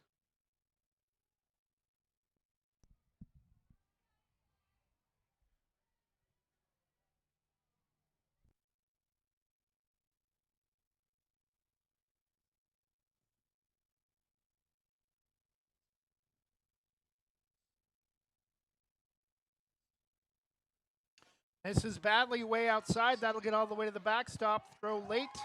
Liberty takes the 2-1 lead. We talked about it briefly in game 1. That backstop, the ball will come back to the catcher real quick. Unfortunately, he was not prepared to make the toss as soon as he needed to.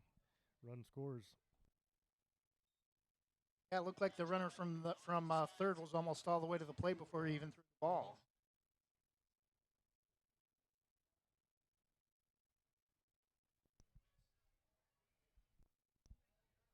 Opportunity to extend the inning here with a walk.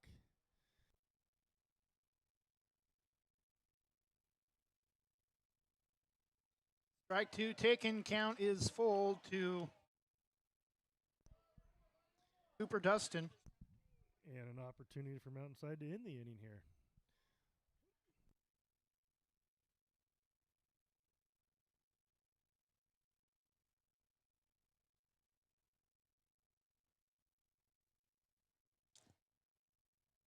Three-two pitch taken for strike 3 to end the inning. But Liberty scores the go-ahead run on a pass ball. And after one full inning, Liberty 2 and Mountainside 1. Same great smile, same great service, but a brand new location and a great new team. Sarah Hesselman Group is still proud to support Banks High School athletics, but has now joined the Premier Property Group real estate team with new offices located in Bethany. If you're thinking about buying or selling a home, contact the Sarah Hesselman Group, Sarah at sarahhesselman.com, or call 503-313-0748.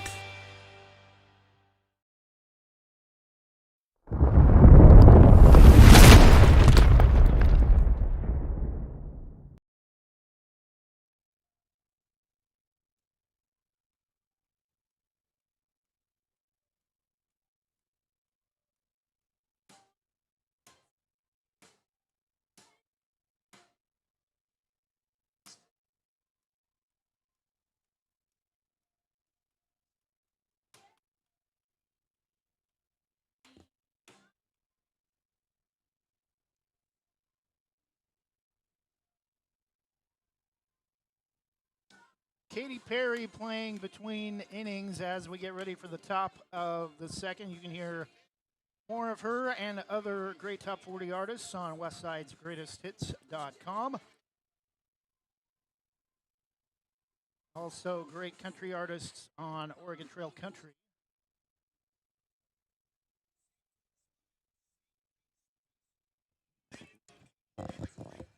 Top of the second inning, leading off for Mountainside.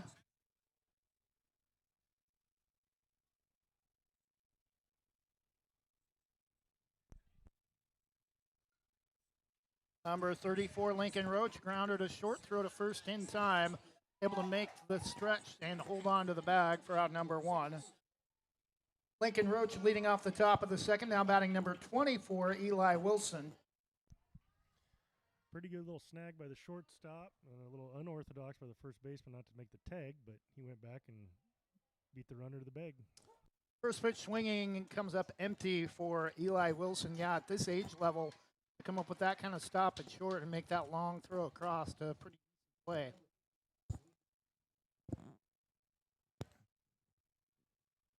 One pitch swung on and missed on a pitch that dropped late. Pulled the hitter 0-2. do a little better job tracking this next time through, but I think we've seen at least 2 left-handers, another left-hander on deck. Mountainside left-handed heavy.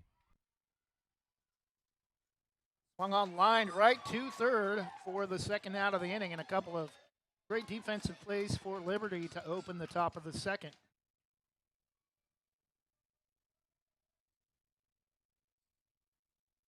Number 1, Caden Davis. Pitch is outside, ball 1.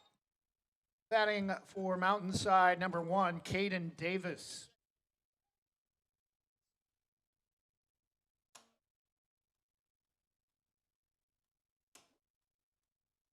Pitch is way inside, swung on as he tried to back out of the box and rolls it foul towards third. A little bit of a self-defense swing and almost put it in play.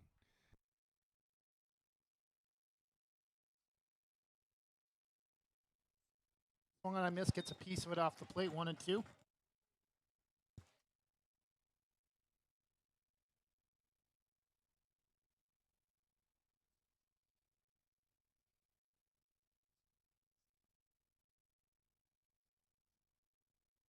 One-two pitch, swung on and missed for out number 3.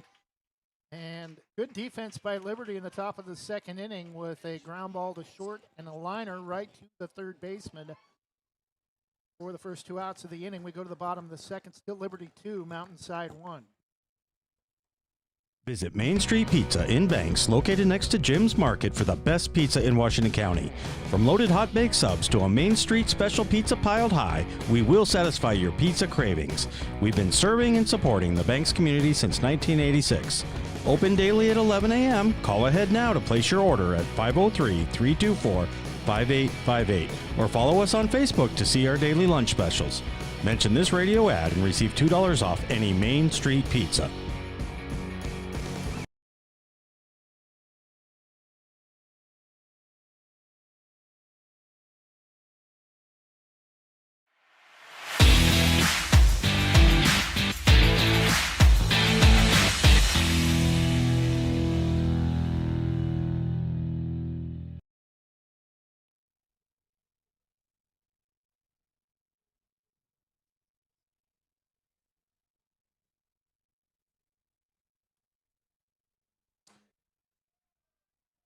Bottom of the second inning, Liberty 2, Mountainside 1.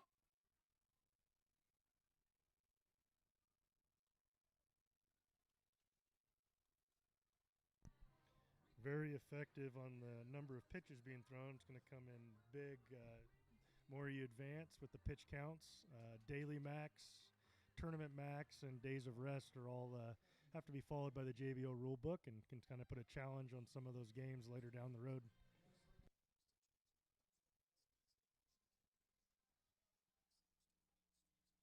High school level, what is it, 60 pitches per game?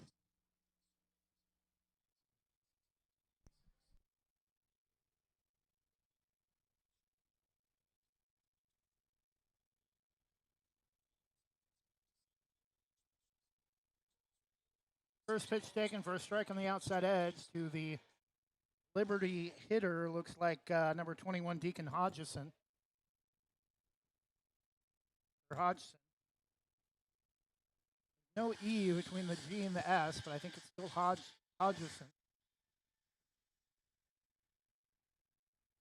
Pitch is lined right back to the pitcher, route number 1. Leading off the bottom of the second for Liberty, number 21, Deacon Hodgson. Nice play by the pitcher. Now batting number 36, Isaac Hall.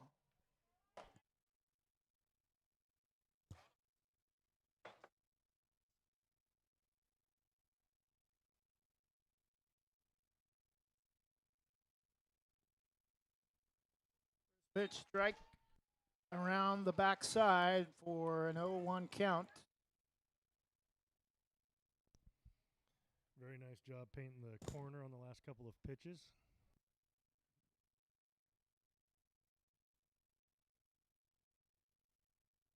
The 0-1 pitch is up and in to even the count 1-1.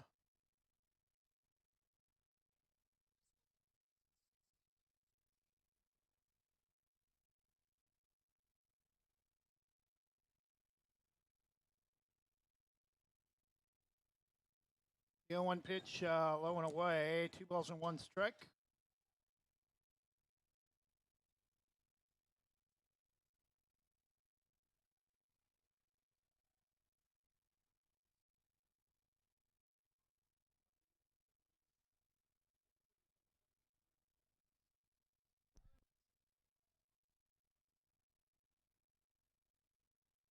Pitch. Not sure where that missed, but right down the middle. 2-2 the count. Yeah, or 3-1 the count. Sorry about that, but that's a tough miss.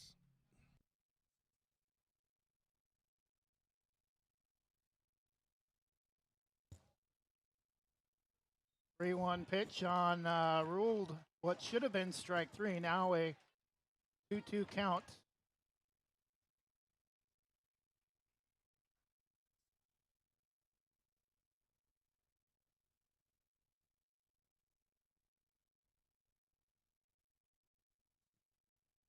This is badly into the opposite side of the batter's box for ball 4.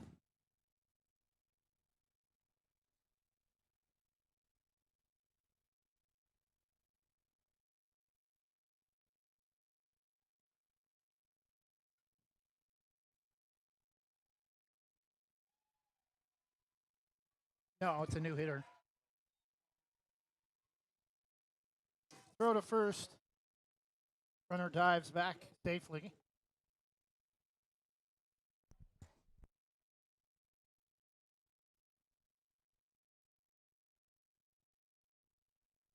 Runner at first goes. Pitch is looked way outside, but ruled strike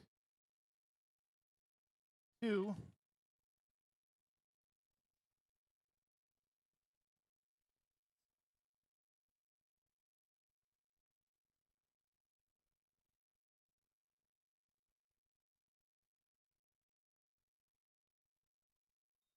Pitch is outside, gets away from the catcher. Isaac Hall will advance to third.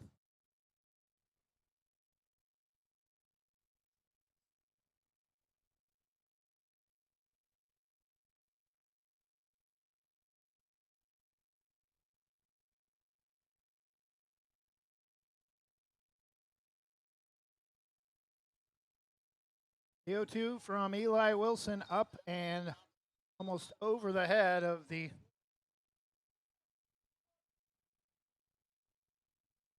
hitter Jacob Simpson.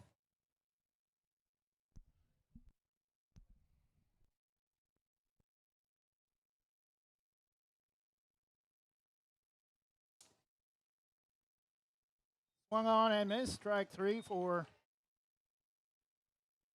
2-2 the count. Number 15, Jacob Simpson, the hitter.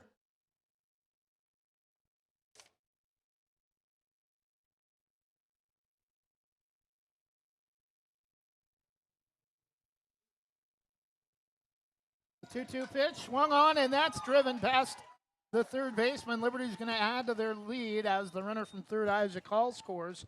It's 3-1, Liberty. Great piece of hitting by that young man. Put it into the 5-hole, drives in a run.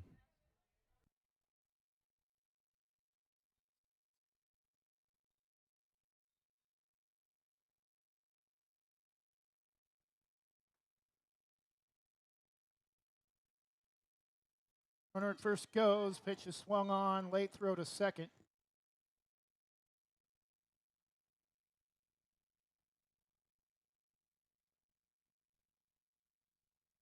Batting number 10, Diego Mayorga.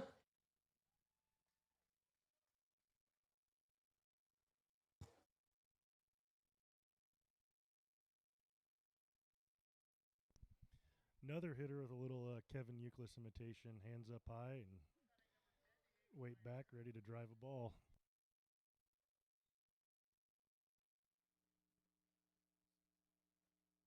One and one the count.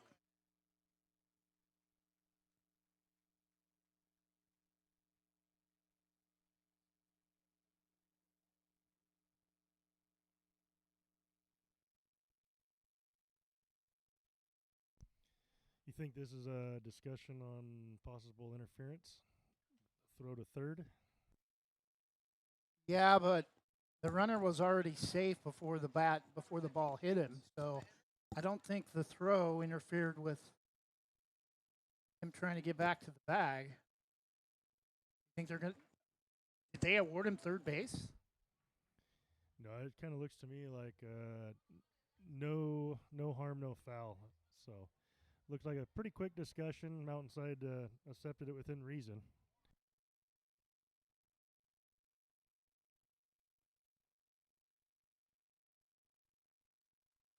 First pitch, or 1-1 pitch is swung on and missed, 1-2.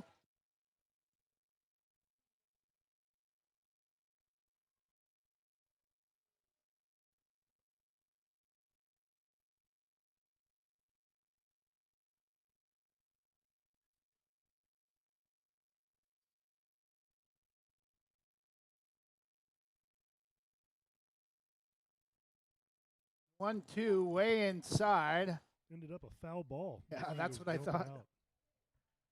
Backed out of the batter's box as it almost hit him, but the ball wound up hitting the bat, so it will be ruled a foul ball despite being thrown way into the batter's box. Yeah, if you're the pitcher there, you're loving it. You got another opportunity in a 1-2 count. Way outside, 2-2. Count is even with a runner at third and Liberty trying to tack on more.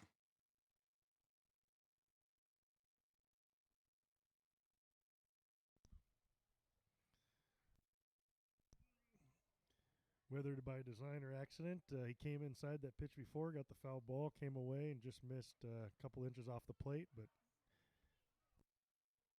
Strike three called, and got some help from the hitter as he then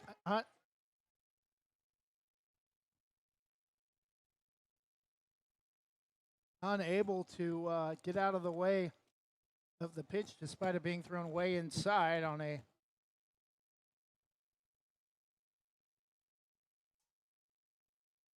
pitch that missed the plate badly. so that was a little bit of two hitters prior. The scoreboard was off on outs. There was a correction, but the coach did not see that correction. And I was always taught at a young age, the only thing correct on a scoreboard is a clock, and there's not one out there, so never trust it. 2 outs for Liberty on a close play at third, diving back to the bag. Pitch is swung on, and I thought that was a foul ball. Run is going to score again for Liberty, apparently. For 29, Dallas Walls, the hitter for Liberty. Apparently another run scores after a swinging miss that gets past the catcher.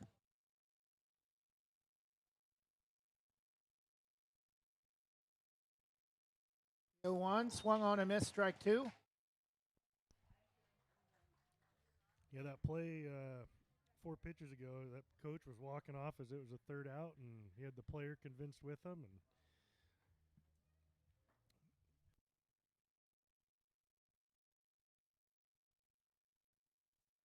Pitch is up and in over the head of Dallas Walls, 1-2. 2 outs for Liberty, Mountainside trailing 4-1 in the bottom of the second.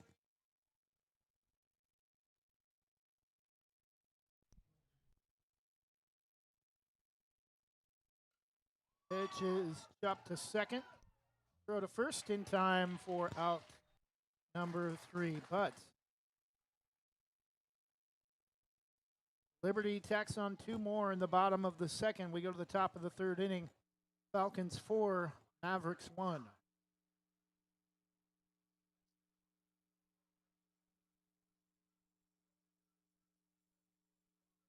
For more than 45 years, Housemaster has been offering residential and commercial inspection services with more than 200 locations across the U.S. and Canada. We've helped more than 3.5 million buyers and sellers make important real estate decisions. Housemaster of Southwest Portland helps local residents make the right choice when purchasing a residential or commercial property. Call Housemaster of Southwest Portland, 971-245-2500, or visit their website, housemaster.com/southwest-portland.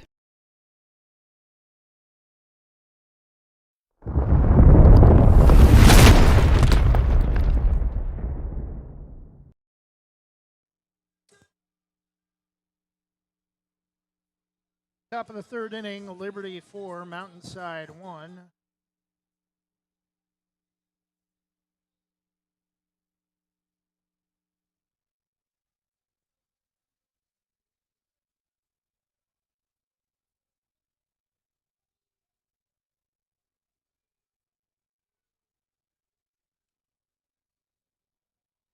Leading off for Mountainside, number 23,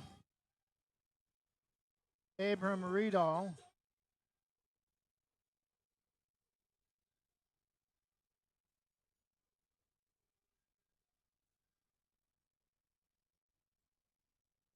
Leading off for Mountainside in the top of the third, number 23, Abram Riedel.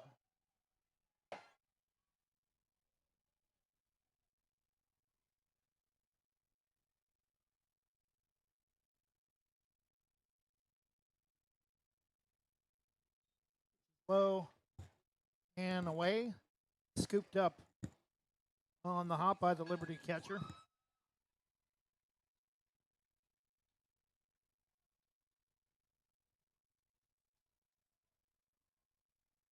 Pitch, ruled strike. Very late One. call there, but a strike nonetheless. On the very outside part of the plate. 1-1, strike two taken. That's a pitch you got to swing on. That's especially with already a strike against you. Much closer to the plate that time. Looked right down the middle. Yeah, very hittable pitch and an emphatic strike call by the umpire. The 1-2 swung on and down the first baseline foul. He put in a charge on that ball, about 180 feet down the right field line, but just foul.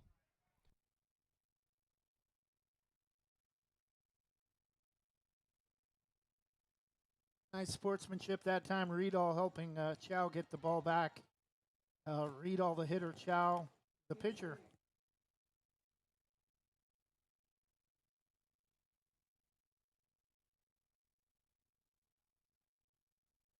Reaches for one off the shin guard of the catcher for strike three, out number one for Mountainside. Number 12, Jude Cameron.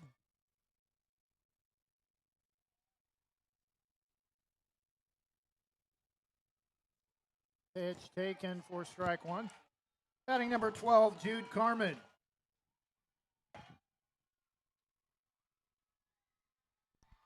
Inside the park home run. The excitement over on field two that minor fed. Yeah, inside the park home run, like you noted. And Carmen's going to get hit by the pitch, and he goes down in a heap. Definitely hope he's okay. Everybody's going to take a knee. Just with some insider knowledge, it's Dad, the head coach, that took the stroll up, and he'll be tended to. Back to that game two, that was a E4 that ended up with an E1 and a Little League inside the park home run.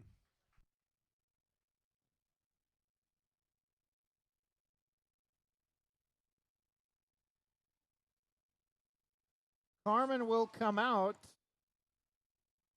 So I'm not sure how this situation works. Oh, no, he's headed to first base. I thought he was coming out after getting hit by the pitch. The JBO likes to make it pretty clear with the rule book. If you come out of a game on the offensive side, so essentially if you're swinging, right, hitting, and you have to come out for a game, you are out for the remainder of that game.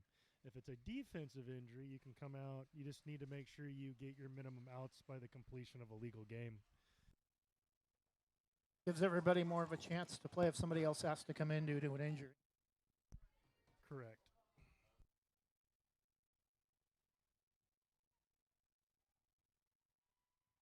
Number 9, E.J. Bennett, runner at first. Batter for Mountainside, number 9, E.J. Bennett.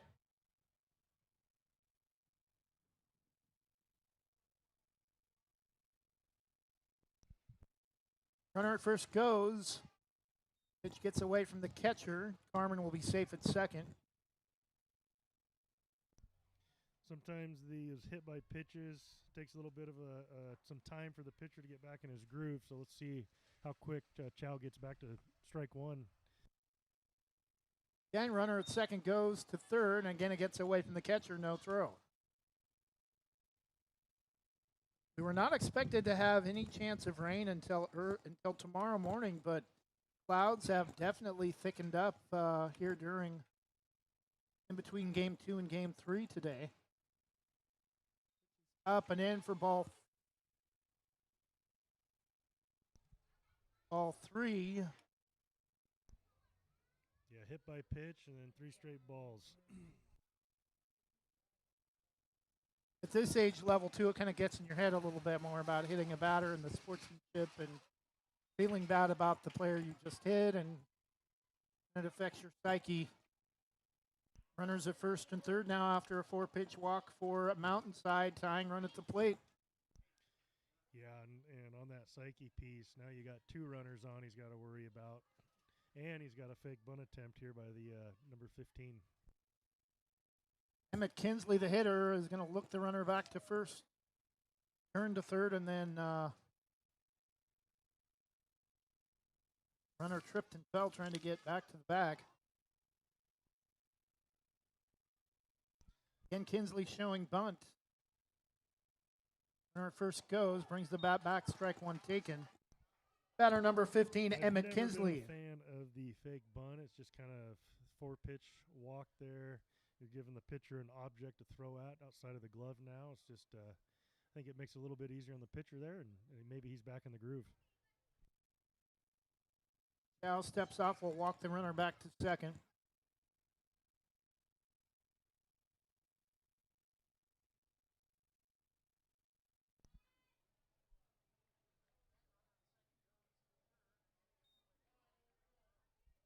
Pitch in the dirt, 1-1. Liberty with the Columbia blue or light blue panel on the center of the cap with the matching fill color white on the other sides of the hat with the cursive L and the flame for the Liberty logo. 1-2 the count to Kinsley. I think the umpire there should have been a live ball foul tip and called it a foul ball. No harm, no foul, as it didn't affect play. 1-2 pitch, swung on and missed for strike 3, out number 2. All right, much like the earlier noon game, I'm excited to see what this hitter does. Just watching his approach on deck, gives the umpire a fist bump. Number 6, Liam Ovale. His approach on deck, he was ready to time this guy up, so he wanted to be the guy with 2 outs. Taken on the inside part of the plate. He kind of hunched down and backed out of the box as the pitch came in. Now the 0-1, swung on and missed, strike 2. Mountainside about to waste a golden opportunity with a runner at third if Ovale comes up empty.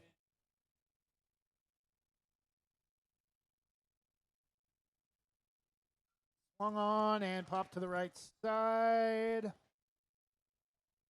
And it's going to land foul. Either it was going to be caught in foul territory or land foul.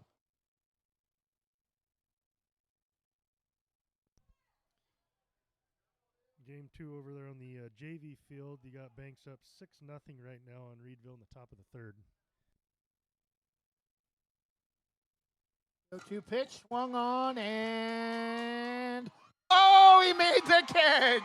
The right fielder thought it was gonna, he just stuck his glove up, and the glove carried him back, and he had the ball in it as well. Great play by the right fielder to save a run for Liberty and prevent Mountainside from inching closer as we head to the bottom of the third.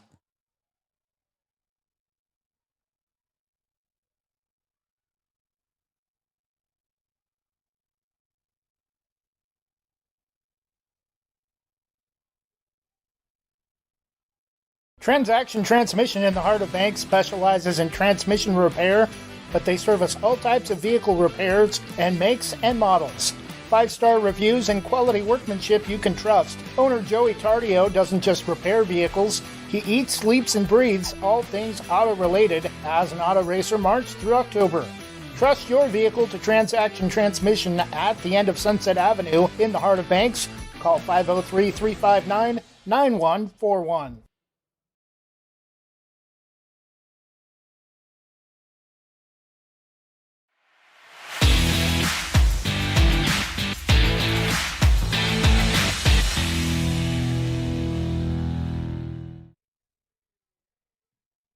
And we're back bottom of the third inning as we bring back Justin Angseth handling color for us, Forest Grove head coach. Talk about that play made to end the top half of the third inning. Kind of an incredible catch. Yeah, just like your excitement in the live action of making that play, it was pretty impressive to see the opposing Mountainside coach give a standing applause for a good 15 seconds. So he was in awe of that catch. It was a great catch, taking him to the gap, and he had that glove up there, tracked it all the way in, and made a big play in a moment where you drive in at least one. Yeah, Mountainside had a runner at third with 2 outs on that play too that could have pulled them within a run closer. Yeah, and even with that field and this big of a field, if that ball gets into the gap, that hitter's even got a chance to touch all 4. We talked about how great this facility is, but softball field, there's kind of a bit of a rough patch out in the left field corner. Do you know much about that? Oh, I just think that's a little bit of sprinkler. So I know that we turn the water off as we get closer to these games, so there's not as much damage done. And you can kind of see on the JV field over in left, I think you just got some faulty heads that need to be repaired. So it looks darker in the area, but then it's also not as much grass. Correct. So could be a little bit of over fertilization. They just plugged and sanded the other day, so I'm guessing just some sprinkler coverage or lack thereof, and then a combination of turning the water off. Bottom of the third inning, we're set to resume play. Leading off for Liberty, number 1, Bodie Fleming, bottom of the order. He's got quite the shoes, the purple with the neon green and a highlight pink. Bottom of the order for Liberty, number 1, Bodie Fleming.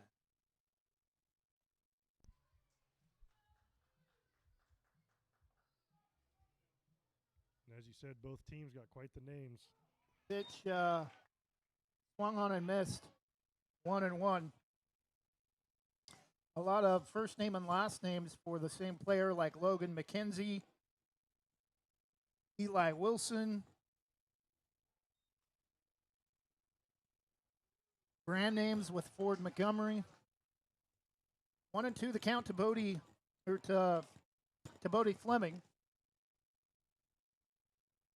Pitch will miss in the dirt low, ball 2.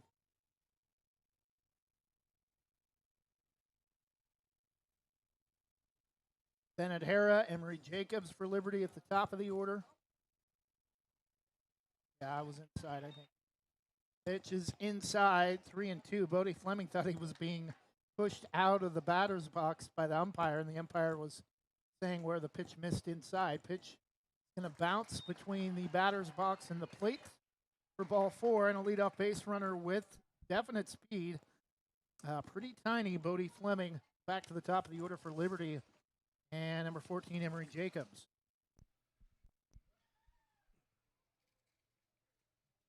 This change on the mound, correct? Oh, yeah, it is. I didn't notice that. Real quick move over on the pickoff. Just noticed like a little bit different delivery there and some quick feet. Logan McKenzie, the new pitcher for Mountainside, runner advances second. New pitcher for Mountainside, number 7, Logan McKenzie.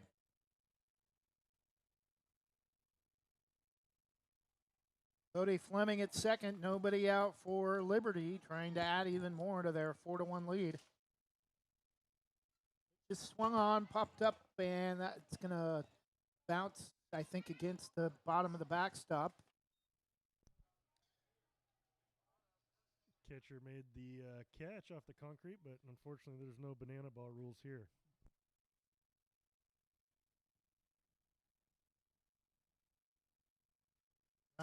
Throws back to second. The runner dives back under the tag.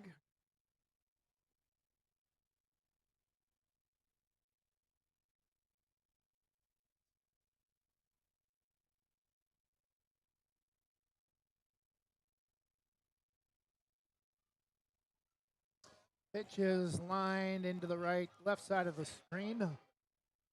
High up. 1-2. Emery Jacobs, the hitter.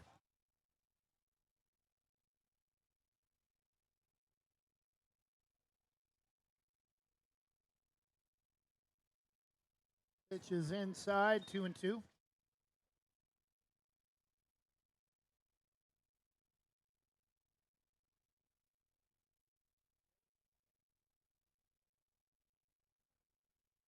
Two balls and two strikes. Runner goes. Pitch is fouled straight back. Still 2-2.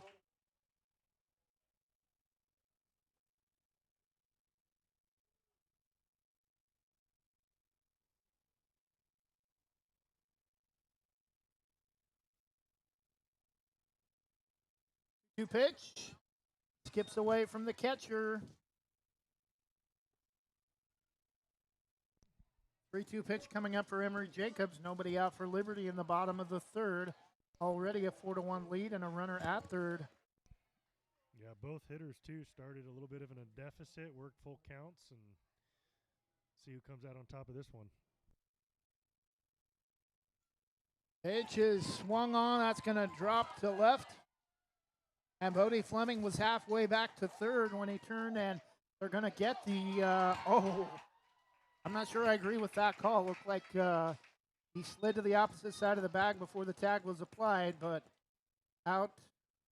This is the first out of the inning, but a run will score on the runner from third. It's 5-1 Liberty. I'm with you. I may have gone the other way on that call as well, but got to give credit to getting that ball in quickly after a recover on a little bit of a miss trying to pick it up.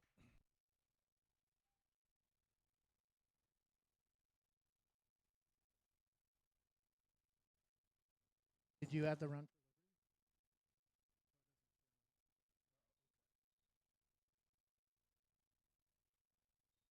I think. 1-1 the count to Tyler Chow, starting pitcher. Swung on and missed, strike two. Batter number 77, starting pitcher Tyler Chow.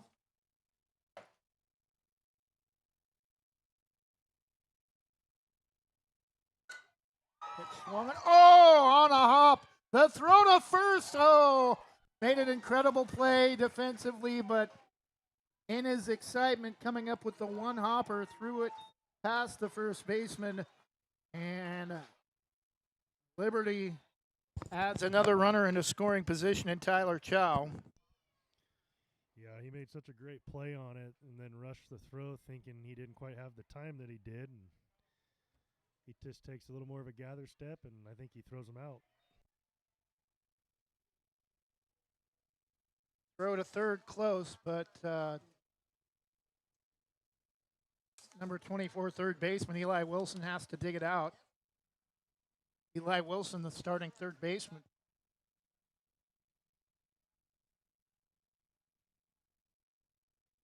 Swung on and missed. 1-1 the count to Bennett Hara.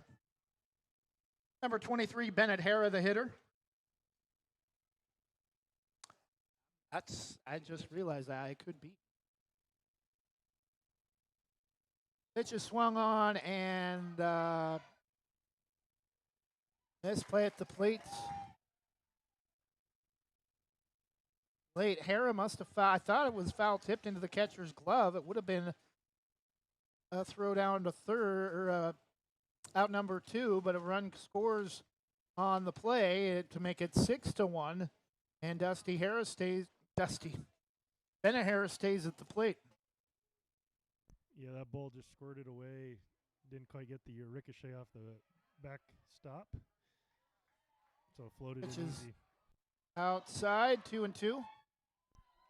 If that kicked off the backstop a little more, it would have been a really close play at the plate. started to call Bennett Hara Dusty Hara. Dusty Hara, a long-time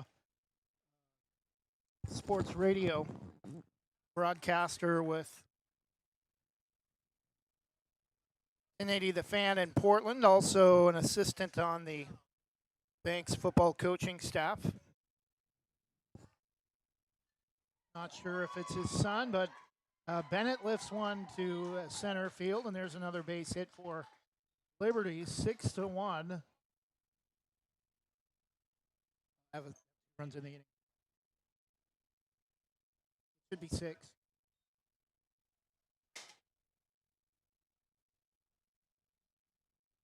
Now batting number 24, Jones Bailey, throw back to first. Number 24 for the Falcons, Jones Baisley.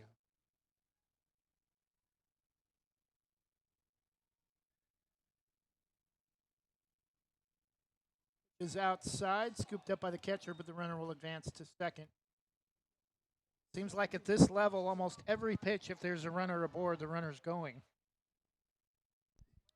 Yeah, that second base can be a pretty easy one, but every once in a while you'll see a pitcher that can keep guys close and give the catcher a chance. Throw to third, not in time.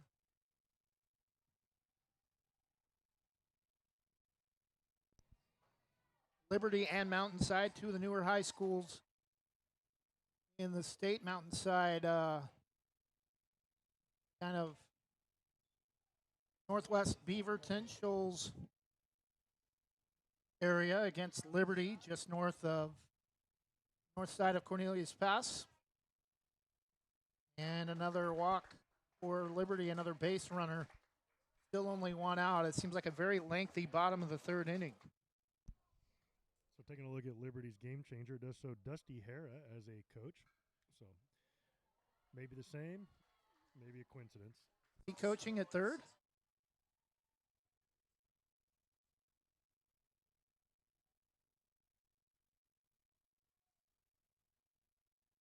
I don't think.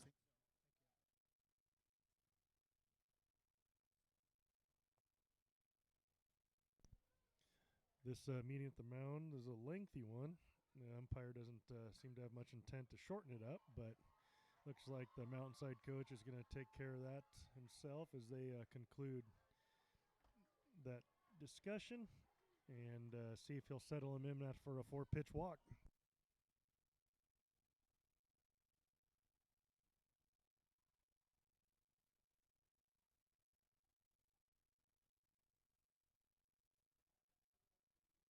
Runner at first goes. Pitch is lofted over the head of the catcher. Look the runner back to third. Runner at first will advance. 6-0. That was that backstop right into the catcher, and the runner had to put the brakes on and retreat back to third. Reedville now pulled within a run against Banks. Pulled within a run. Yeah, it was 6-0. Now 6-5 in the minor federal game going on the other field. And again, the ball gets away from the catcher.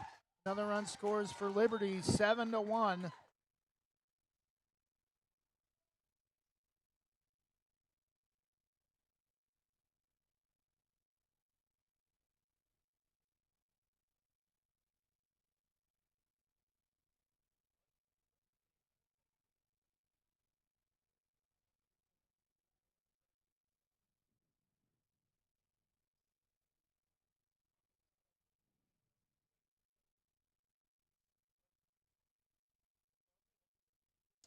You know the count to the Liberty hitter.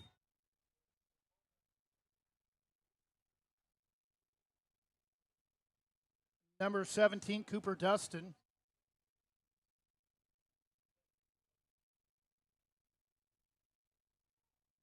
Strike 2 on the outside part of the plate at the knees.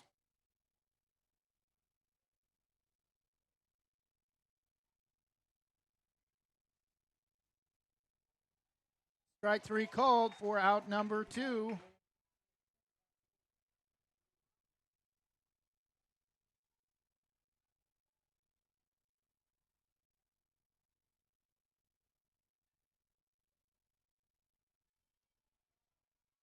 And another ball gets past the catcher. Now 4 runs in the bottom of the third for Liberty.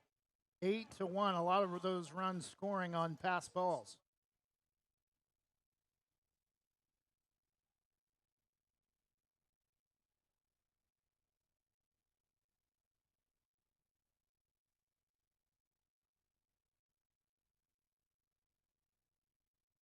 Pitch low and away, ball 2. Base is empty, 2 outs for Liberty, but they've scored in every inning. 2 in the first, 2 in the second, 4 in the third. Mountainside actually had the early lead, scoring the first run of the game.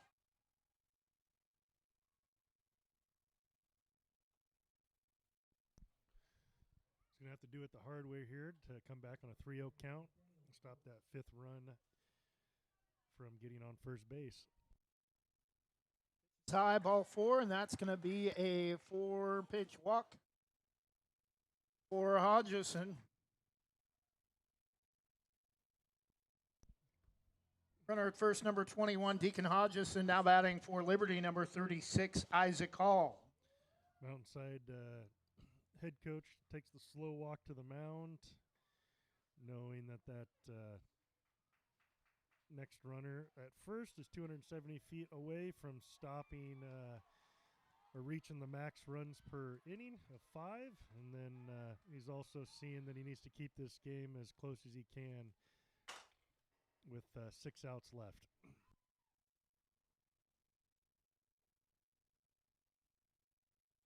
New pitcher for Mountainside, number 6, Liam Ovale.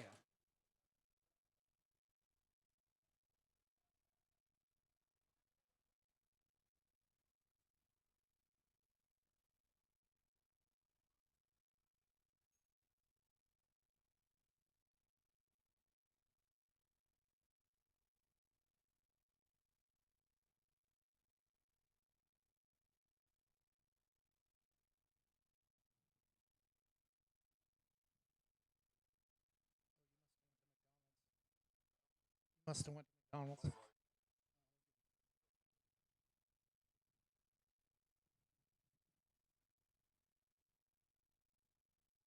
Pitching change for Mountainside, turning to Liam Ovale, number 6. Mavericks have already given up 4 runs in the bottom of the third. They're safe from elimination, even with a loss, trailing by 7 runs. 5-run maximum per inning per team. And right now, Liberty at 4 runs in the bottom of the third.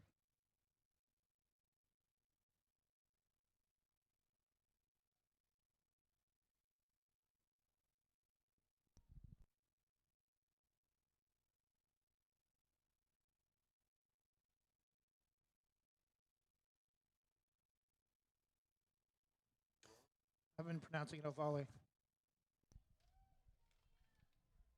William Ovale with the pants up, long socks showing.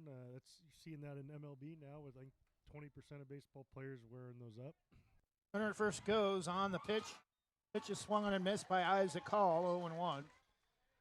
Kind of reminds you of seeing him, the only one out there like it, Jim Thome with the Indians. Again, runner at second goes. Pitch is high. No throw to third. 1-1 the count. And the Liberty youngster speeds his way in 2 pitches to third. Strike 2 called, and a Mountainside needing 1 more strike to graciously get out of the inning after giving up 1 short of the league maximum. Catcher there with a great snag on a ball up and out and away from him, and keeps that runner at third. 2-2, strike 3 called to end the third inning, but Liberty adds 4 more runs and after 3 has an 8-1 lead as we go to the top of the 4th inning.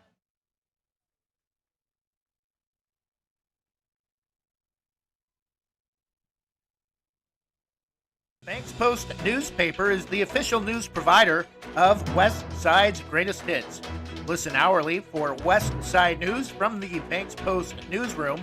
Banks Post newspaper covers Banks, Manning, Buxton, Roy, and surrounding western Washington County communities.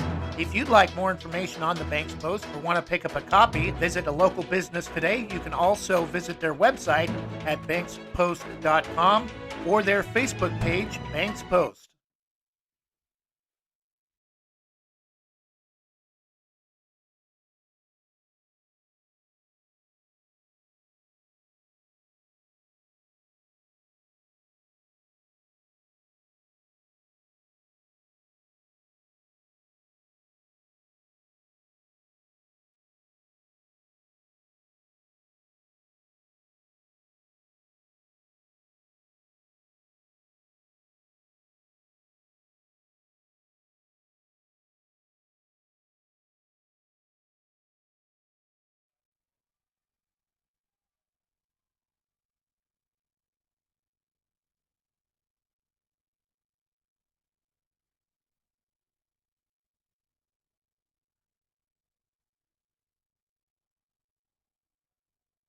Top of the fourth inning, Liberty has scored in each of the first 3 innings and has an 8-1 lead.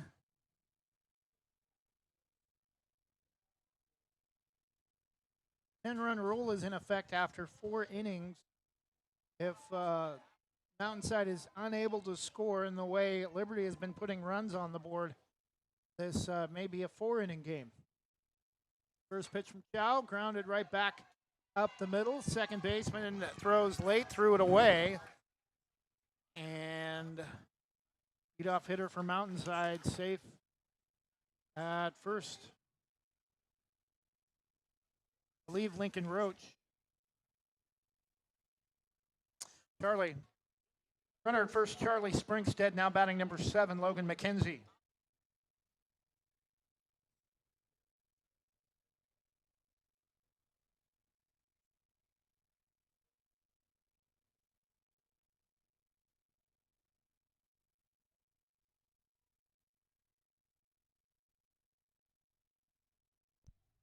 The old fake bunt attempt, and I think that was going to be a strike regardless, but that was a late pullback on the bunt attempt. Yeah. Runner at first goes to second on the play. Chow the 0-1. Now Liberty's going to hold on and give that 6-hole. Outside throw to third, not in time. 1-1 the count.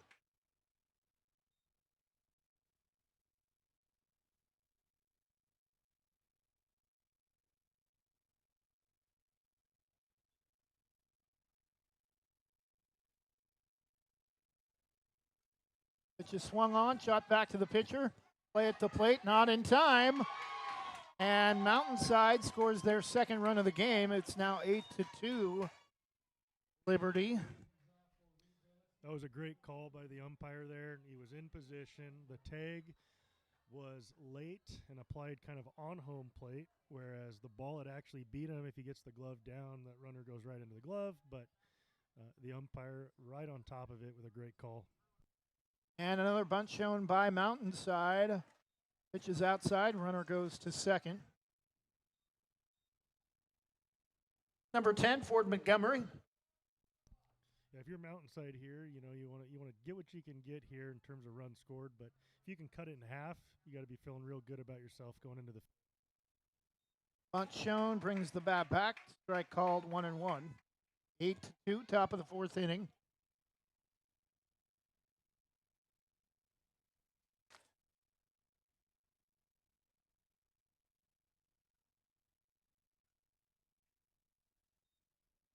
Fouled into the net, 1-2.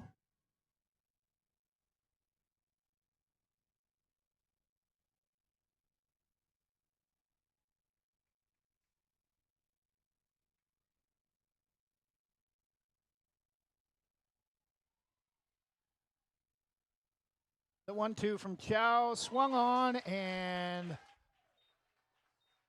I think foul tipped into the glove of the catcher for out number 1. comes Rain. Felt rain.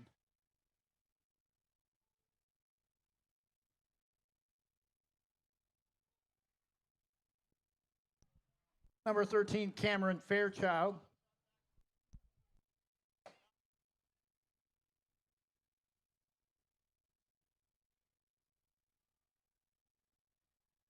Is low and away for a ball, 1-1 the count.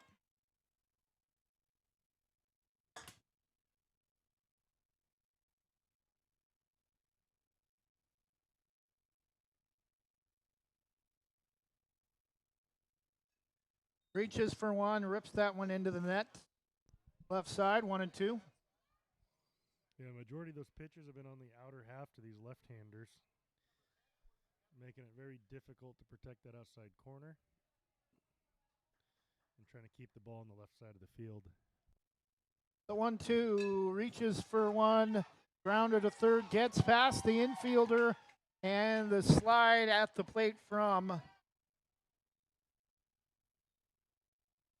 Logan McKenzie. He scores 2 runs in the inning now for Mountainside to make it 8-3. Yeah, left that pitch on the outer half again. Runner is on down angle. I think he scores easily even if the fielder makes that play. Runner at first goes, pitch is swung on and missed.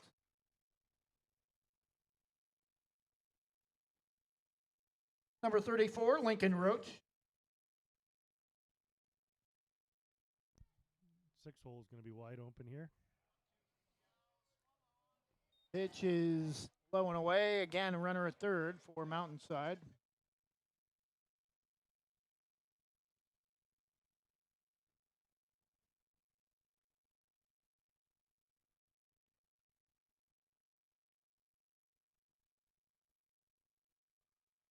Pitch swung on, fouled straight back, 1-2.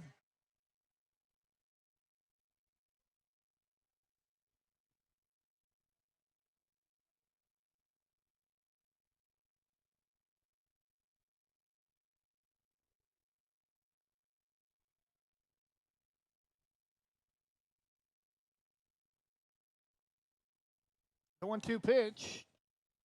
Well, low and away. 2 balls and 2 strikes.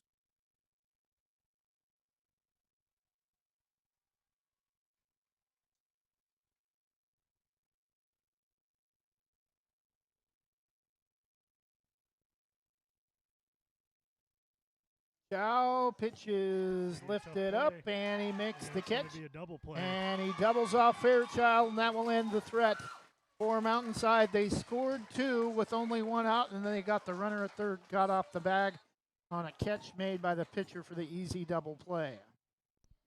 Very heads up by that pitcher. There was no doubt he was going straight to third.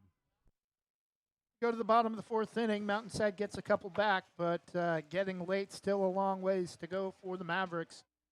Bottom of the 4th, Liberty 8, Mountainside 3.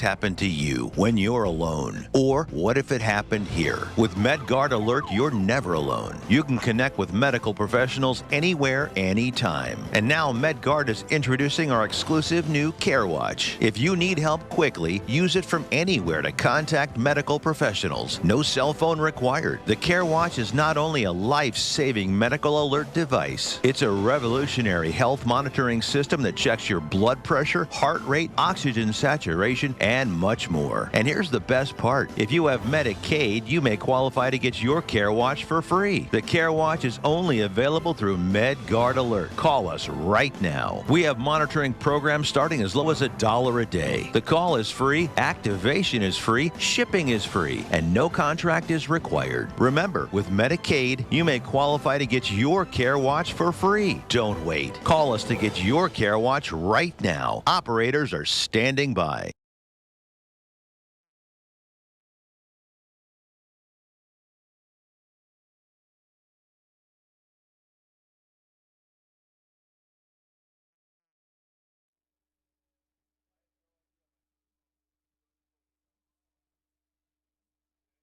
No odds.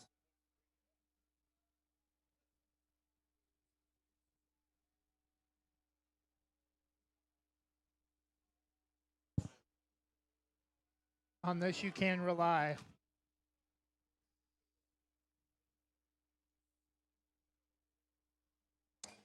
And we're back bottom of the fourth inning. Liberty trying to add to their 8-3 lead. One more inning left, time called.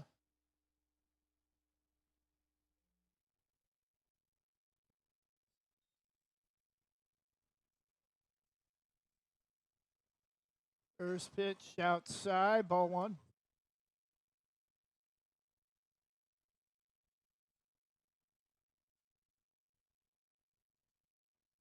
Pitch is swung on and missed. 1-1 the count.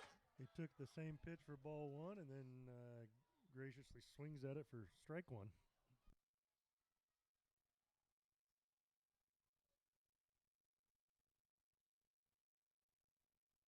Two balls and one strike to the Liberty hitter.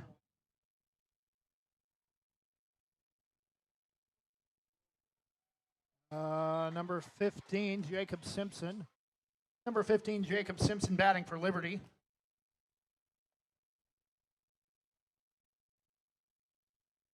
Two misses badly outside. Count is full, 3 balls and 2 strikes.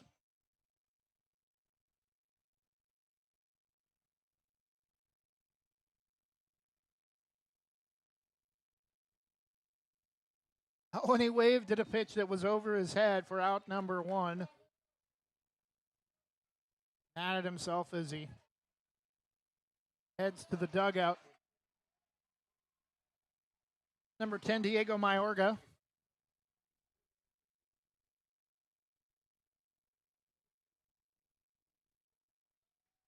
Number 10, Diego Mayorga.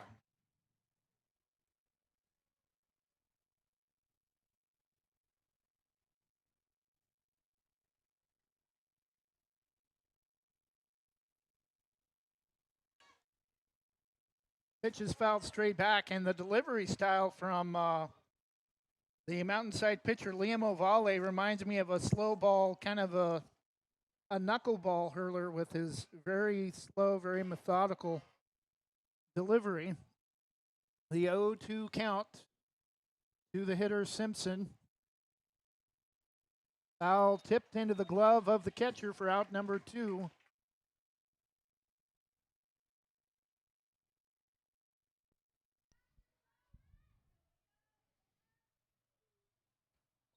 Almost kind of has the old school Tim Wakefield type delivery pitch.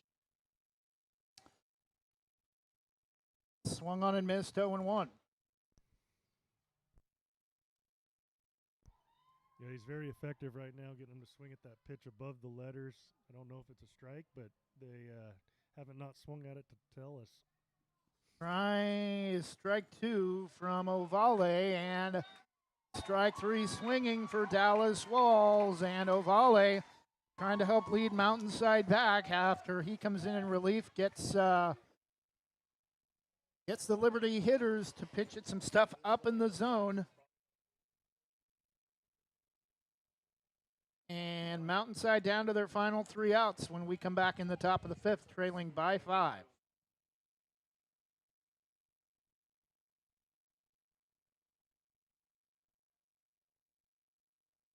Are you an enthusiastic sports fan? Want to have fun and get in on the action? Heck, yes, that'd be awesome. Have great attention to detail? Want to stay active? Definitely. Want to give back to the student athletes in your community? Obviously, yes. Then you'd make an excellent high school sports official.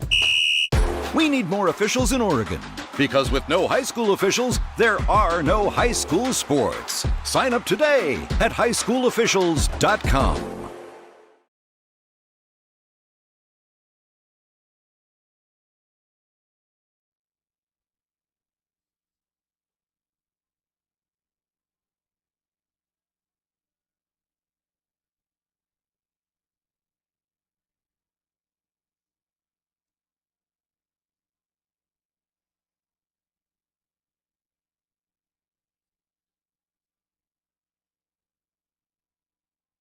We've been here since 8 o'clock, have been broadcasting continuously since about little past 8 o'clock this morning, 7 minutes shy from an 8-hour broadcast, and it will be close to 12 hours, the YouTube limit, by the time we're done sometime after 8 o'clock tonight with our 6 o'clock game. Could be closer to 7, but having a lot of fun out here broadcasting baseball for these youngsters and getting some help from Forest Grove head coach Justin Angseth during from about the middle of game 2 on. New pitcher for Liberty, Isaac Hall.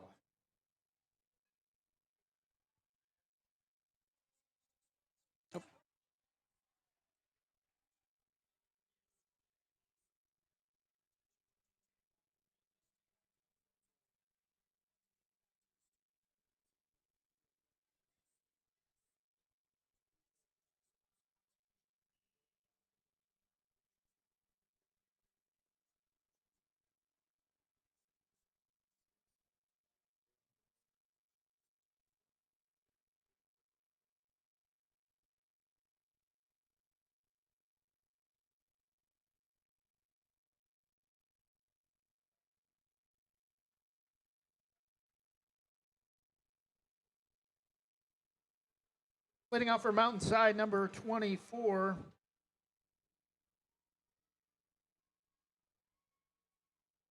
Eli Wilson.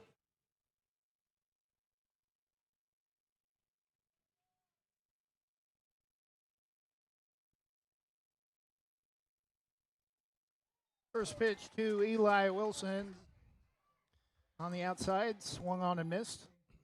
I don't know how often it happens, but both games are actually going into the bottom of the 5th at about probably within 30 seconds of each other as we just threw the first pitch and they're getting ready to on field 2. Pitch is up and away to Wilson, ball 1-1 the count. Banks is up 9-5 with Reedville's last 3 outs in the open inning and 8-3 here. Pitch is swung on, just gets a piece of it off the end of the bat, straight back into the backstop, 1-2.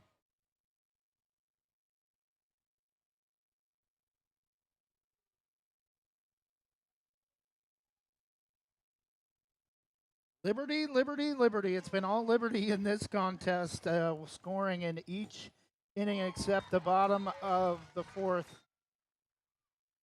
Taking us back to the Liberty Mutual commercial. Wilson comes up empty with the strikeout for the first out of the top of the 5th. Liberty now 2 outs away. Pitch from Hall. Pretty good job from him, and a save opportunity. Gets a foul tip. Has been throwing a lot of strikes here in the 5th inning. Yeah, I don't think he's leaving any doubt that he's the closer. Swung on and missed on a pitch at the knees, 0-2. The demeanor after every pitch, he takes another 6-7 steps towards the hitter, meets his catcher almost halfway.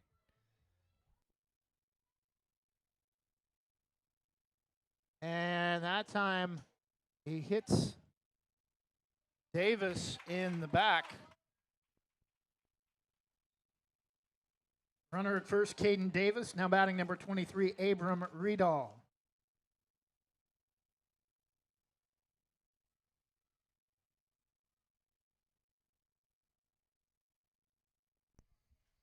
Little break in action, but he's good to go now. Still nursing that right leg, but good enough to run the bases. Riedel shows bunt. Runner advances to second. 0-1, strike called.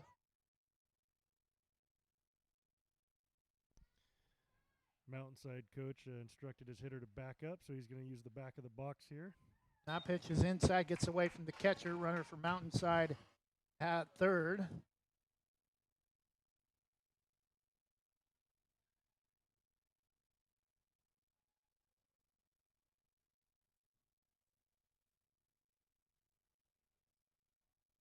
Swung on and missed.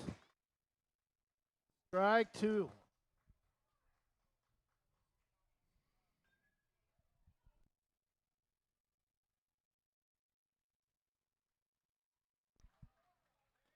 And swung on and missed. Strike 3. Reaches for one, low and away.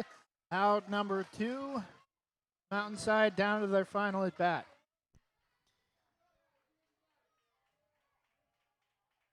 Yeah, you got to do anything you can here to extend this inning. Obviously, as you said, final out. First pitch low and away to the Mountainside hitter, Carmen.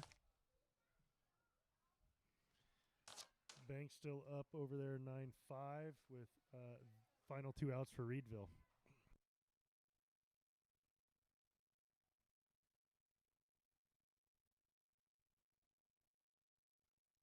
Pitch is swung on, fouled into the right side of the net up high, 1-1.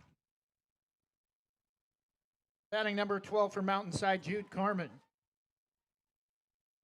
Oh.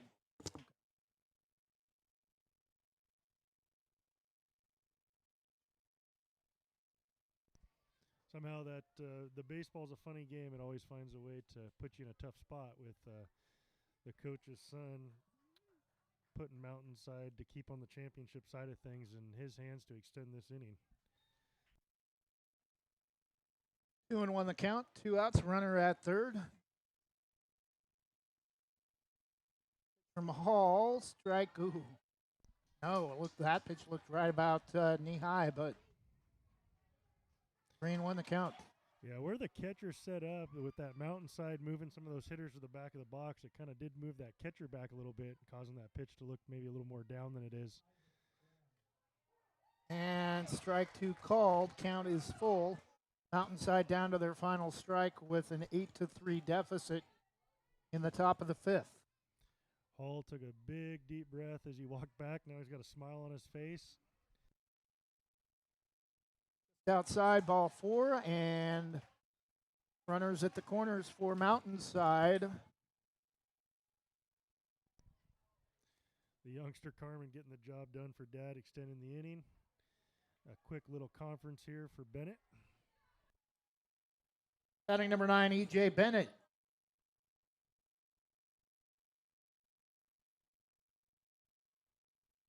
First pitch, kind of a lazy swing.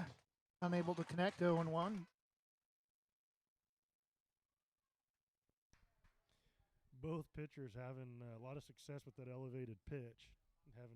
Hitters having a tough time staying off it. Pitch is outside, 1-1. Imagine if you're a hitter in that position, the ball looks so big, and it's up there that high right in front of your face, it's hard not to swing at it. Yeah, the term climb the ladder comes from exactly that, right? The 1-1 pitch, swung on and missed, strike 2. So if you're Hall here, you're probably wanting to elevate one more. It's going to be a ball or a potential strike 3. And pitch is up.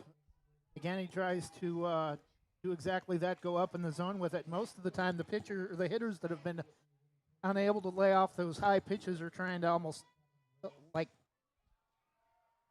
axe at it, or almost like chopping wood with an axe. The 2-2, strike 3 called at the knees, and that will end it. Final score, Liberty 8, Mountainside 3. Liberty 2 in the first, 2 in the second, 4 in the third. Liberty 1 in the first, 2 in the fourth. Again, not a lot of hits. 11 runs between the two teams, only 6 base hits, 5 for Liberty, and they'll remain undefeated so far in the bracket. We'll have one more game coming up for you tonight at 6 o'clock on Westside's GreatestHits.com and the Westside Mobile Media YouTube channel. Enjoy the rest of your Friday night. If you don't stick around and join us for our final game this evening,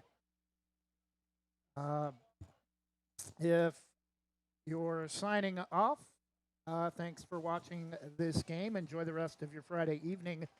Good night and God bless. If you're sticking with us, we'll have one more game coming up at 6 o'clock.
Final game of the night will involve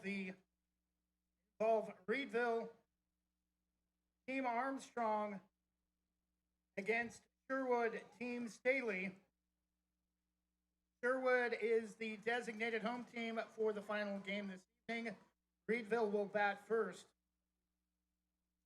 Lineups for each team: first for the designated road team, Reedville, number 17, Ryder Peralta. Number 27, Grayson Irish. Number 28, Leo Stockbridge. Number 7, Landon Armstrong. Number 24, Ruben Germano. Number 8, Valor King Balangatow. Number 11, Jackson Sticka. Number 58, Aiden Miranda. Number 21, CJ Camp. Number 16, Kaiden Pagano. And number 55, James Gusmeyer. Now for the designated home team tonight for Sherwood, number 13, Kellen Bauer. Number 11, Parker DeBose.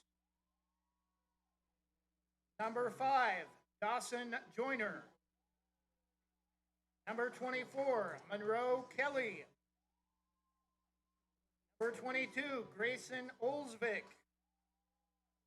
Number 9, Cooper Moyer. Number 2, Tegan Ward. Number 16, Jamison Stammers. Number 15, Jacob Vance. Number 6, Jay Shea. And number 45, Tristan Newton. I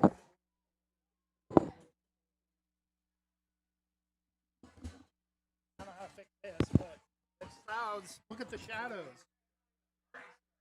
How dark that is. We apologize. Clouds have formed over the diamond, and that is affecting our lighting. Not much we can do about that. We'll try to do the best we can with it, and we know it might be an issue with visibility.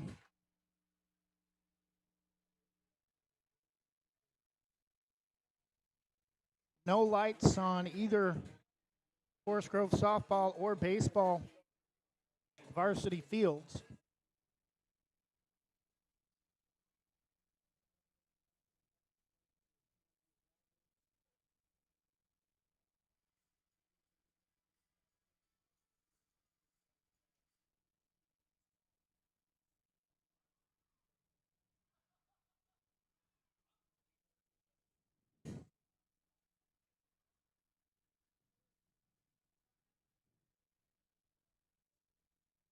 Sherwood will be in their red uniforms, white lettering with white stripes, white numerals, white and black hats with the red and black Sherwood logo over the center with black bills.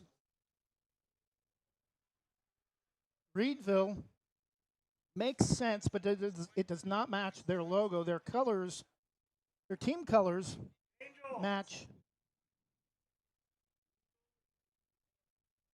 Their team colors match Century High School, which is the closest high school to the Reedville Baseball District, but their Reedville team logo, black, red, and white. Hopefully they'll change that to match their uniform colors shortly.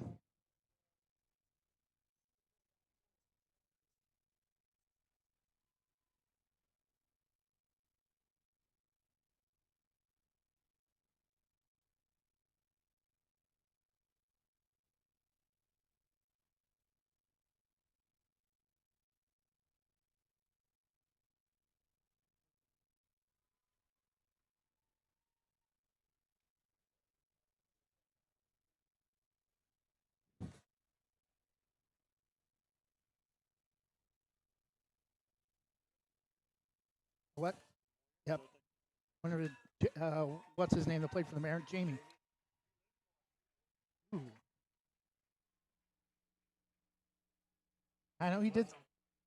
He did something for the Mavericks League, I think, too. Okay. Well, Dwight Gooden's supposed to be coming. Like,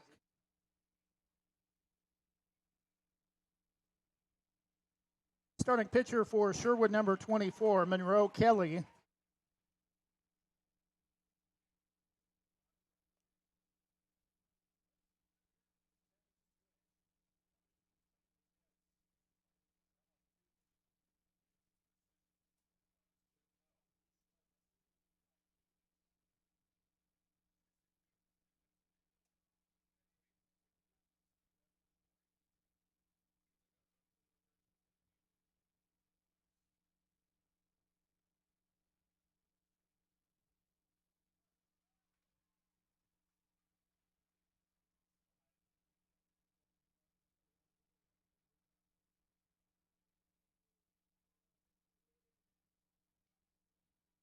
A little bit of break in the clouds over the left corner field, so hopefully that will help us with our lighting issue.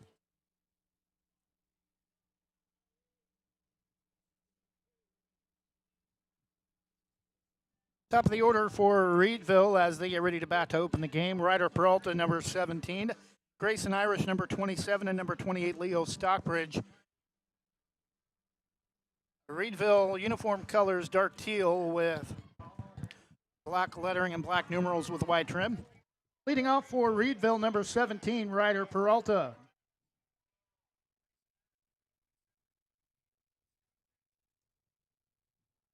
First pitch, strike taken, 0-1 to Ryder Peralta.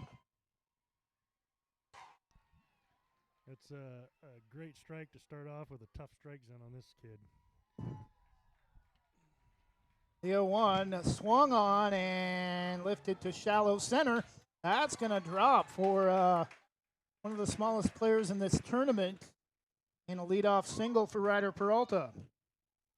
Batting number 27, Grayson Irish. Same thing here. The tough strike zone. Let's see if we'll come after it. Runner at first goes on the pitch. Throw to second, not sure why. Runner was basically at the bag when the throw was made. Want to know the count? You know what they say, smaller players usually lead to a lot of speed, and Reedville showing it early. Again, runner goes. Pitch swung on and missed. 1-1 the count, but two pitches, two steals. As you said, very quick. He's on the base by the time the catcher's throwing. 1-1 pitch. Strike on the outside edge, 1-2. Yeah, Sherwood's going to have to depend on their defense and not getting runners out on steal attempts. The 1-2 half swing foul, about halfway between the line at third and the dugout, still 1-2.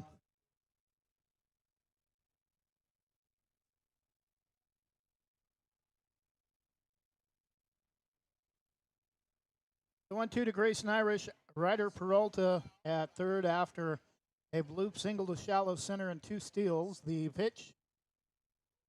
Check swing called strike three for out number one. Number 28, Leo Stockbridge. Stockbridge being the son of Westview JV head coach, Coach Stockbridge. I think he also has one on the minor fed team. First pitch swinging, just kind of took a stab at it and got a piece off the end of the bat, 0-1.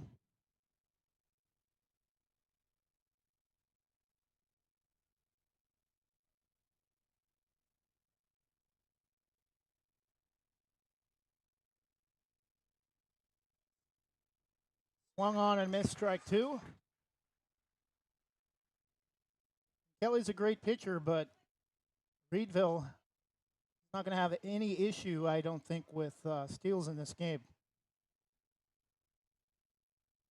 Hasn't looked any runners back to the bag. Slow roller to second, underhand toss to first. Tag of the bag just in time for out number two, but I think a run scored on the play. On a sacrifice, 1-3, 1-0 Reedville. 2 outs in the top of the first.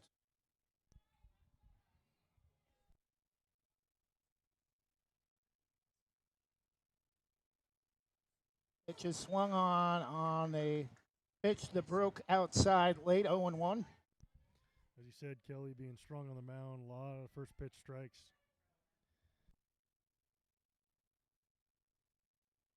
Again, that high pitch dropped late as it came across the plate, but it's pretty big in the face of some of these shorter players, and 0-2 count for Stockbridge.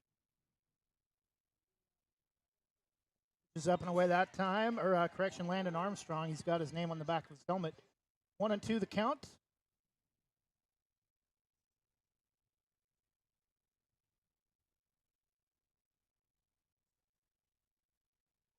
Wow, that pitch looked low and away, and that's out number 3. Landon Armstrong goes down looking for out number 3, but 1 base hit and a couple of steals from Ryder Peralta. 1-man offense for Reedville, giving them the early 1-0 lead, also scoring the only run of the game so far. Reedville 1, Sherwood coming to the plate in the bottom of the first when we return.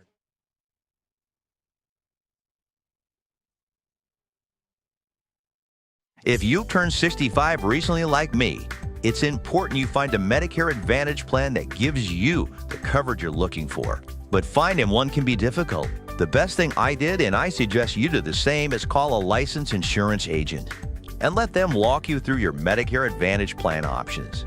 There are so many benefits you have access to, so make the call now and let the representatives explain everything to you. Our licensed insurance agents can offer you a variety of Medicare Advantage plans. Plus, the call is free, the information is free, and there's no obligation to enroll. We're here to make it easy for you to select a Medicare Advantage plan that may work for your needs. Finding a Medicare Advantage plan can be easy if you do what I did. Make a quick call right now to learn more. Thank you. Call 855-589-0675. That's 855-589-0675. Call now.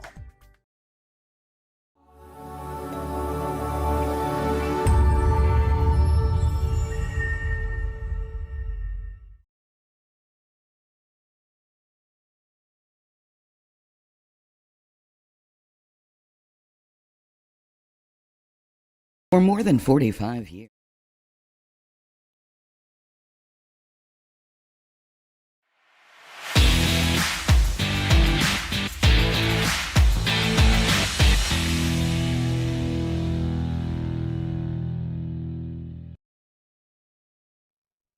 Bottom of the first inning, Reedville 1 run on just 1 base hit. Bottom of the first inning, Sherwood coming to the plate for the first time.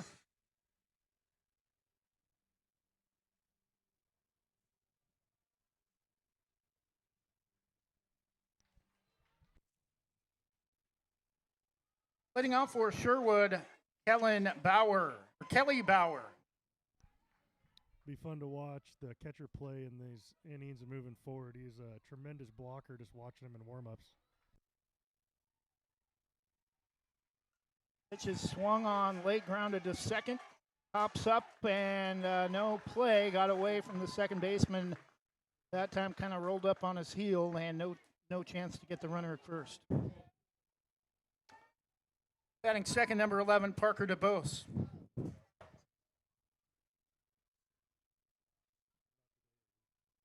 Runner at first goes. Pitch is blocked. No throw to second.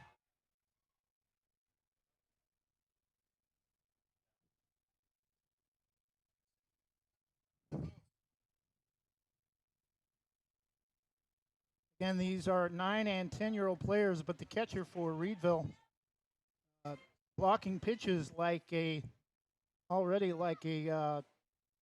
8th grader or possibly even a freshman. Nice job to frame. The pitch goes down and gets it. Pitch in the dirt, 2-0. Another great block. If you're watching that, that is textbook. Listed as number 8, Valor King Balangatau, the catcher for Reedville. Pitch swung on and missed Again, nice job to trap that pitch. 1-1. Correction, 2-1.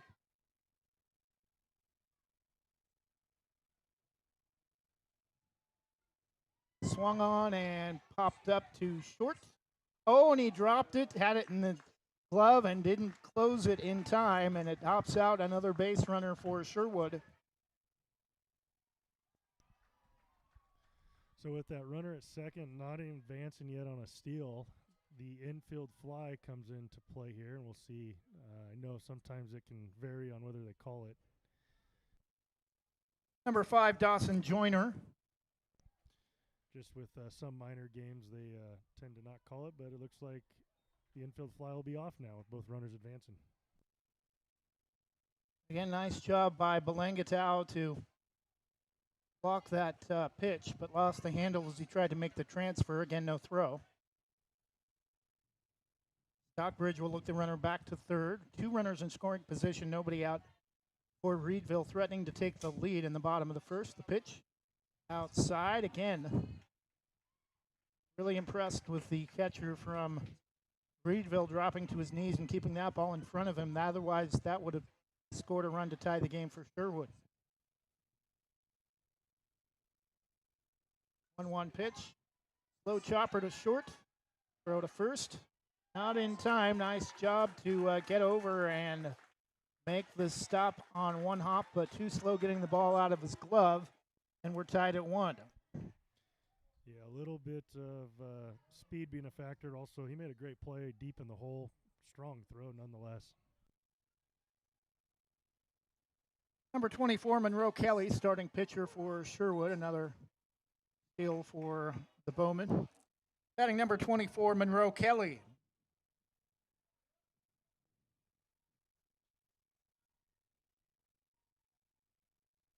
One pitch, swung on, slapped past the first baseman between first and second.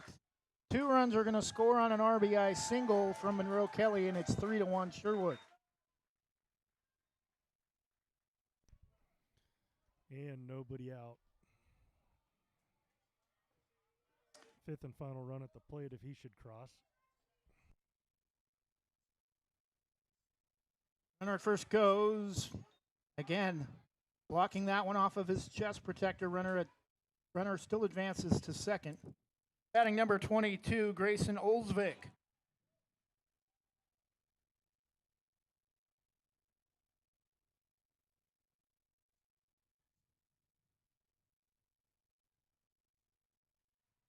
Pitch is outside, 2-0, and most of these pitches that are coming to Belangatau, not sure how many blocks he's had tonight, but any of the other catchers we've seen here, at least on the varsity field, those easily would have gotten all past the catchers from the other teams. Off the end of the bat, just foul, just a little bit into the grass behind third, 2-1. Foul by about 6 inches, but tough call nonetheless, staring into the sun. So nice job to the home plate umpire.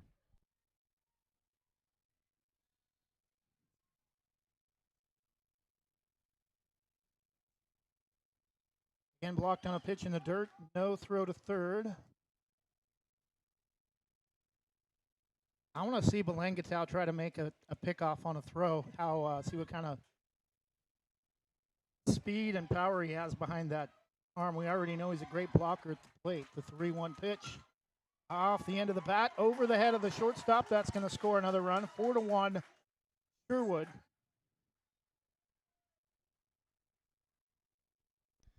And that puts the 5th runner, should he cross with nobody out here at first, at our 5-run max.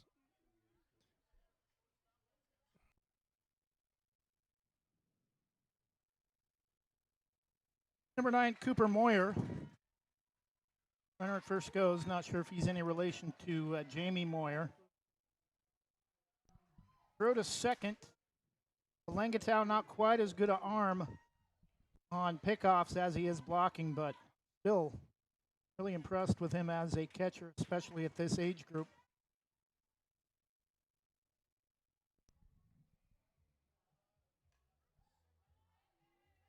Oh, nice effort. Nearly came up with the catch. 0-2 the count. Setting for Sherwood, number 9, Cooper Moyer. I'm not so certain there's anything he can't do so far.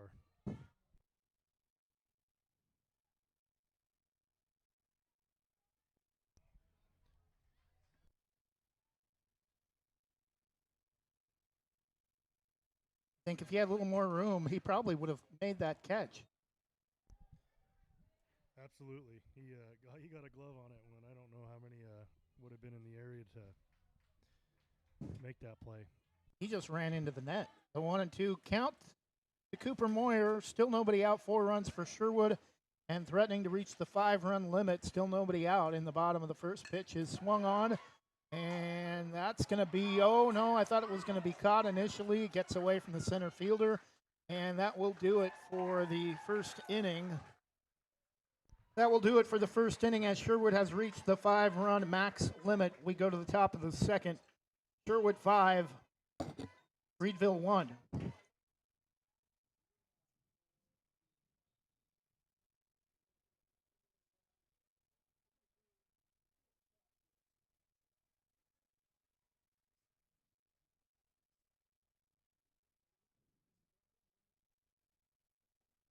Oh, to match the 5 runs. Mambo number 5 to match the 5 runs.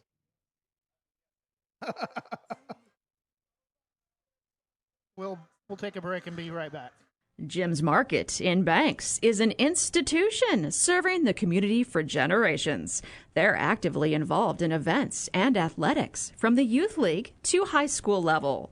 Let them serve you with their locally grown fresh produce, fresh bakery items, including custom cakes, and quick hot food from their in-store deli. Jim's Market, conveniently located at the south entrance to Banks.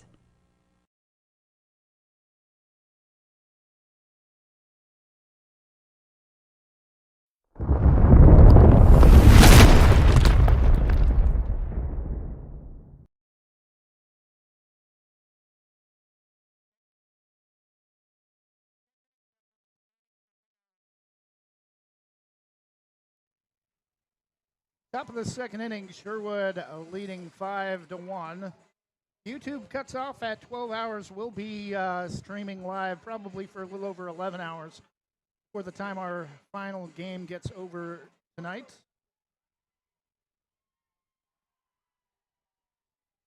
Top of the second inning, Sherwood 5, Reedville 1.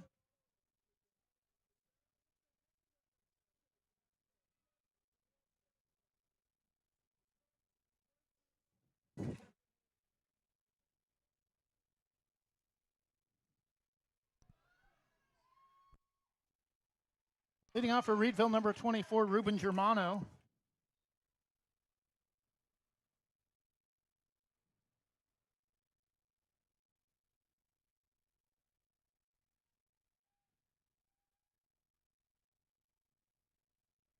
Pitch looked like a pretty good one, maybe outside, ball 1. Leading off the top of the second for Reedville, number 24, Ruben Germano.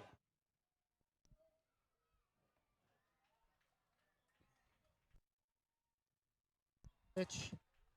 Wow, another pitch that looked right in the wheelhouse, maybe a bit high, but that's been ruled a strike in earlier games. 2-0 the count. Right at the top of the zone. That one misses badly outside, 3-0. Yeah, I think those are just floating in just above the letters. But, yeah, like you mentioned, a little different zone last game, but different umpire as well. Oh, okay.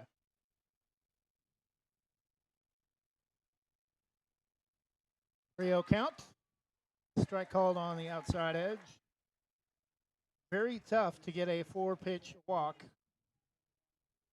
3-1 the count.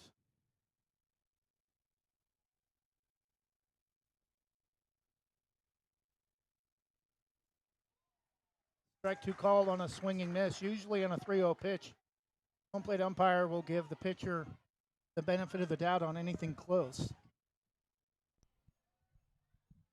Regardless of what level, 3-2 the count.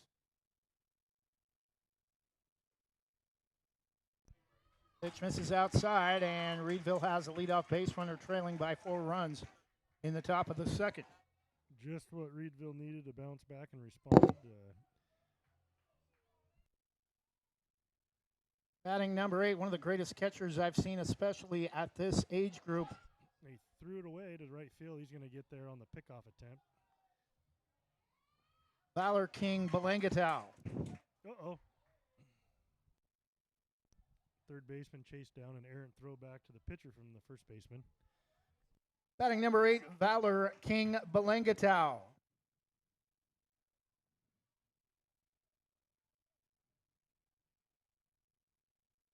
Runner at second goes, pitch swung on. That's going to take a funny hop on the second baseman, hit and run in play. And Reedville trailing by 4 runs. No longer, it's now 5-2 in the top of the second.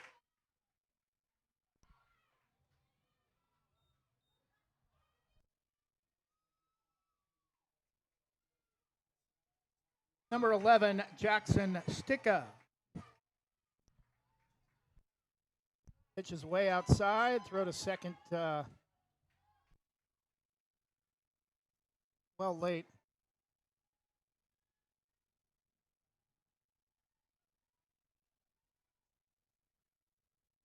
The 1-0, again the runner at second goes, swung on and missed, 1-1.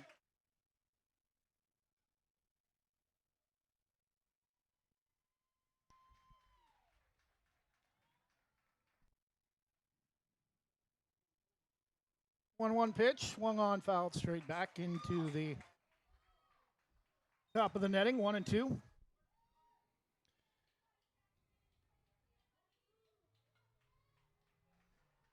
Wearing number 11, or also is my favorite nickname, Sticks.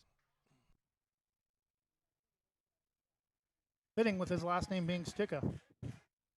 Pitch is up and over the head of the catcher. Another run is going to attempt to score, and he will be safe.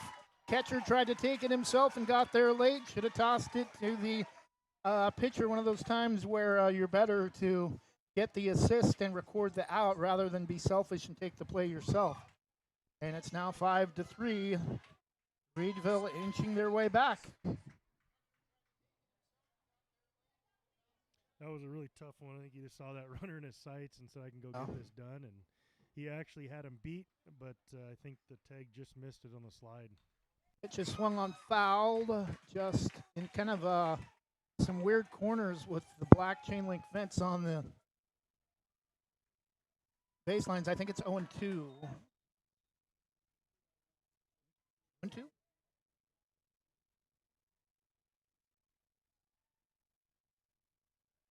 Two pitch, again, fouled off the end of the bat.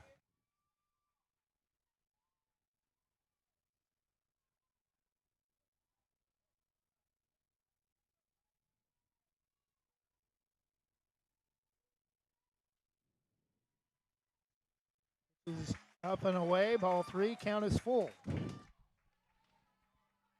Great at bat by Sticks here.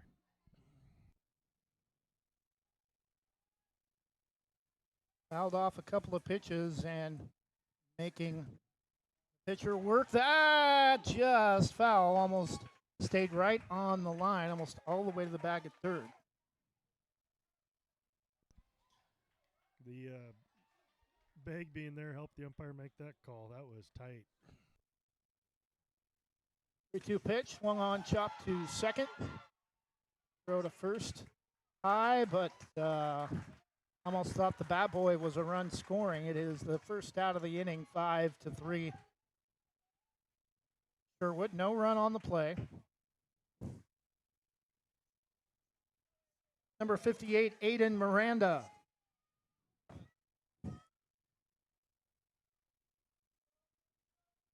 Pitch low and away, ball 1.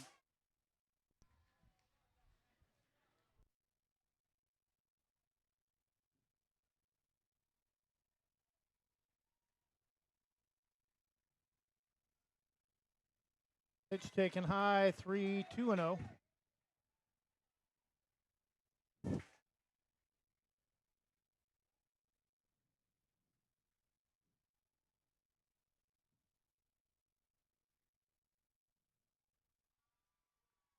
Strike called. 2-1 the count. On the outer half.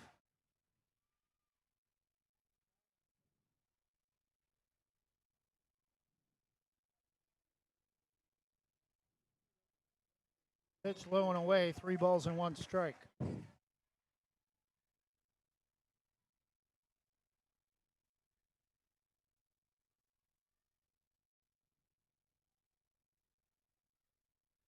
Three one pitch. Strike 2 taken. Looked a little low, not a bad take, but might have been borderline at the bottom of the knees.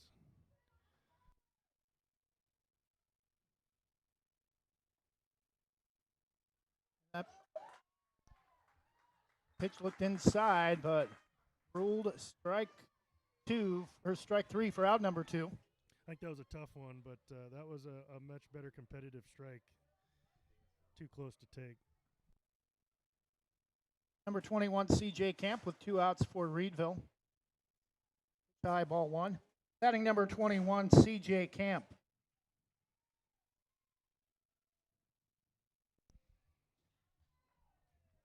Reedville would love to tack on at least one more in this inning, see if they can get something started with 2 outs. Pitch is up and off the glove of the Sherwood catcher, Olvik. Time call, and we're going to have a visit to the mound from Sherwood. We'll have to see this is by design based on pitch counts, and with the hanging of the head of the pitcher, I think it is going to be a change. And coming out of the dugout for Sherwood, not already on the field, number 9, Cooper Moyer. And we mentioned Jamie Moyer being a pitcher for the Mariners. Cooper Moyer coming into pitch for Sherwood, so there might be a connection. We'll take a short break and be back after the pitching change in just a moment. Same great smile, same great service, but a brand new location and a great new team.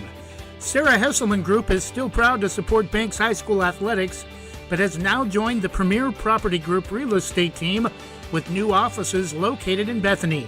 If you're thinking about buying or selling a home, contact the Sarah Hesselman Group, Sarah at sarahhesselman.com, or call 503-313-0748.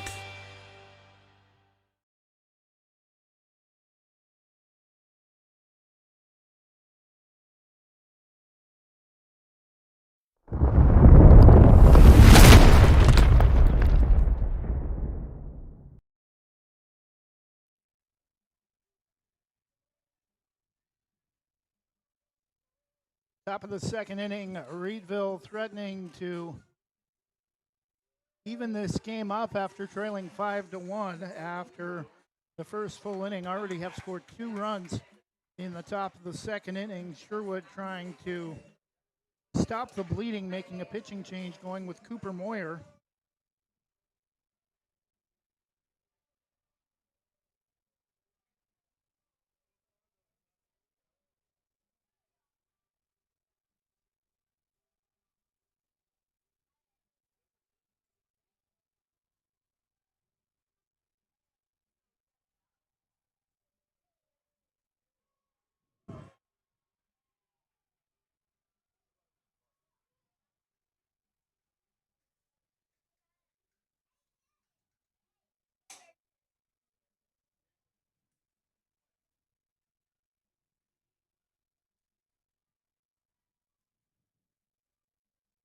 Again, C.J. Camp, a 2-0 count as we go to a new pitcher for Sherwood, Cooper Moyer.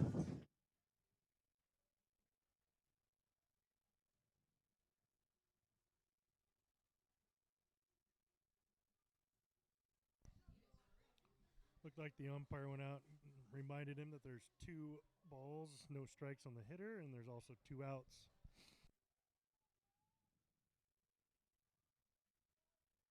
Bases are cleared for Reedville.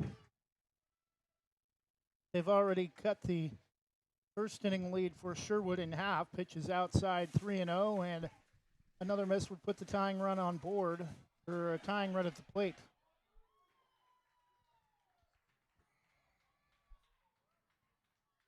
Let's see, we got a 3-0 take.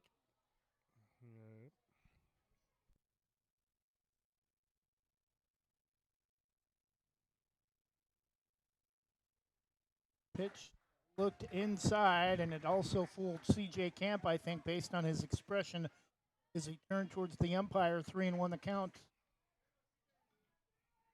He's been consistent with that pitch, so it's probably about a ball in on the inner half. Pitch is up for ball 4 and a 2-out walk for C.J. Camp. And that will bring Kaiden Pagano to the plate as the tying run for Reedville. Number 16, Kaiden Pagano. He earned the base on ball award.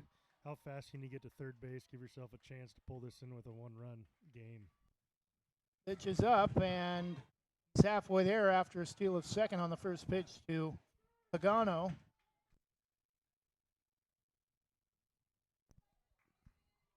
Umpire with an emphatic safe call. We'll see what the call is here, or should he elect to take third base. Pitch is swung on foul towards the bag at first in front of the dugout. He didn't appear to be stealing on that pitch. Result of the foul ball would have put him back anyways. We'll see if there's a change of heart. Maybe he was psychic. He knew that ball was going to be hit foul. That's why he didn't go on the pitch. He's going now. Just swung on and missed. Strike 2. Runner at third. 2 strikes for Reedville. With Moyer's speed on the pitches, pass ball here will come straight back to the catcher if it plays off that pad. 2 outs. Long look at third. Now comes to the plate. Swung on, grounded off the pitcher's glove. Throw to first. Threw it away. Oh, he did not throw it away. The throw to first was in time. But bang, bang play, very close on the call at first, and that's one of those where I think they would have been benefited by having a infield umpire, but it's now 5-4, Reedville within a run. He didn't signal that he was off the bag, but from my angle, it looked like the first baseman actually got pulled off the bag on that. And he stayed on. I think you're right. I think he might have had it. Throw to second again. Now the tying run in scoring position for Reedville. 2 outs and a 1-strike count to James Gussmeyer. Bottom of the order, number 55, James Gussmeyer.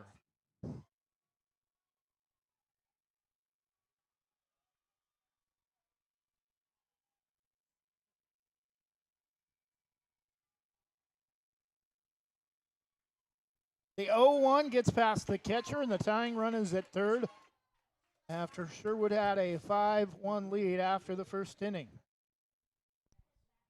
First base coach about 10 more steps from getting in the batter's box with some words of advice.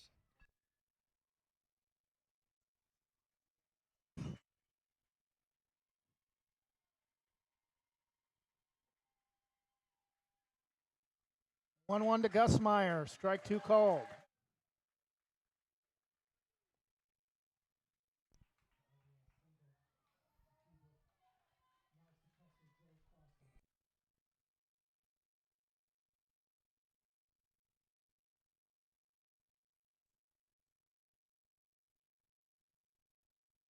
Pitch is up in the zone, 2-2. Moyer there, when he gets to balance, you notice it's not really a pause, but just a brief kind of set at balance and comes downhill. Been very consistent so far in the zone.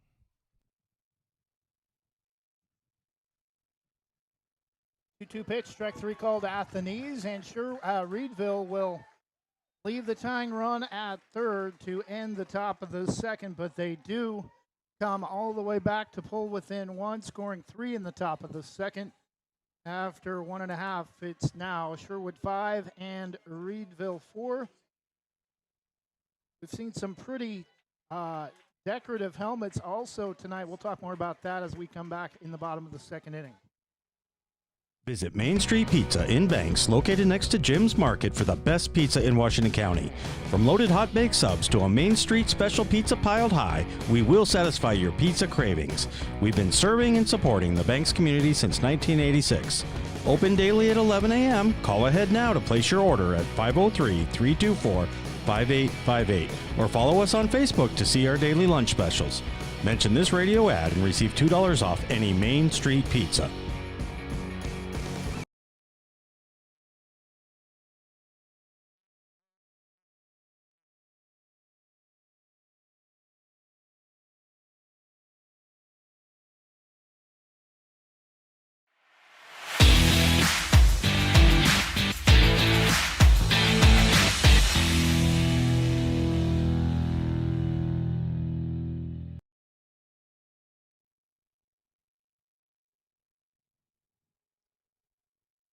Bottom of the second inning, 5-4 Sherwood.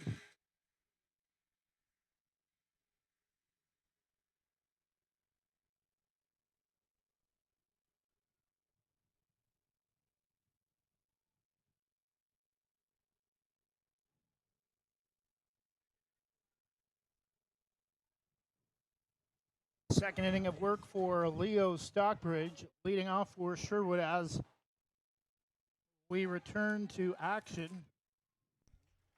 The minor Fed game over on game 2 right now, going into the bottom of the third. Spartans 6, Glencoe 3.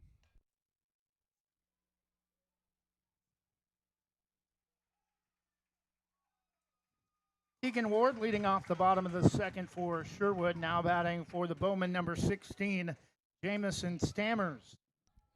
Stockbridge on the mound was emphatic about that first pitch, first out, and I would be too. Working quickly, gets a foul on the first pitch of the next batter, 0-1 the count. Oh, wow. That's cool.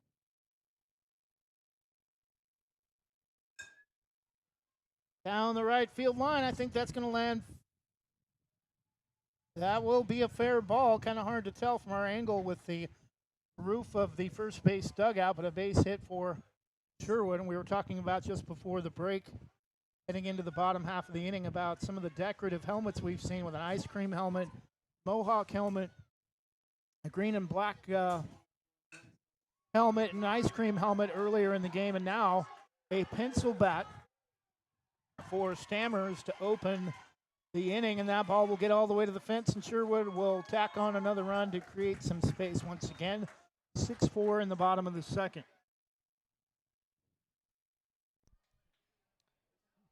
I think that's that one spot in the field we were talking about in the previous game. Yeah. Might just be a little bit more firm out there than the rest of it. Looks like maybe some coverage on the sprinklers missing, so did take a little bit of a hop and unexpected for him. TJ Shea over the head of the shortstop, stuck his glove up. Sliding effort to try to stop. The ball comes up short. That will allow another run to score. Ooh. He must not have caught that ball cleanly. Otherwise, I think that's an out at second base. But another run scores for Sherwood, and it's 7-4. A little bit of a scary slide at this level. Kids got a little more resiliency in the knees than we do, but that was late, and he's still kind of hobbling around from it. I'm not so certain he's not a little banged up on that one. Grabbing his left leg just below his knee, kind of the front of his shin. Reaches for one, gets a piece of it off the end of the bat, straight back, 1-1. Batting bottom of the order, number 45, Tristan Newton. We talked about some tough strike zones for the first couple of hitters of Reedville. This one is a difficult one, too. Not a lot of wiggle room there to work one in for a strike. Nearly gets between the net and the net pole on the right side. 1-2.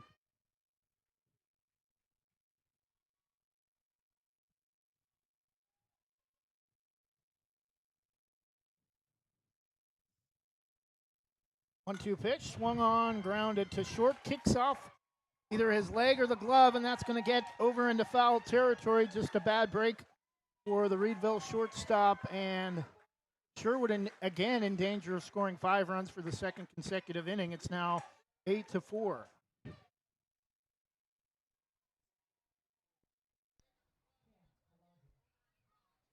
Yeah, shortstop is a little frustrated with that one, but great effort nonetheless. but with the distance that ball kicked off, that couldn't have felt good either. Oh.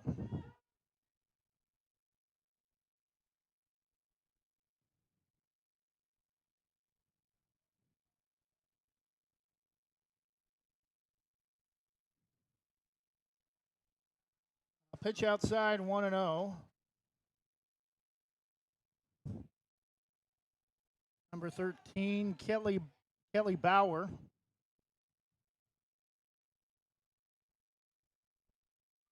Back to the top of the order for Sherwood, number 13, Kelly Bauer. Stockbridge with a jump turn, didn't follow the glove, went the other way, a little unorthodox, trying to catch him sleeping out there. Swung on and missed, 1-1.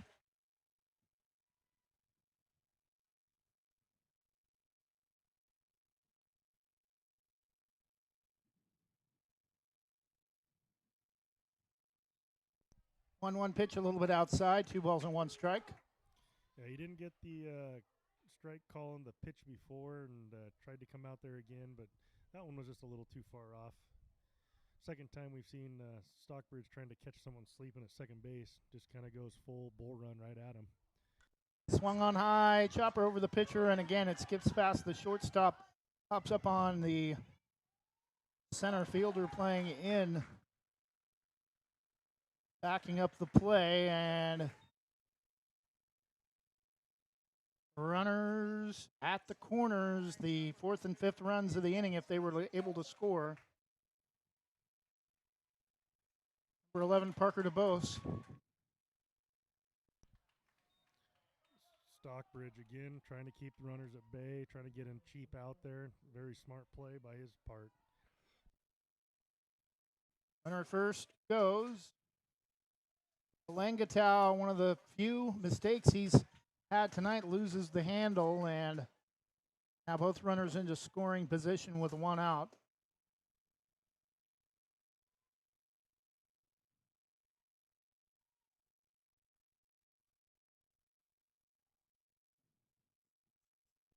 It's fouled high into the top of the net near the third base net pole. 1-1. The man in the black top calling balls and strikes has done a really good job. Like you said, I think with Langatow's fundamentals there, sometimes I think it might take away a strike, but a tremendous job blocking.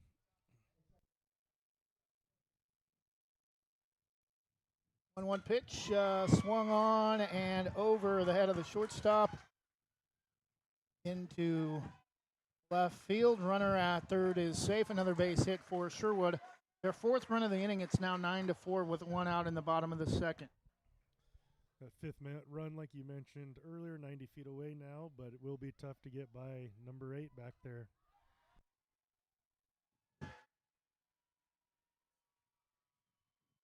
Time call, and we're going to have a visit to the mound. This may be a pitch count situation for Stockbridge.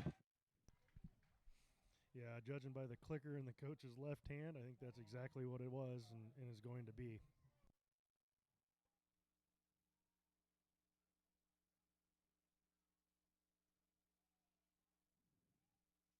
Great effort from Leo Stockbridge tonight on the mound for Reedville.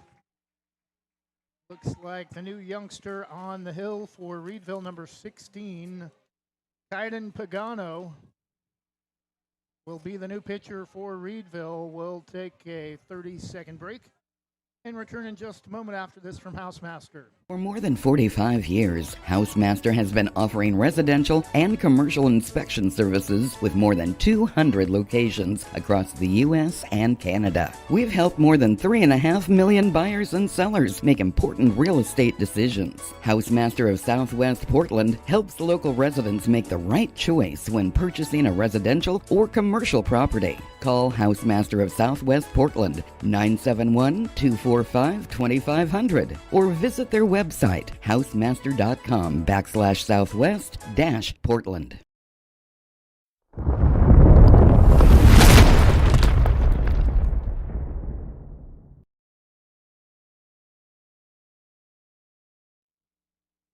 Bottom of the 2nd inning, Sherwood 9, Reedville 4.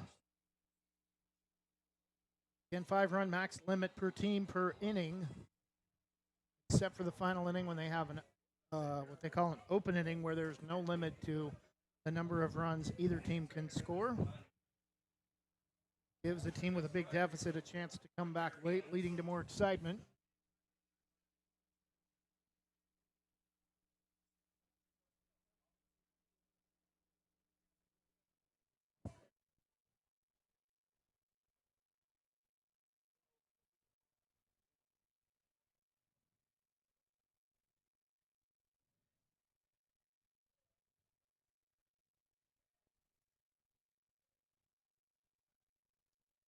Again, 12 more hours tomorrow. We hope to be here by a little bit after 8 o'clock. And again, for games 9, noon, 3, and 6. Championship game on Sunday should be underway by 2 o'clock.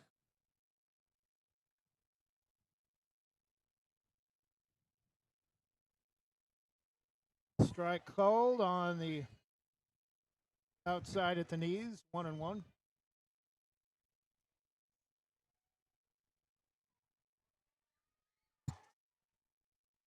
I think it's 1-2. I think it was 1-1 before the pitching. 1-2, fouled straight back, still 1 ball and 2 strikes. Number 5, Dawson Joyner, the hitter. A little confusion there on the scoreboard, but it looks like it is a 1-2 count now with 1 out, and like you mentioned, the 5th run 90 feet away. Pitch is outside. Nice job by Belangatow. Actually, that one blocked it with its face. Good job to get it back to the pitcher, and a Curry throw back to third, though not in time, as they got a little bit of a rundown there. 3-2 the count after the pitch missed low and away. I would not have wanted to be the umpire on that one. When he slid in there, it was a cloud of dust. I wasn't even sure he was on the bag. Wasn't sure where the bag was. But right call nonetheless. Now the home plate umpire indicating the count just now, 1-2. And that will make its way over the top of the net. A tough task with this, with as high as this net is. That one goes over and catches the corner of the canopy. The 1-2, swung on, chopped over the pitcher's head. That's going to get back up the middle. And again, the 5th run of the inning will score for Sherwood, and that will do it for the 2nd inning.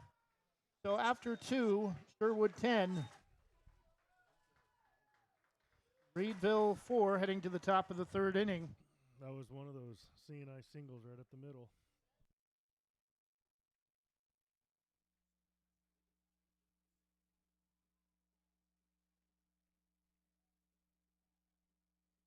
Transaction Transmission in the heart of Banks specializes in transmission repair, but they service all types of vehicle repairs and makes and models. 5-star reviews and quality workmanship you can trust. Owner Joey Tardio doesn't just repair vehicles, he eats, sleeps, and breathes all things auto-related as an auto racer March through October.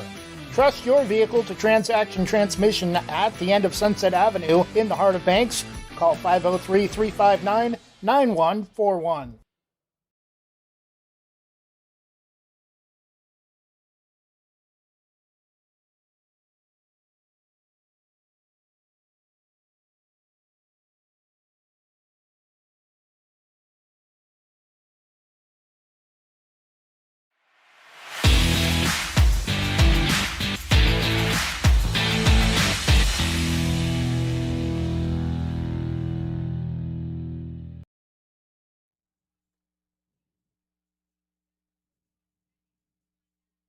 Top of the 3rd inning, Sherwood 10, Reedville 4.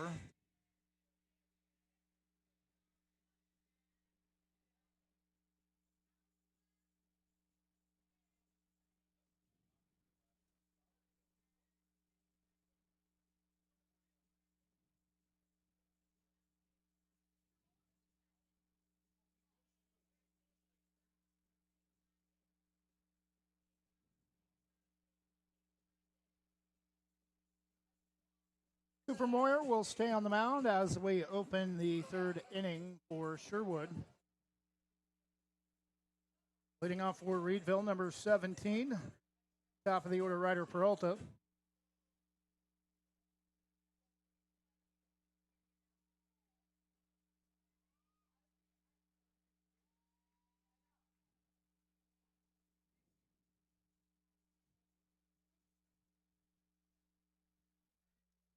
believe his second at bat, his first trip at the plate, he had a base hit to right that where he eventually scored. Pitch is outside, ball one.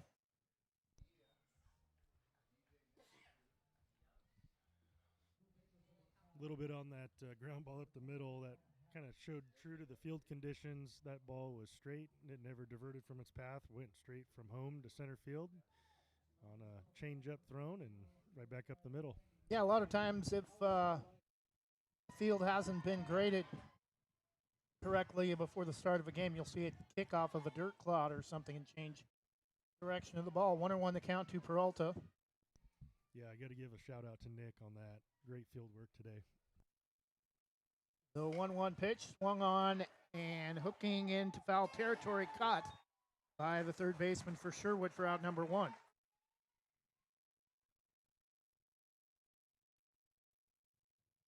Second at bat for number 27, Grayson Irish.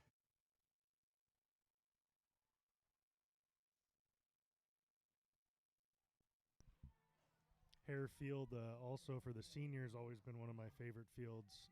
The way that is groomed and maintained, and the age of that park. Also being Rutschman Stadium, just a very great atmosphere there. Hillsborough used to host a Legion tournament at Rutschman. We were able to be a part of a few years ago. 0-1 count to Irish, swung on and fouled off to the paved trail between third base and the soccer field.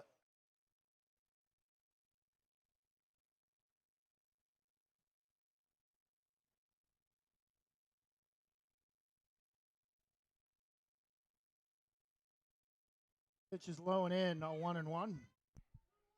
Or correction, 2 balls and 1 strike.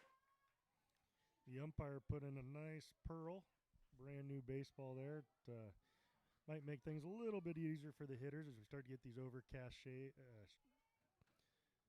kind of shades on the field. And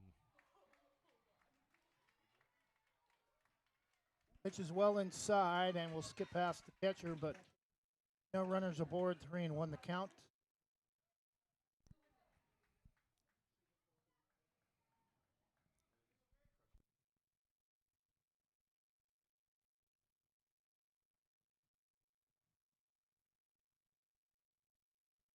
Three-one pitch outside for ball 4 in Reedville with a 1-out base runner and Leo Stockbridge, the hitter.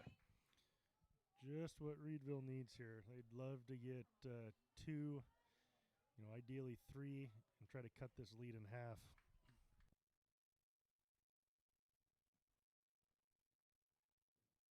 Well, Reedville had a 4-run lead after the first inning, and they were able to cut it in half heading to the bottom of the second inning, but again gave up 5 runs for the second consecutive inning to start the game. Pitch is up and in. Throw to second, not in time. I don't know if that's intentional, but Moyer every once in a while kind of floats that pitch in there almost like a changeup. And Stockbridge doing a heck of a job laying off of it. Like you mentioned earlier, those pitches up can be kind of tough to lay off. The 1-0, again, the runner at second goes. Strike on the outside, 1-1. Runner safe at third.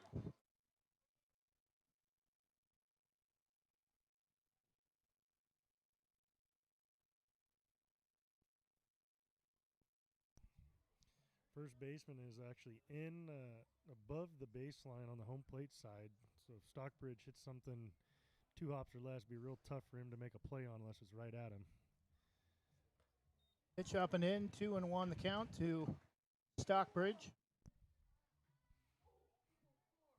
Third baseman now kind of coming in and holding the runner at third.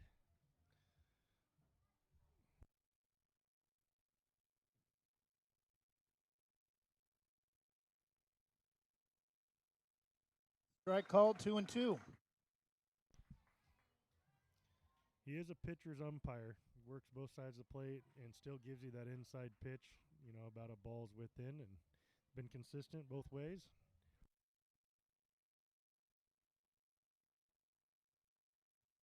Swung on and missed, chopped off the plate, foul towards the third base dugout. Stockbridge doing a great job there fighting that pitch off. Don't leave it in the umpire's hands.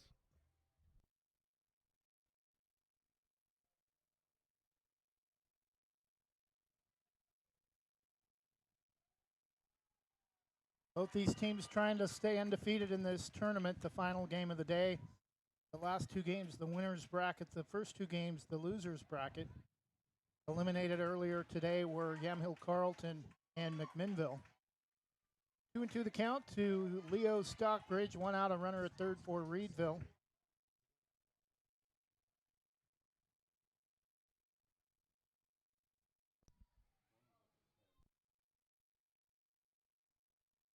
Two-two pitch, swung on again, just gets a piece of it straight back. This is a great at-bat. You know, every one of these at-bats will make a big difference later in this tournament. Every pitch thrown is going to be counted. And these coaches have to deal with that daily max, tournament max, and days of rest.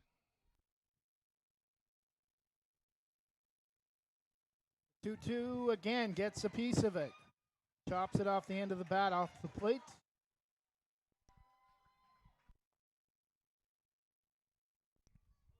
Talking about some of the helmet and color options these kiddos have. We got the kind of the Oregon yellow cleats with the red helmet, blue top. 2-2 outside edge, strike three called for out number two. As great of an at-bat that was just, that's been a strike today. And credit him, though, for really working that count. So it was a good AB overall.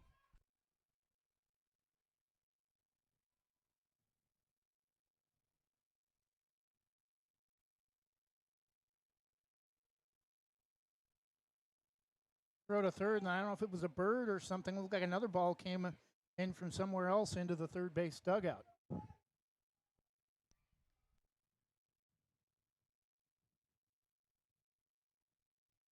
Landon Armstrong, the Reedville hitter, pitches way outside, 1-0.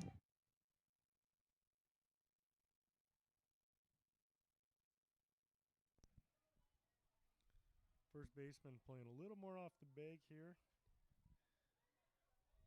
Third baseman back to holding on at third. Pitch threw it behind him, and the runner from third is going to score. Olvik can't find the handle to get it to the pitcher in time. And Reedville, again with a run in the top of the third. Each team has scored at least one run in each frame. 10-5, Sherwood. Yeah, that ball kicked right back off, but as you mentioned, the catcher just didn't quite get it cleanly. Otherwise, there definitely could have been a play at the plate.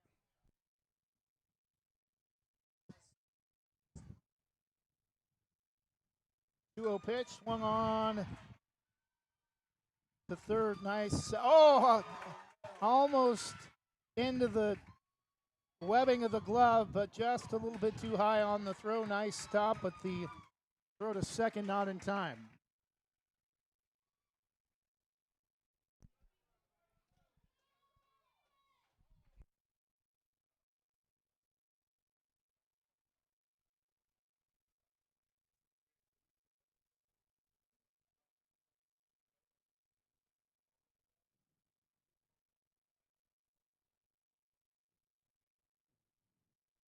Runner at second goes, pitches inside.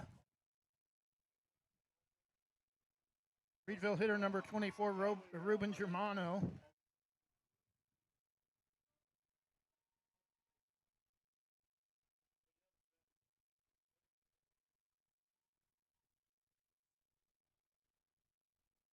Strike taken, 1-1. A little bit of movement on that pitch. Hitter kind of ducked out, and that was right over the plate, breaking back across.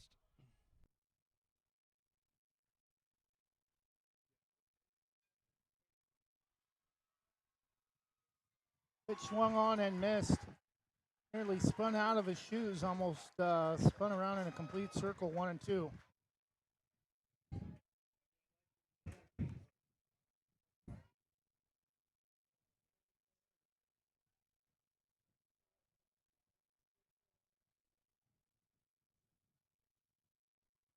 The 1-2 outside, 2 balls and 2 strikes.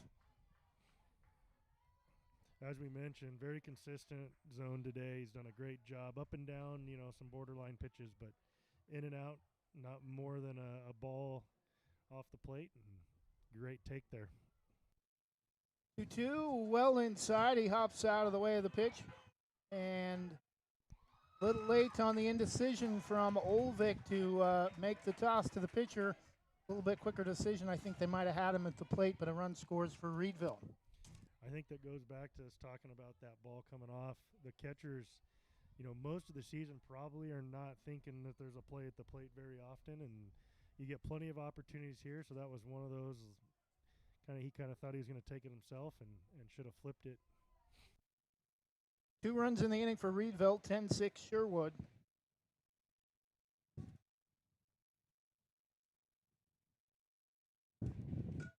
Pitch is lined right to the first baseman. Nice snag for the youngster at first base to end the top of the third. Reedville gets a couple back in the top of the third, still trailing by 4. As we head to the bottom of the third inning, they'll see if they can limit Sherwood this time to less than the 5-run max when we come back.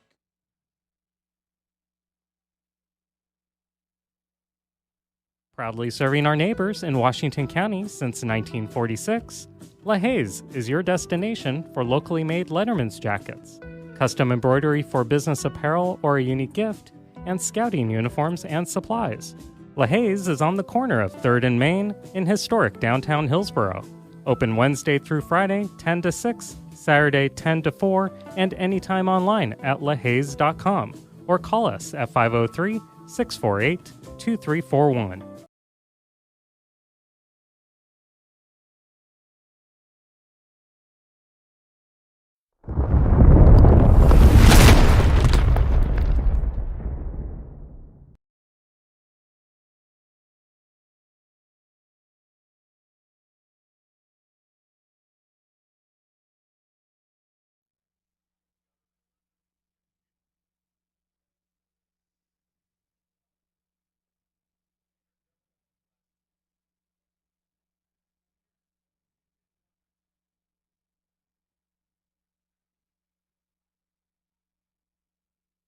Bottom of the third inning, clouds have opened up. We have a little bit better lighting now over the infield especially. A few more shadows.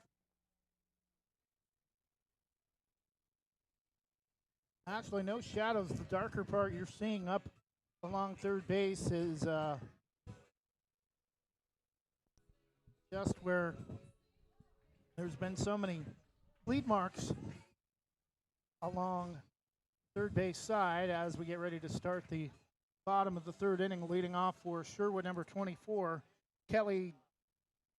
Monroe Kelly.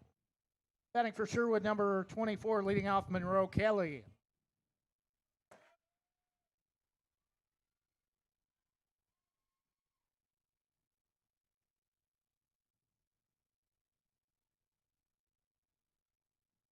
Pitch is high into the netting, straight back on a first pitch, swinging, 0-1. Also talking about some of the decorative helmets and bats we've seen. Seen a lot of bright fluorescent bats as well. A bright orange helmet for Monroe Kelly. Pitch is swung on and fouled to the opposite side off first base behind the plate, 0-2.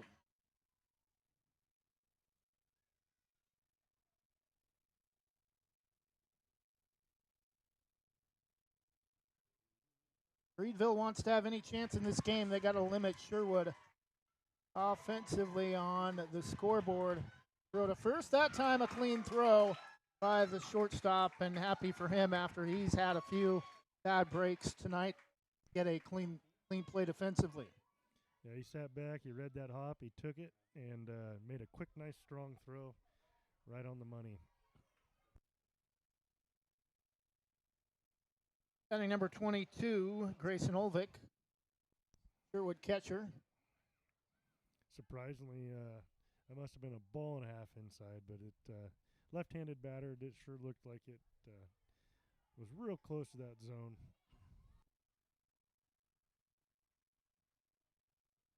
The 1-0 swung on, chopped back to the mound. Reedville, great job defensively after giving up 5 runs. The league max each of the first 2 innings. Now a chance at a very quick bottom of the third, just a couple of pitches and already 2 outs. One thing I noticed, Reedville pitcher here, relief pitcher, really likes to work fast. 2 outs now for Cooper Moyer. Pitch chopped off the plate. Gonna have to hurry the throw. Nice job to stay with it. And that's a bang, bang play. Got away from him for a moment, but hurried the throw to first and still made a clean throw for out number 3. And Reedville keeps Sherwood off the board for the first time tonight. The first 0 in any of the frames for either side. We go to the top of the 4th, 10-6, Sherwood. Whether it's a steaming hot old-fashioned cup of joe or hot chocolate on a cold winter day, or an ice-cold Italian soda or iced coffee on a hot summer day, any time is a great time to stop by Scoggins Creek Coffee. With 2 locations in Gaston and Yamhill Carlton, their warm and friendly baristas will get you the delicious drink of your choice. Scoggins Creek Coffee, call 503-985-3483, 503-985-3483.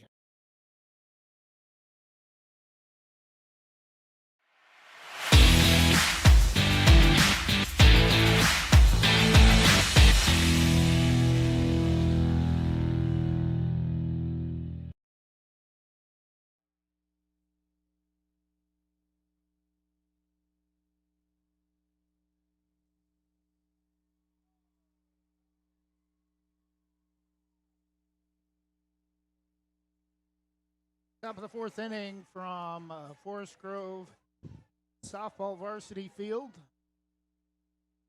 Sherwood 10, Reedville 6, but Reedville a very quick bottom of the 3rd defensively after giving up 5 runs to the first 2 innings. Westside JBO baseball period, I do not think allows more than 5 runs per team per inning.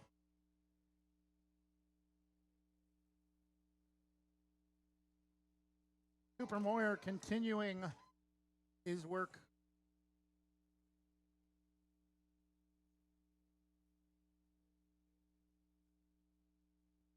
on the artificial mound for Sherwood.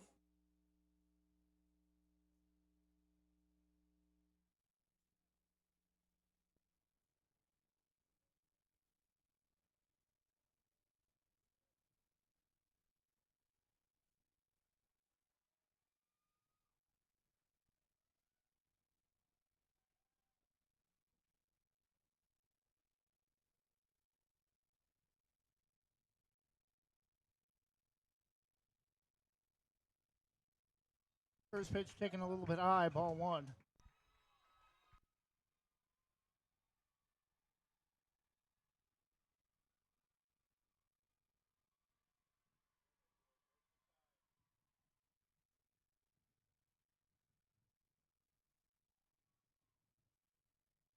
That's going to graze him in the back, and Valor King Belangatow will head to first base. Not only does he block tremendously, he stood in there, gave a slight little turn to get the call, and wore it. It's just what they needed as a leadoff base runner. Trailing by 4 runs, Reedville needs plenty of base runners, and they have momentum after that great defensive top of the 3rd.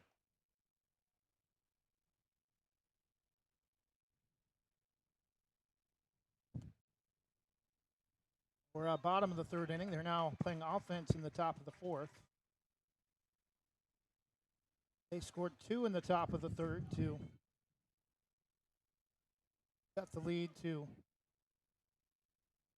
10-6 after the 3rd inning. We're in the top of the 4th now. Runner at second, Belangatow knows a thing or two about steals as the Reedville catcher again. Ball gets past Olvik. Belangatow at third.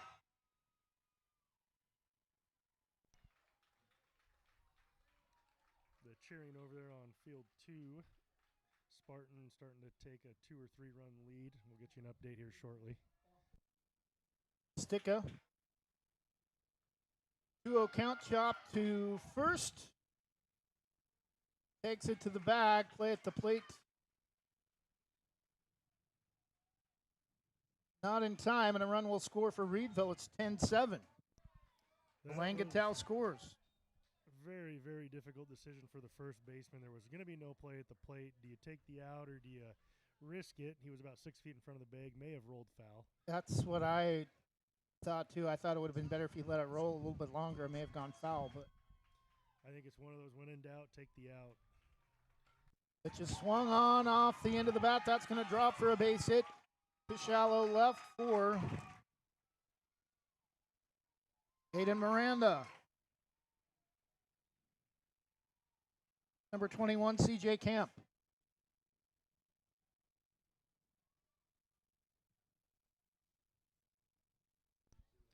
That quick update over there on game field 2. Minor Fed Spartan versus Glencoe. 10-6 right now in the middle of the 4th. Called strike for the Reedville hitter, CJ Camp. Runner advances to second.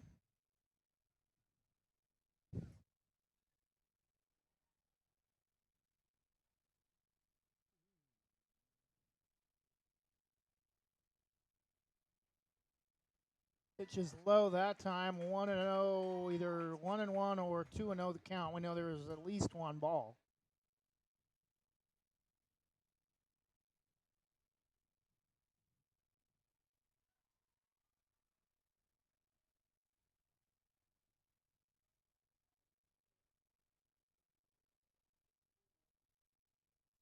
Is outside 2-0. Blue, can we get a count, please? Home plate umpire, can we get a count, please? 2-1. Thank you. Thank you.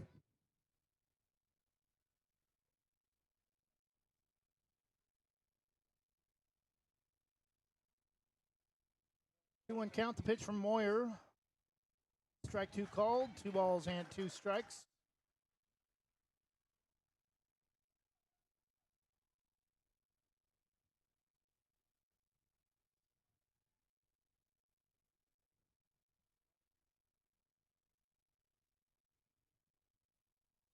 Pitch is way inside, backs him off the plate. Count is full.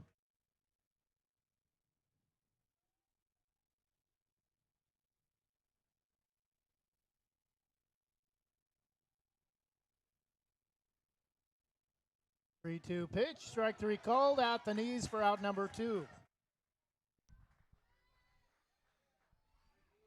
This is another situation where you're just trying to cut the lead in half. And they got the opportunity 90 feet away, 2 outs.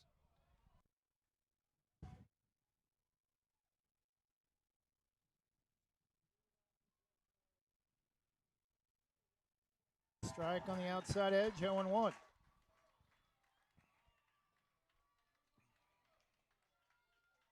That first baseman was positioned perfectly on that line drive earlier. He's right back in that same spot, about a step more than what you see normally on the second base side.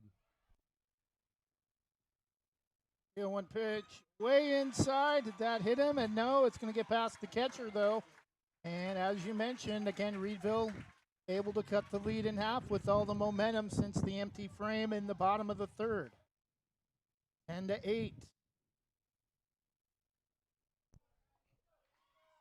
First base coach excited again, walking about halfway down to the batter's box. Some words of encouragement.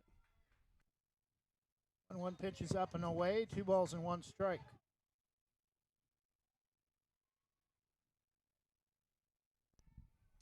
Now the hitter makes an adjustment from some more words of encouragement, getting a little closer to the plate.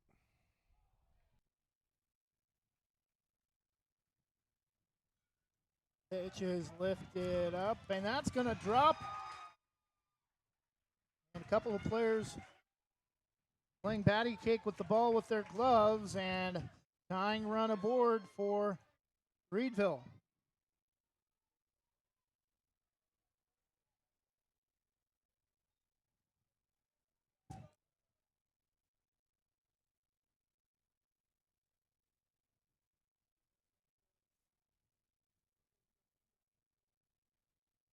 Pitch taken for ball 1, throw to second late.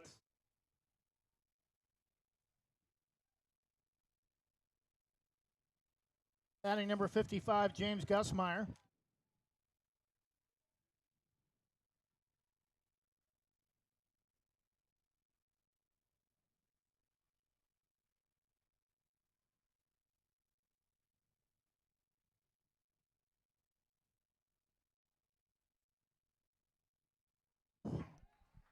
Moyer there, no little pause, just nice and calmly delivers a strike. Look low and outside, but 2-1-1 the count. Every once in a while he has just a little bit of a pause at that balance kind of leg lift, and I don't know if it freezes the runners. We haven't seen a whole lot of third base attempts. Here's one coming.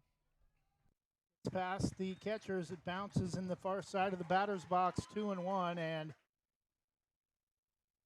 after trailing as many as 6 runs, Reedville now just 60 feet away from cutting back to just a 1-run deficit.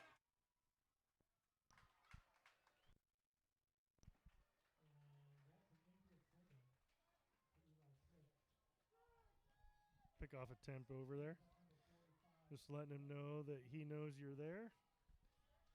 I do like that composure in a tight game. He knows that it's a 1-run game if this one comes across. Pitch is up in the zone, ball 3, and another miss would bring the tying run on board.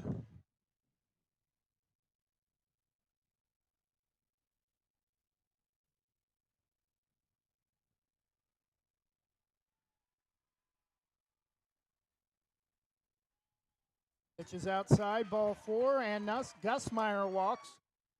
And the tying runs are aboard for Reedville, and time has been called. We may have another pitching change for Sherwood. Time has been called.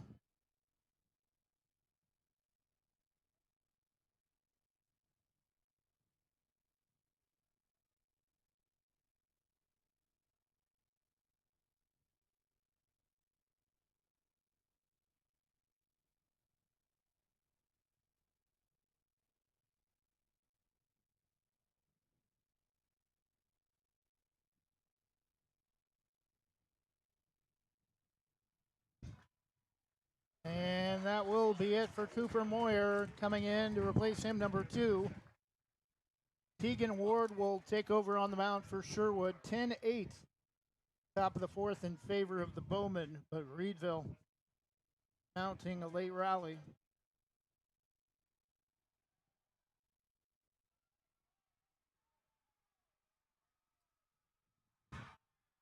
And Hillsborough has come back to defeat Glencoe. It appears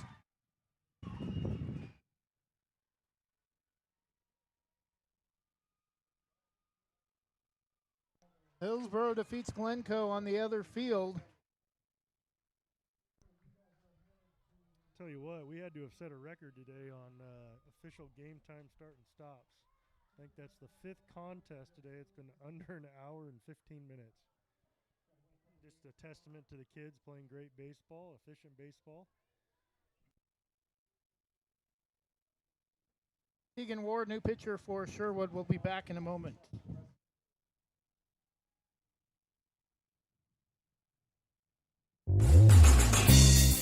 O'Leary Air is proudly offering Dakin Comfort Pro HVAC products. They've been serving the Westside and Greater Portland Metro since 2015. They pride themselves in getting the job done right, backed by a legacy of integrity, respect, and honesty. O'Leary Air offers competitive pricing on all their work. Give them a call today at 503-989-5251. That's 503-989-5251. Online at o'learyair.com. CCB number 239855.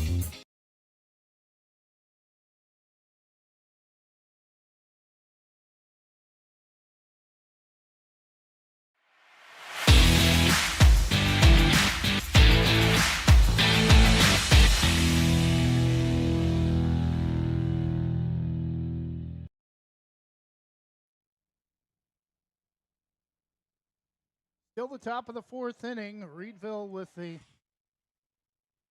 tying runs aboard, trailing 10-8 after trailing 10-4 after the 2nd inning.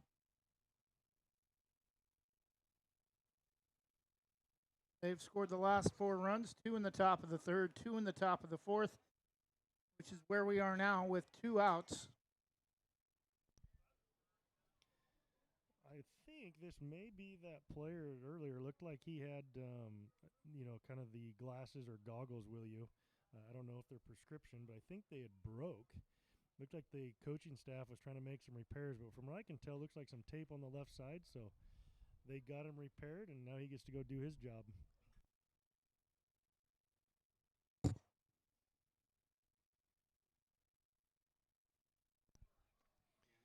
Saw a bottle of crazy glue, and obviously they found some tape, so looks like that left side got repaired. And those sunglasses are just regular. They look pretty dark.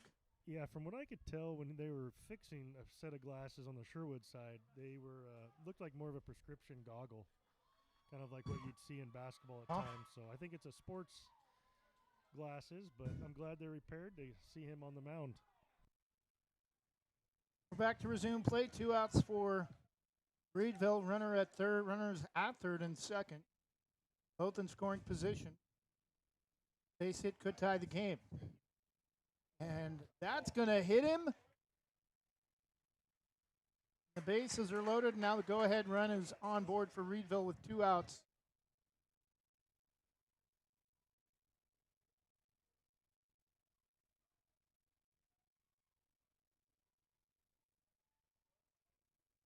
Now batting number 27, Grayson Irish, Ryder Peralta at first.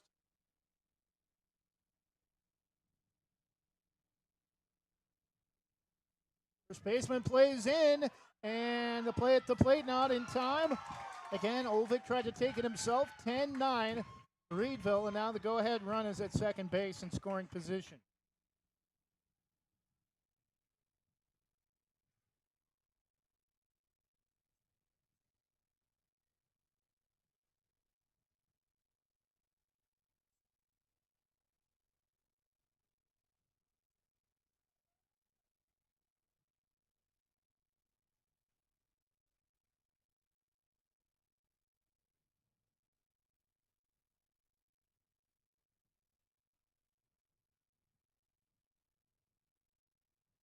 Pitch is outside, ball 2.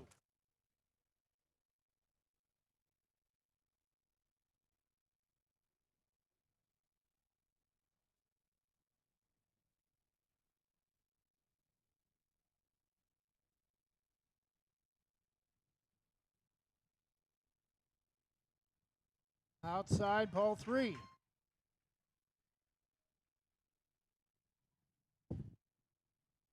And Tegan Ward could give up a 4-pitch walk here, and again would put the bases loaded for Reedville, trailing now only by a run. I don't know if he's changing pitches. He definitely was digging in that glove. Pitch is swung on and missed, 3-1 the count. Whatever that pitch was or that grip, I'd do it again. That was a great 3-0 pitch. Like a pretty hard fastball. And he is digging again.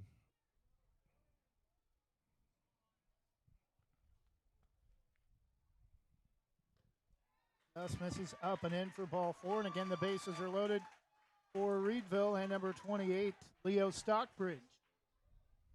That runner at first won't impact necessarily the score, but he can impact the game. So he needs to be a smart base runner, knowing that 4 and 5 are in front of him. Oh, right, because 2 more runs score, that's the 5-run max.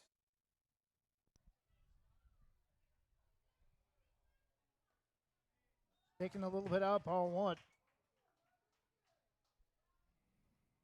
About to reach 11 hours on our broadcast for today. YouTube will cut us off if we reach 12. Stockbridge, being the starting pitcher, can really help himself out here. Give Reedville their first lead of the game. The 1-0 over his head, and another run will score. The play at the plate not in time, and we're tied at 10.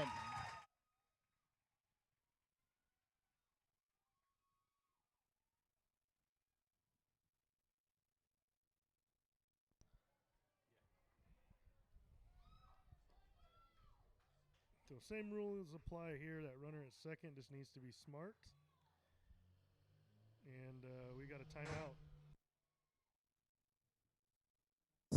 That's going to be it for Tegan Ward. Coming in for Sherwood, number 16, Jamison Stammers. 2 outs in the top of the fourth. Sherwood Reedville has come all the way back to tie it at 10. Despite only 8 hits in this game, 20 runs have scored. We'll be back in just a moment. I'm Terry the Termite. My bug friends and I are scared for our lives because bugging out pest solutions can kill us in our tracks. Locally owned and operated with more than a decade of experience, they also offer wildlife and rodent control as well. If you want to help to send me to that great big delicious 2x4 in the sky, contact Bugging Out Pest Solutions 971-500-4111, email services at buggingoutpest.com or visit buggingoutpest.com.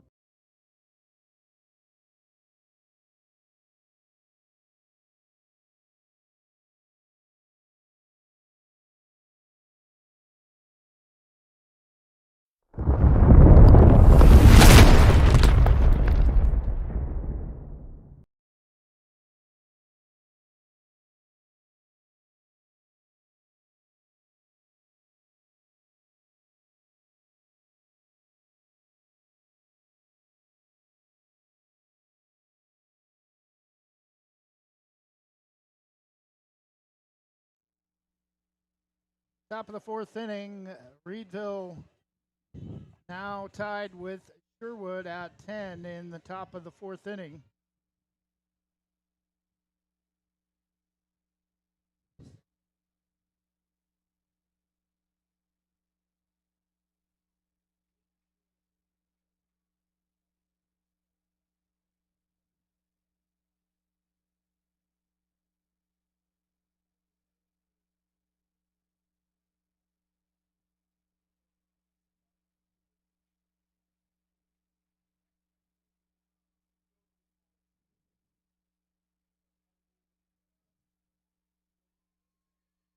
And Leo Stockbridge will be the first hitter to face Jamison Stammers.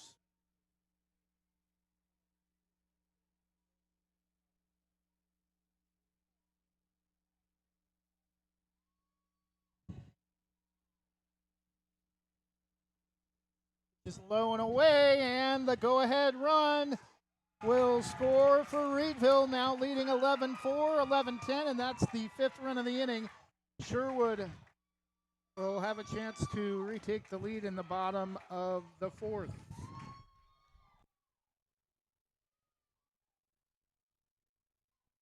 Banks Post newspaper is the official news provider of Westside's greatest hits.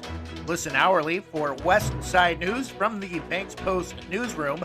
Banks Post newspaper covers Banks, Manning, Buxton, Roy, and surrounding western Washington County communities. If you'd like more information on the Banks Post or want to pick up a copy, visit a local business today. You can also visit their website at bankspost.com or their Facebook page, Banks Post.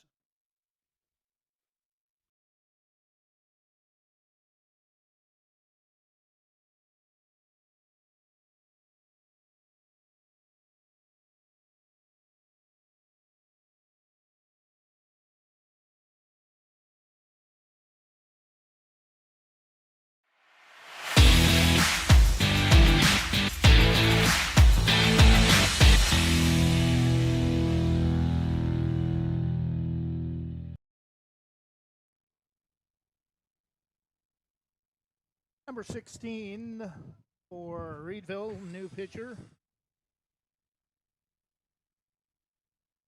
Kaiden Pagano. Actually, he's not a new pitcher, continuing, not the starting pitcher, but he did pitch last inning.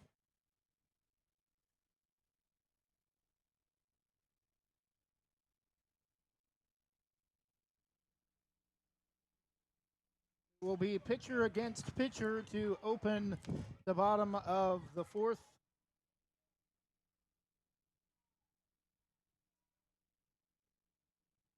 Jamison Stammers, the new pitcher for Sherwood, leading off the bottom of the fourth. First pitch is outside, blocked by Langatow. Actually, it's Tegan Ward. Stammers is on deck.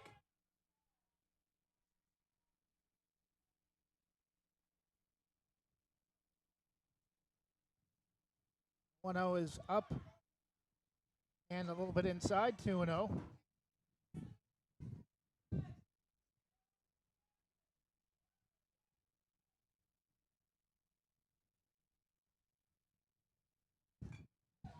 Swung on, chopped to third, throw to first. Close play, not in time. According to the home plate umpire, bang, bang, kind of pretty much a tied situation. I'd hate to be in that spot making that call, especially from home plate. Again, Mr. Pencil Bat, Jamison Stammers. Looks just like an oversized pencil. Complete. As you mentioned that call at first, you don't want to be in that spot, and it's a really tough angle from home plate to make that call. First pitch low and away called strike, 0-1. Runner advances to second.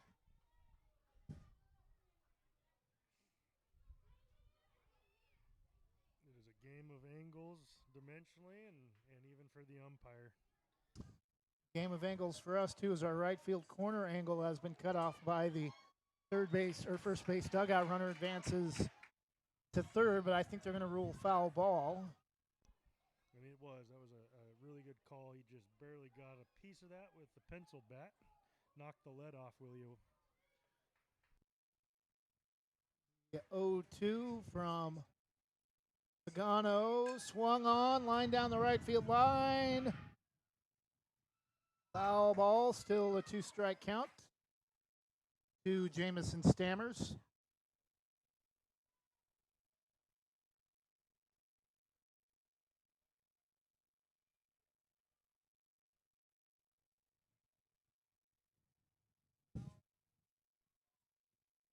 Jamison Stammers, a lot of size for a 10-year-old, looks more closer to 12. And catch is made in foul territory. Throw back to second. Not in time, but the first out of the inning on the catch in foul territory made by Landon Armstrong.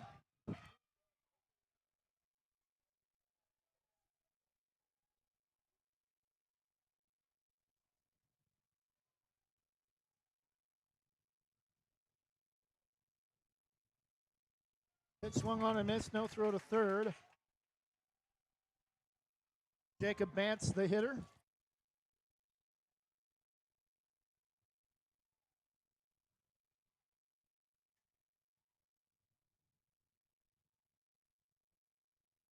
The 0-1 pitch, swung on and missed, strike two.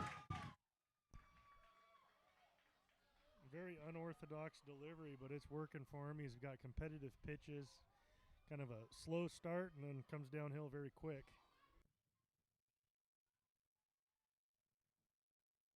Tying run at third, 1 out. Pitch is blocked by Langatow. What an amazing block. Done that all night. That saved Reedville more than a couple of runs in this game.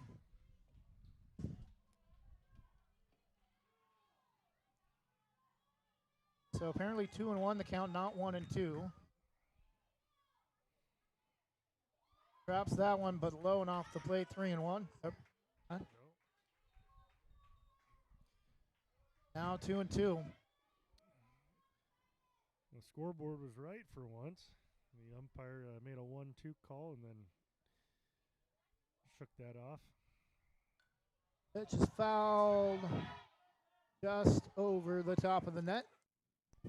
Almost onto the soccer field. Still a 2-2 count, runner at third, 1 out. Reedville 11, Sherwood 10 in the top of the fourth, or bottom of the fourth inning. A lot different atmosphere now that it's 11-10 versus that 10-4 earlier in the top of the third. Pitch rounded back to the pitcher. Second throw to first, but a run will score on the sacrifice, and again we're tied at 11.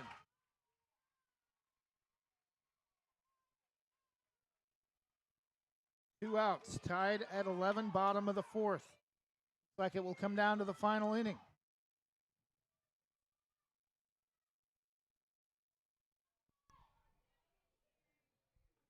Wild pitch up in the zone for ball one from Pagano, the hitter. Number 6, TJ Shea.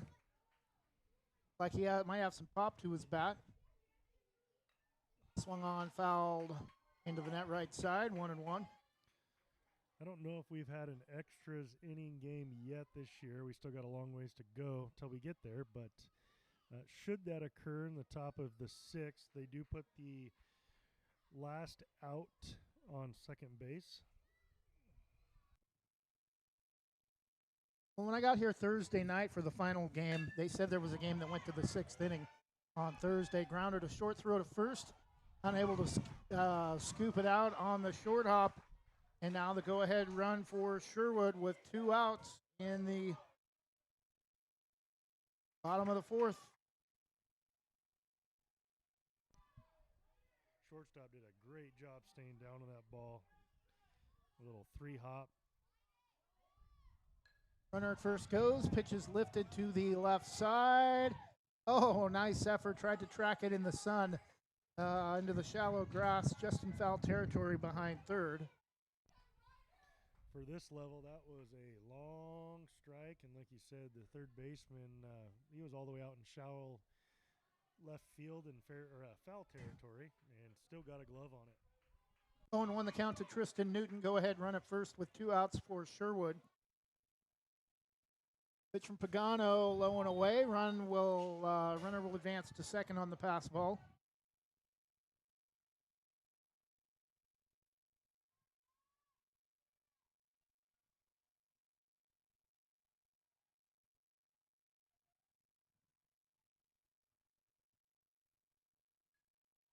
Pitch is popped up, and shortstop able to make a great catch, basket catch in shallow left center for out number 3.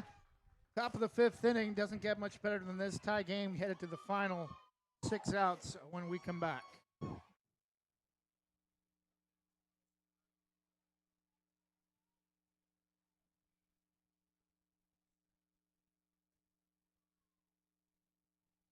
The Army National Guard plays a vital role in your community. We're on the front lines supporting essential personnel, first responders, law enforcement, and medical professionals, delivering food, supplies, and medicine, keeping communities safe, making a difference. During emergencies, we're always ready, always there. Learn more about part-time service in the Army National Guard at nationalguard.com. Sponsored by the Oregon Army National Guard, aired by the Oregon Association of Broadcasters and this station.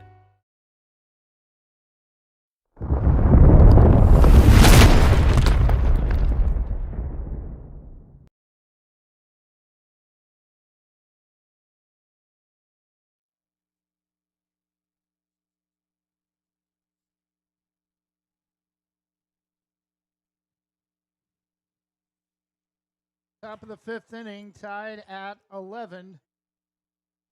1 run for Reedville, 1 in the first, 3 in the second, 2 in the third, 5 in the fourth. For Sherwood, 5 in the first, 5 in the second, 1 in the fourth.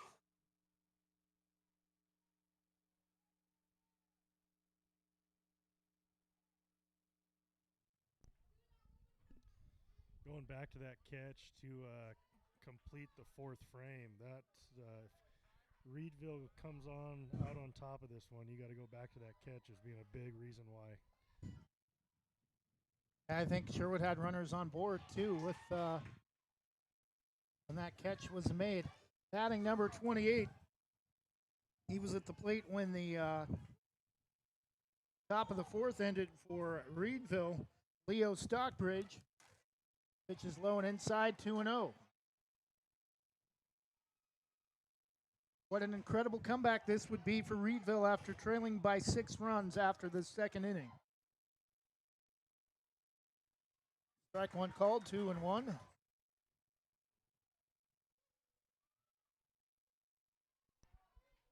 They've made up 6 runs over the last 2 innings. Pitch is Trap low and away, 3-1. Huh? Yeah, it's Stammers.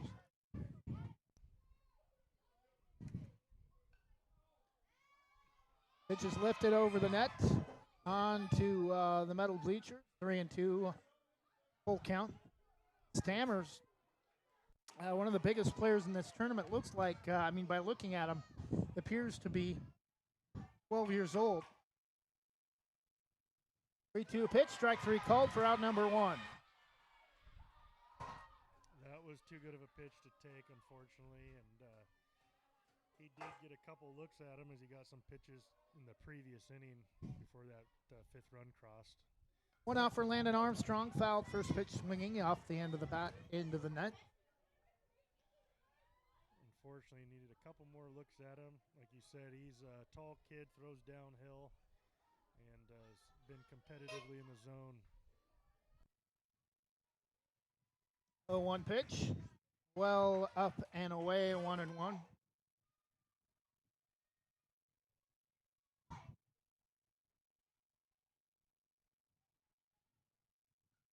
Pitch is lined past the third baseman.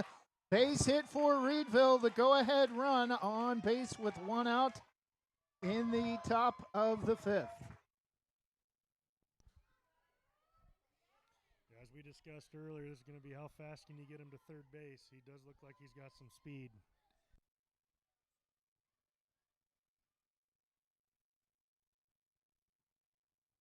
Ruben Germano, number 24, that gets through the hole to shallow right. They're going to send the runner to third.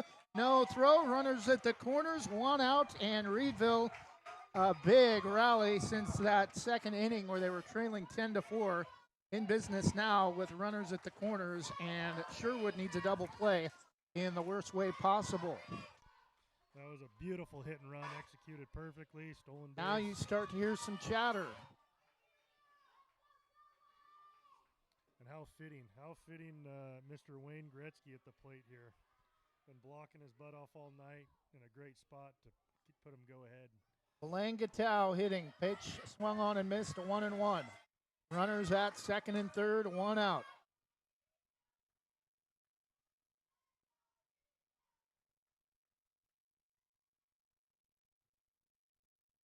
Have a half swing, strike two.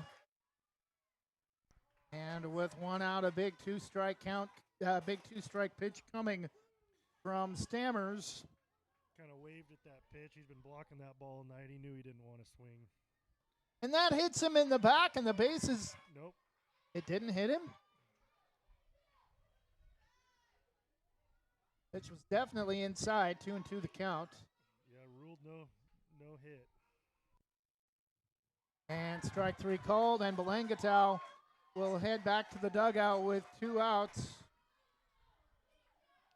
And now it will be up to Sticka. Number 11, nicknamed Sticks here. Number 11, Jackson Sticka off the end of the bat. That's going to get through the hole. 2 runs are going to score for Reedville. And Reedville takes the lead on a 2 RBI double in the top of the fifth. It's now Reedville 13, Sherwood 11 after Reedville trailed 10-4 after the second inning.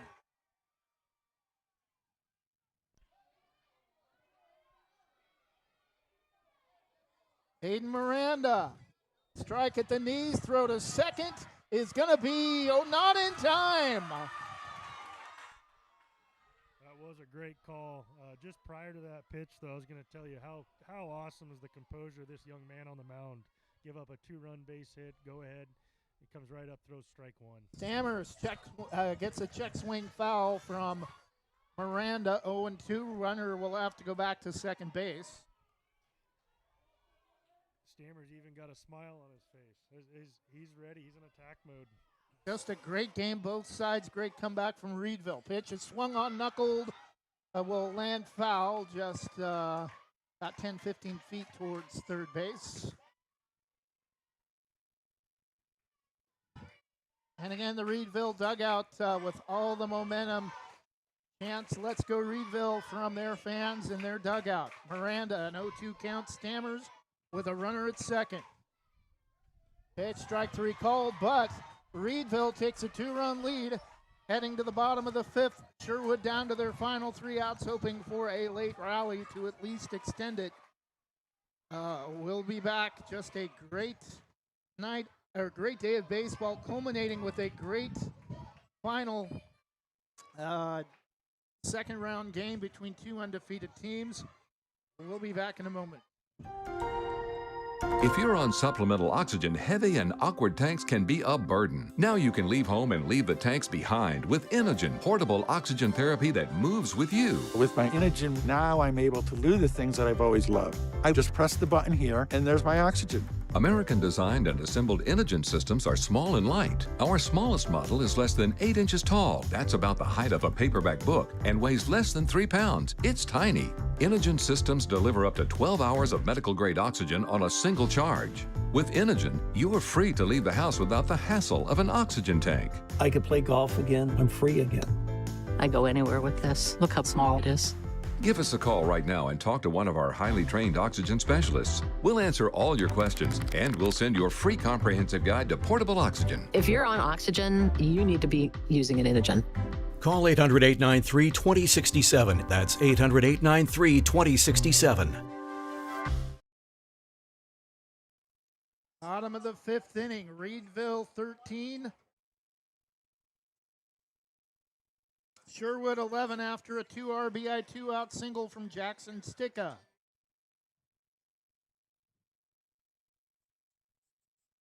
We've been calling him Sticks all night, and his stick on that at bat may prove to be the game winner. Also wears number 11. His number even looks like 2 bats. We're back to the bottom of the 5th, 13-11 Reedville after a 10-4 deficit. First pitch bounces well in front of the plate. Umpire gave a little flinch there. There's no reason to. He's got Gretzky in front of him. Caden Pagano still pitching for Reedville, trying to pick up the win. Bauer at the plate for Sherwood. Backs him off the plate inside, 2-0.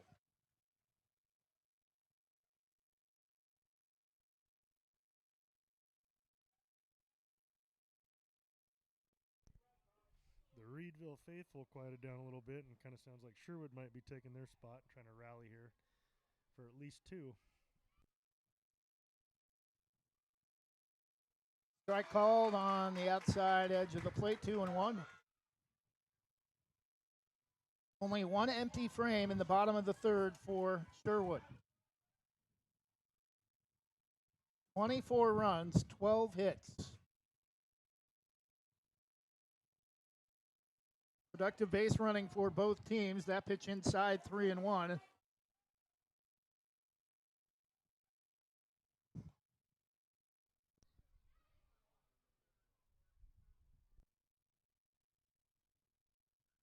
Pitch is swung on, grounded to third. Throw to first in time for out number 1. Great play by the third baseman to make the long throw across in a situation where ball 4 could have put the runner at third and nobody out. Now the bases remain empty and 1 out for Sherwood. So much could go wrong on that kind of play, and then he absolutely completed it to perfection. And lifted to short. That pitch is caught, and Reedville down to their final out after, Sherwood down to their final out after having a 10-4 lead after the 2nd inning. Regardless of level, it doesn't get much better than this. The drama with 2 outs in the bottom of the 5th, Reedville with a late rally to take the lead in the top of the 5th. The pitch bounces off the plate, out lone outside, ball 1. That first baseman pulled way off the bag right now. It's impressive how quick he can get there for the throws. A big hole down that right field line. Swung on and lifted to center field, and it's caught. Reedville comes all the way back from a 10-4 deficit after the 2nd inning to score 9 of the final 10 runs, holding Sherwood empty in the bottom of the 3rd and the bottom of the 5th. Final score, Reedville of Aloha 13, Sherwood 11. Reedville 1 in the 1st, 3 in the 2nd, 2 in the 3rd, 5 in the 4th, 2 in the 5th. Sherwood 5 in the 1st, 5 in the 2nd, and 1 in the 4th for 11 runs. Our broadcast marathon for tonight has come to an end. Just about a half hour short of our YouTube maximum limit. Thankfully, this game did not go extras. We'll be back at it again tomorrow morning. We'll try to be here by about a little after 8 and be streaming by 8:30 in time for the 9 o'clock game. Just a great game between two hard-fought teams. Reedville with the come-from-behind victory 13-11 in 5 innings. Enjoy the rest of your Friday night. We hope to have you join us again on Saturday for 4 more great games of youth baseball from Forest Grove High School softball field. Enjoy the rest of your Friday night. Good night, and God bless.